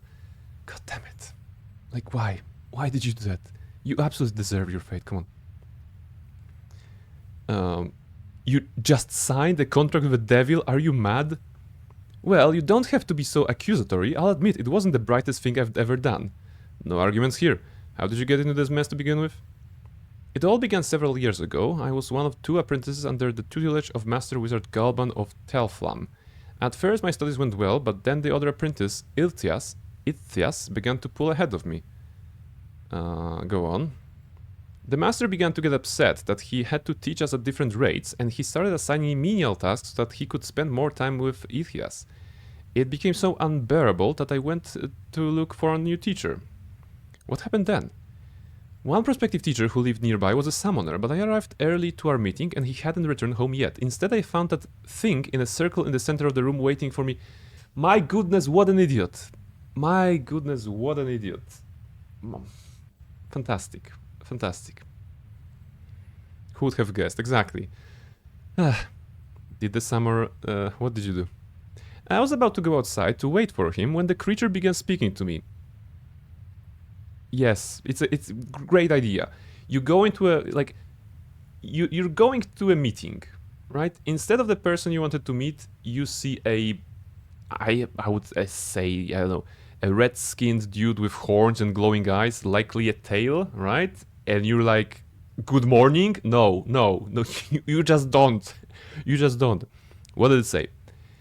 That first talk we had was pretty ordinary. It asked why I was here and then why life with Galban and Itias was like. Okay. Did you sign the contract during that first talk? No, I returned home, but Enzibor began to visit me whenever Galban and Itias went out, and we eventually came to an agreement. Okay, of course. And then? Things went well enough at first. I fulfilled a couple of the conditions on the contract and was rewarded as promised. My studies began to pick up and my situation got better. Then it went horribly wrong? Not quite. Sometime later, the favors I had earned vanished. My studies plummeted once more, only it was worse this time because both Itias and Master Galban suspected I had been cheating somehow. Yeah, because in the contract it was mentioned that the services, the favors are given for the time frame of 1 year, right? So that must have been the case here. Oh, god damn it. Actually, I there, you know what? That means I have a high intelligence.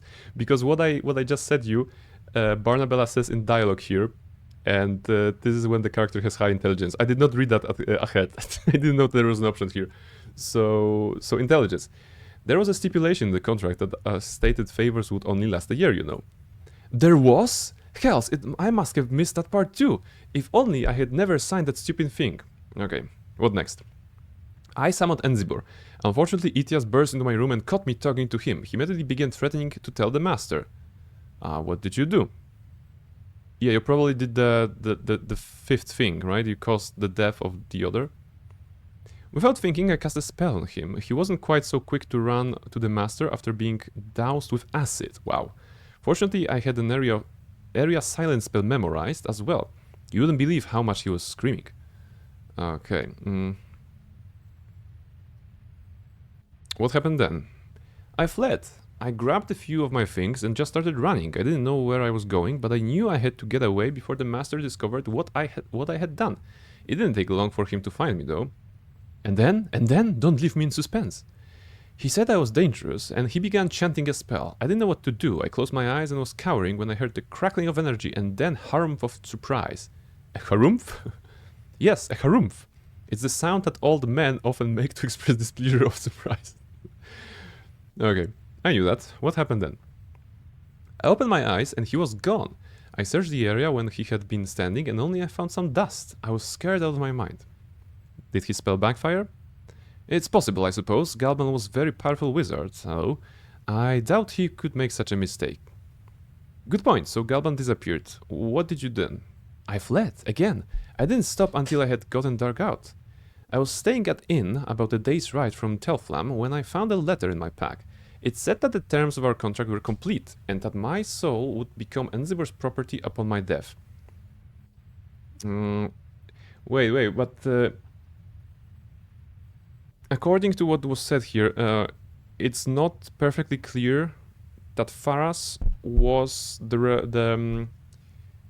it's not clear that Faras killed his own master, therefore the 0.5 of the contract may not have been fulfilled because the person did not die by Faras's hands, I think. That's the loop. That's the whole, I think, loophole. Okay. Oh yes, I wonder why his teacher preferred the other pupil. Yeah, I mean, he's probably an asshole.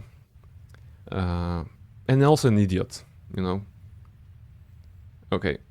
So now we're trying to get out of it. Hells yes, I'm trying to get out of it, wouldn't you? I suppose so. Do you have any clues on how to get out of this contract?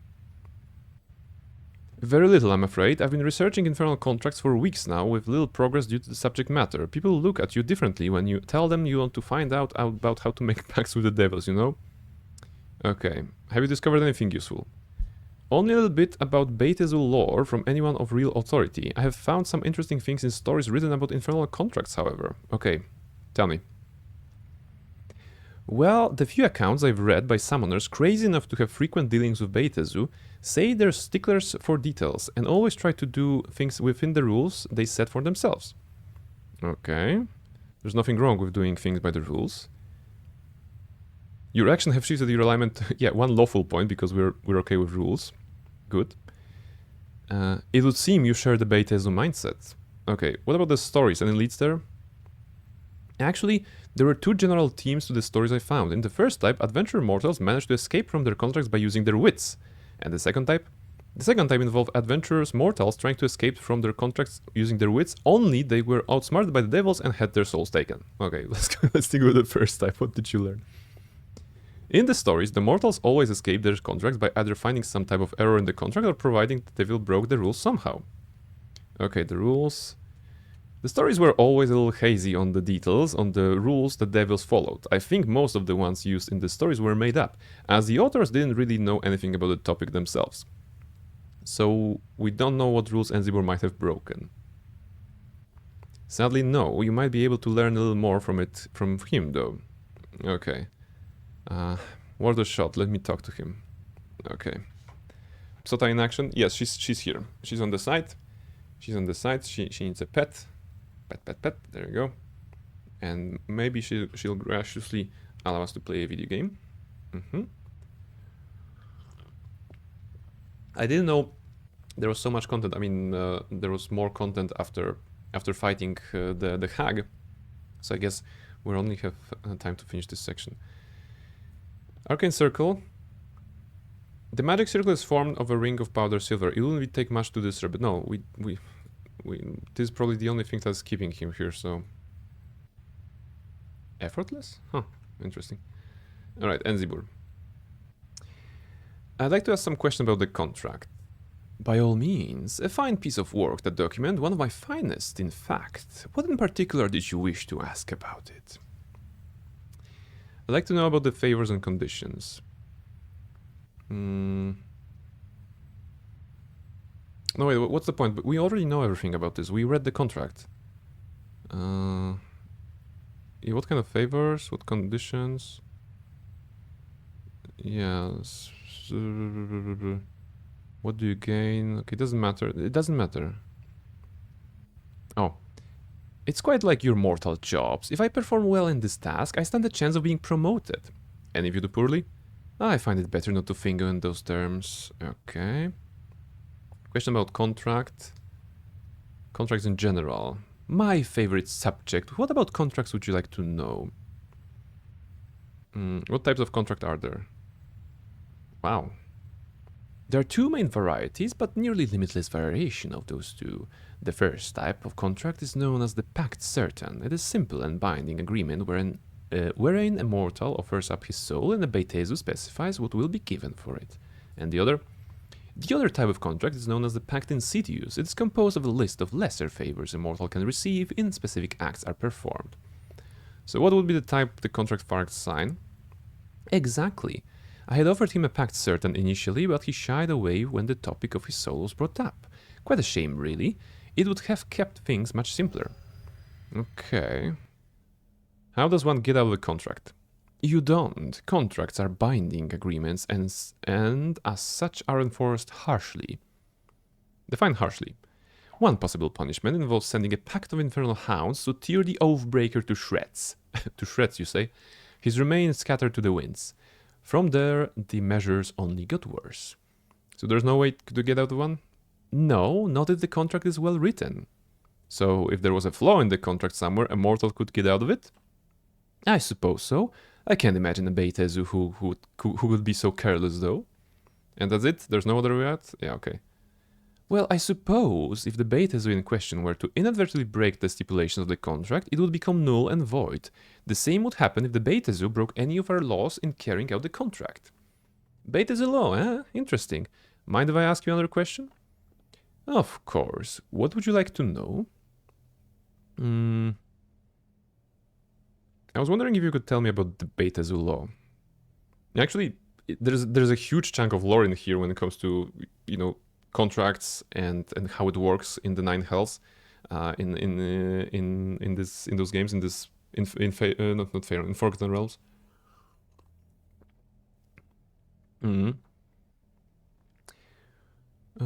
Aren't you the inquisitive one? Sad to say, Beitezu law is far too complex for a mortal to possibly understand in a single lifetime of study. Dude, I have 24 intelligence, come on.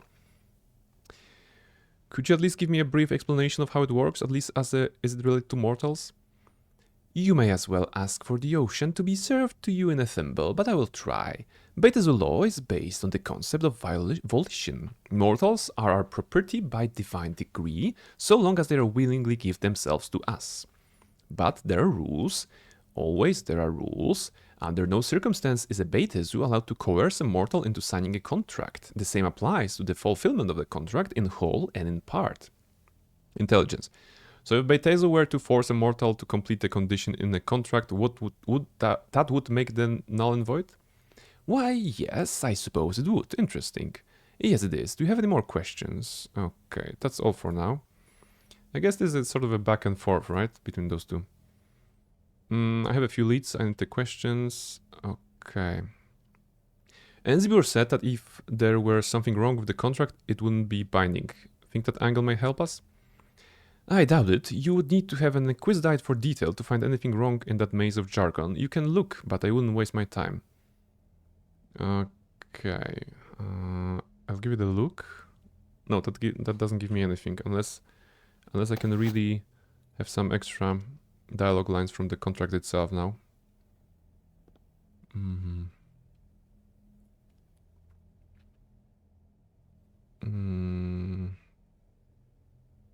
No favors. No, it's the same, right? Smaller text. Preface. Okay, nothing here.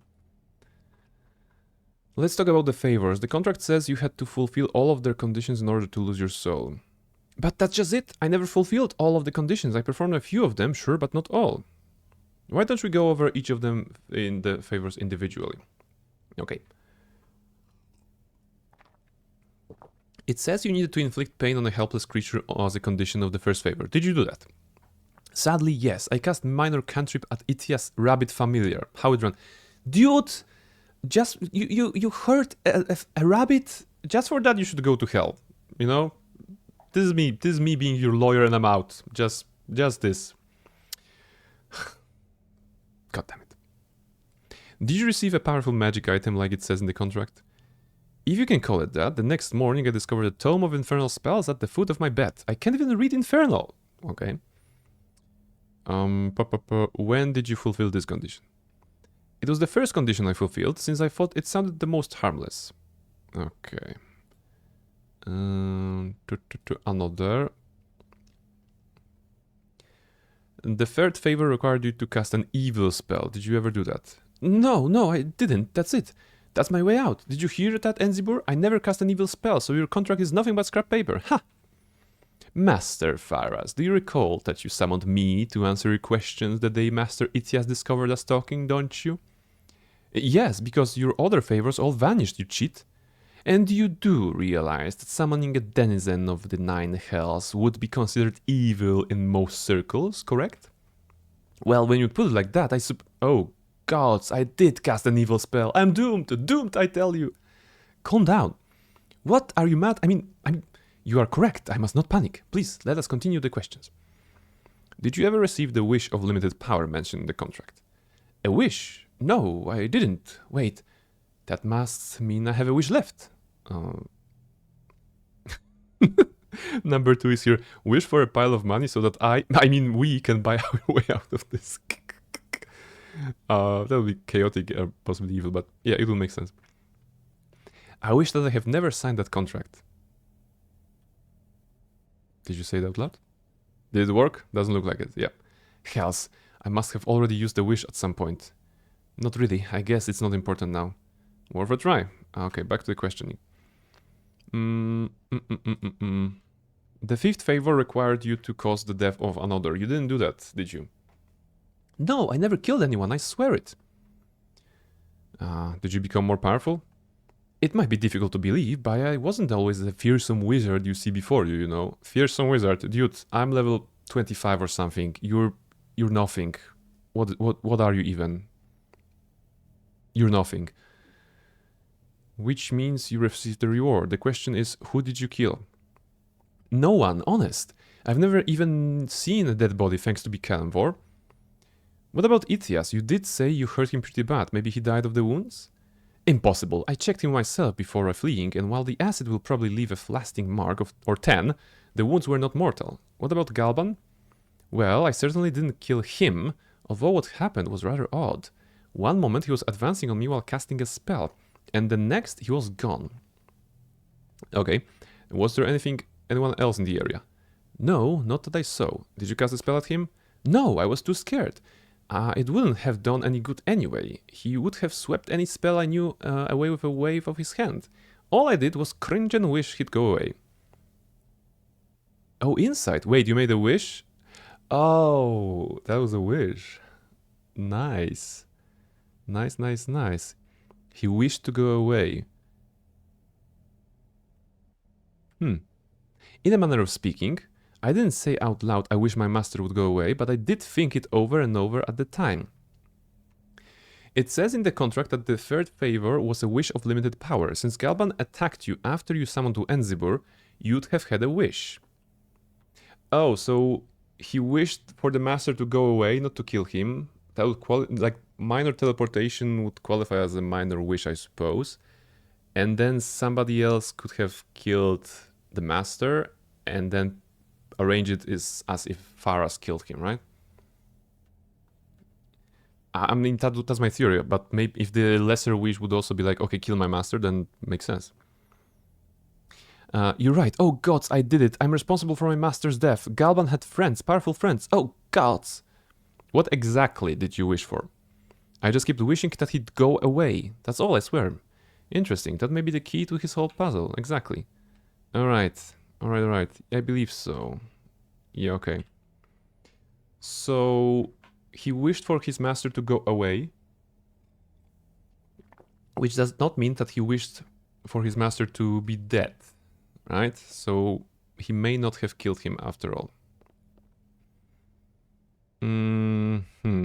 Question about the contract. We can already say contract is null and void. Oh,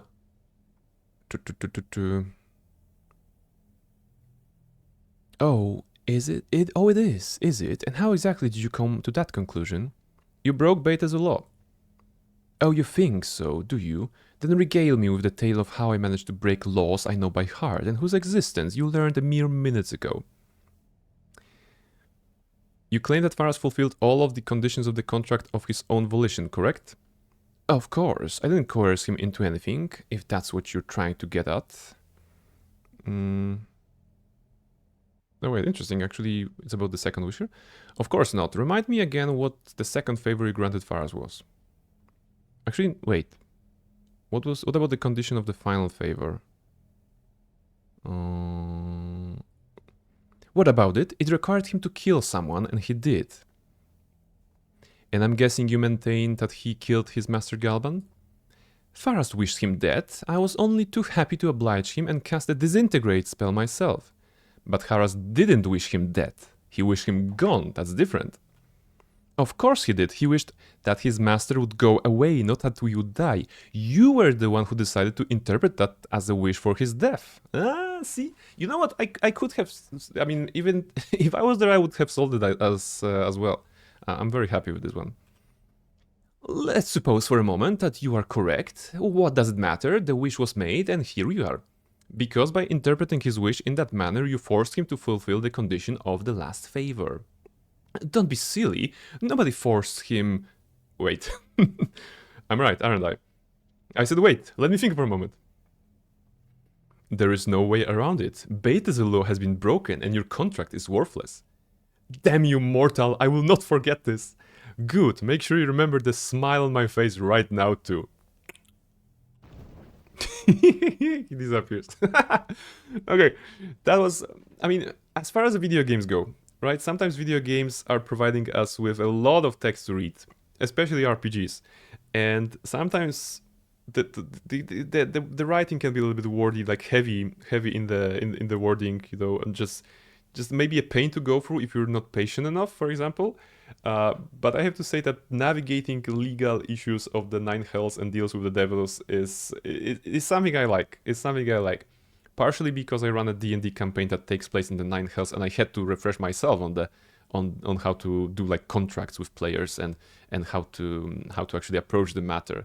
Of course, for the most part, the contracts, the players were like, no, we're not signing anything, no, because on some metagaming level, they knew it's gonna be bad in the long term. They only signed a slight contract about the resurrection, not the resurrection, about the learning the location of the mist comrade, I suppose. Yeah, that was actually Nirmolo's character, I think, signing a contract with a devil so that Nirmolo's character can find Nighty's character in the Hells. I think that was the case.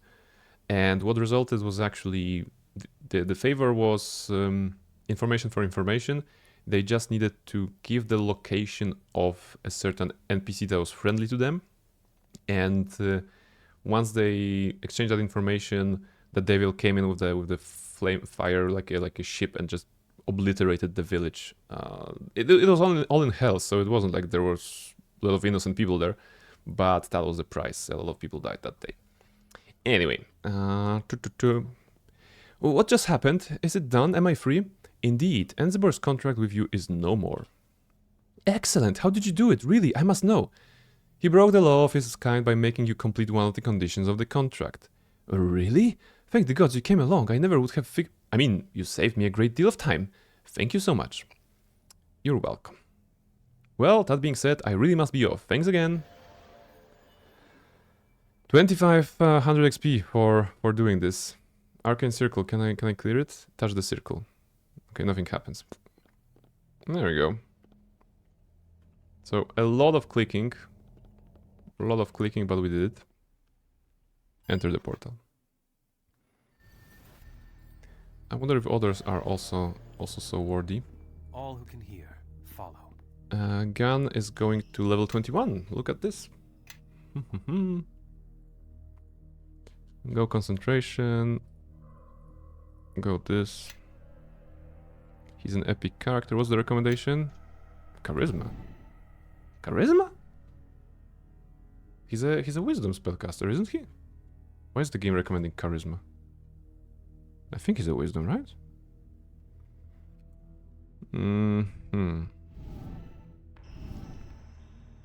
I guess we're gonna give him a vampiric fist as well.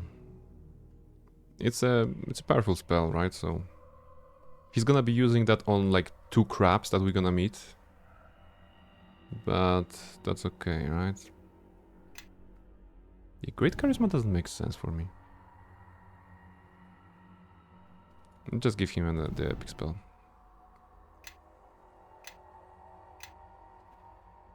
Mm-hmm.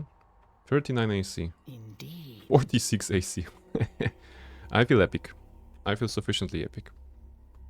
Alright. So we also have a mind fair. Wait, we go in here?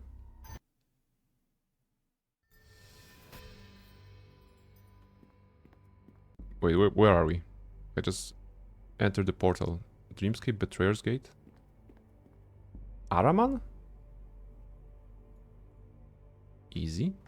Who are you? What is this?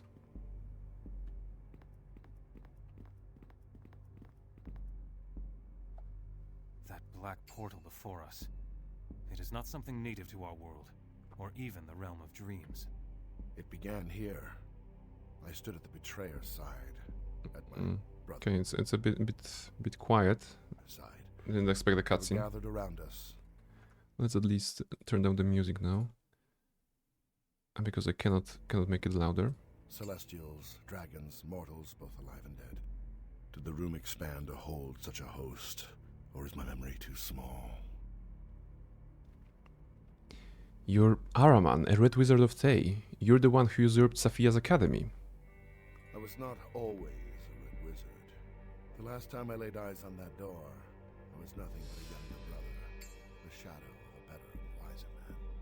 We stand before the Betrayer's Gate, a door that should not be. Rest your eyes upon its edges and its grooves. Watch them carefully, and you can sense the wrongness. Death and life flow together in that simple slab of rock.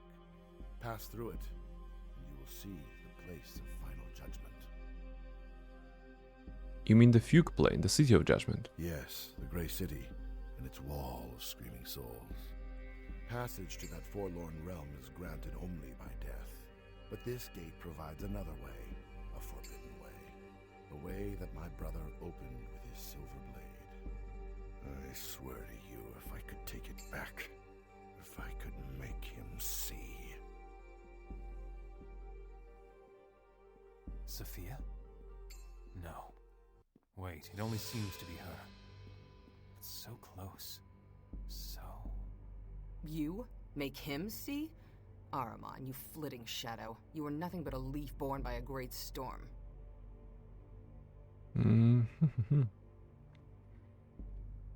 You are not Safia, are you? Araman, why do you hunt me? Okay, they You would don't destroy interact. everything your brother strove for, render his sacrifice meaningless. Not to destroy, to set things right. How could I choose my brother over my god? Yes, I was a feeble, flitting thing when I passed through that door. I was born by my brother's storm, but I learned from his folly. He set mortal love above the gods, so he paid the price. And we paid with him, you and I. Be cautious. I think choosing one over the other will lead to bloodshed in this dream.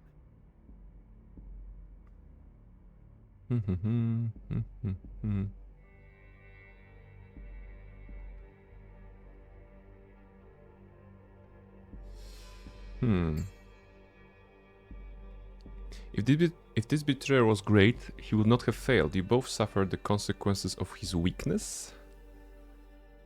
I mean, it feels like what Gan said. It feels like siding with one against the other, or having them both against you. I'm gonna go with the third path. Yes, my brother was weak.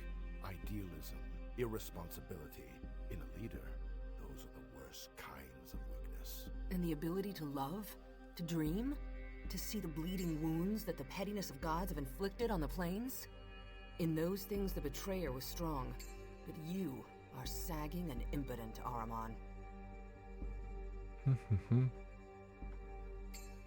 Aw, number 4 here.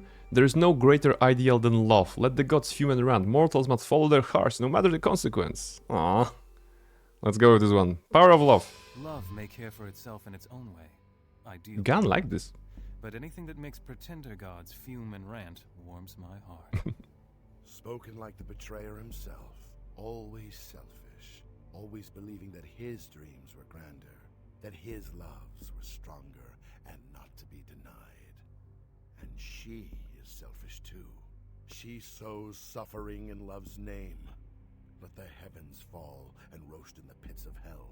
If love was served by such as this, she would care not. No. Friends. Wait. Ahriman, Red Wizard. Is she with us? Okay, Red Woman is with us. First of all, make sure the audio of voice is higher.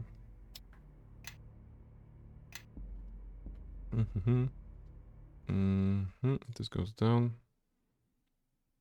This goes up. Actually, very interesting part of whatever is happening in here, I would say. I don't know about love in this case. Safia just called him an impotent, didn't she? Well, you know. Let's cast it on the Betrayer's Gate, kind of. Okay, it hit a couple of them. Dudes, you are wizards. Near death, barely injured. Oh, actually I have this spell as well. Vampiric Feast. Casting. Okay, it didn't kill Ahriman. Ahriman is near death though. Yeah, I mean, Gun casted it for sure. Ooh, we have 2 shadows, because one of mine and one of Gun's. Dead. Alright, good. Loot? No. Betrayer's Gate? No. Mordenkainen Sword. Oh, hello. Greetings. And love overcomes, as it always must. Thank you. This is all. And the exit to the Coven is revealed again, but the meaning of this dream eludes me. Exactly, like, we've been going through the Coven, Slumbering Coven, right? And suddenly there's the story of the Betrayer again. Which is cool. But like neatly put into the game as in, you're not supposed to understand it yet. I think that's the case. We already know, I mean, now we know this is the Betrayer's Gate. We know it's gonna be closed. We know this is, I mean, okay, I know this from reading ahead. This is actually the location at the bottom, I think, of the Death God's Vault. You know, the Betrayer's Gate that is closed to us. But something happened in here, right? I don't know.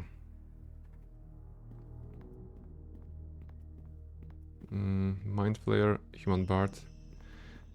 Okay, I guess there's also Human Bard and Mind Flayer, and we have to go for their dream sequences to actually solve this. But it's getting pretty late, and given how long it took to go through the wizards situation, there was a lot of reading, admittedly.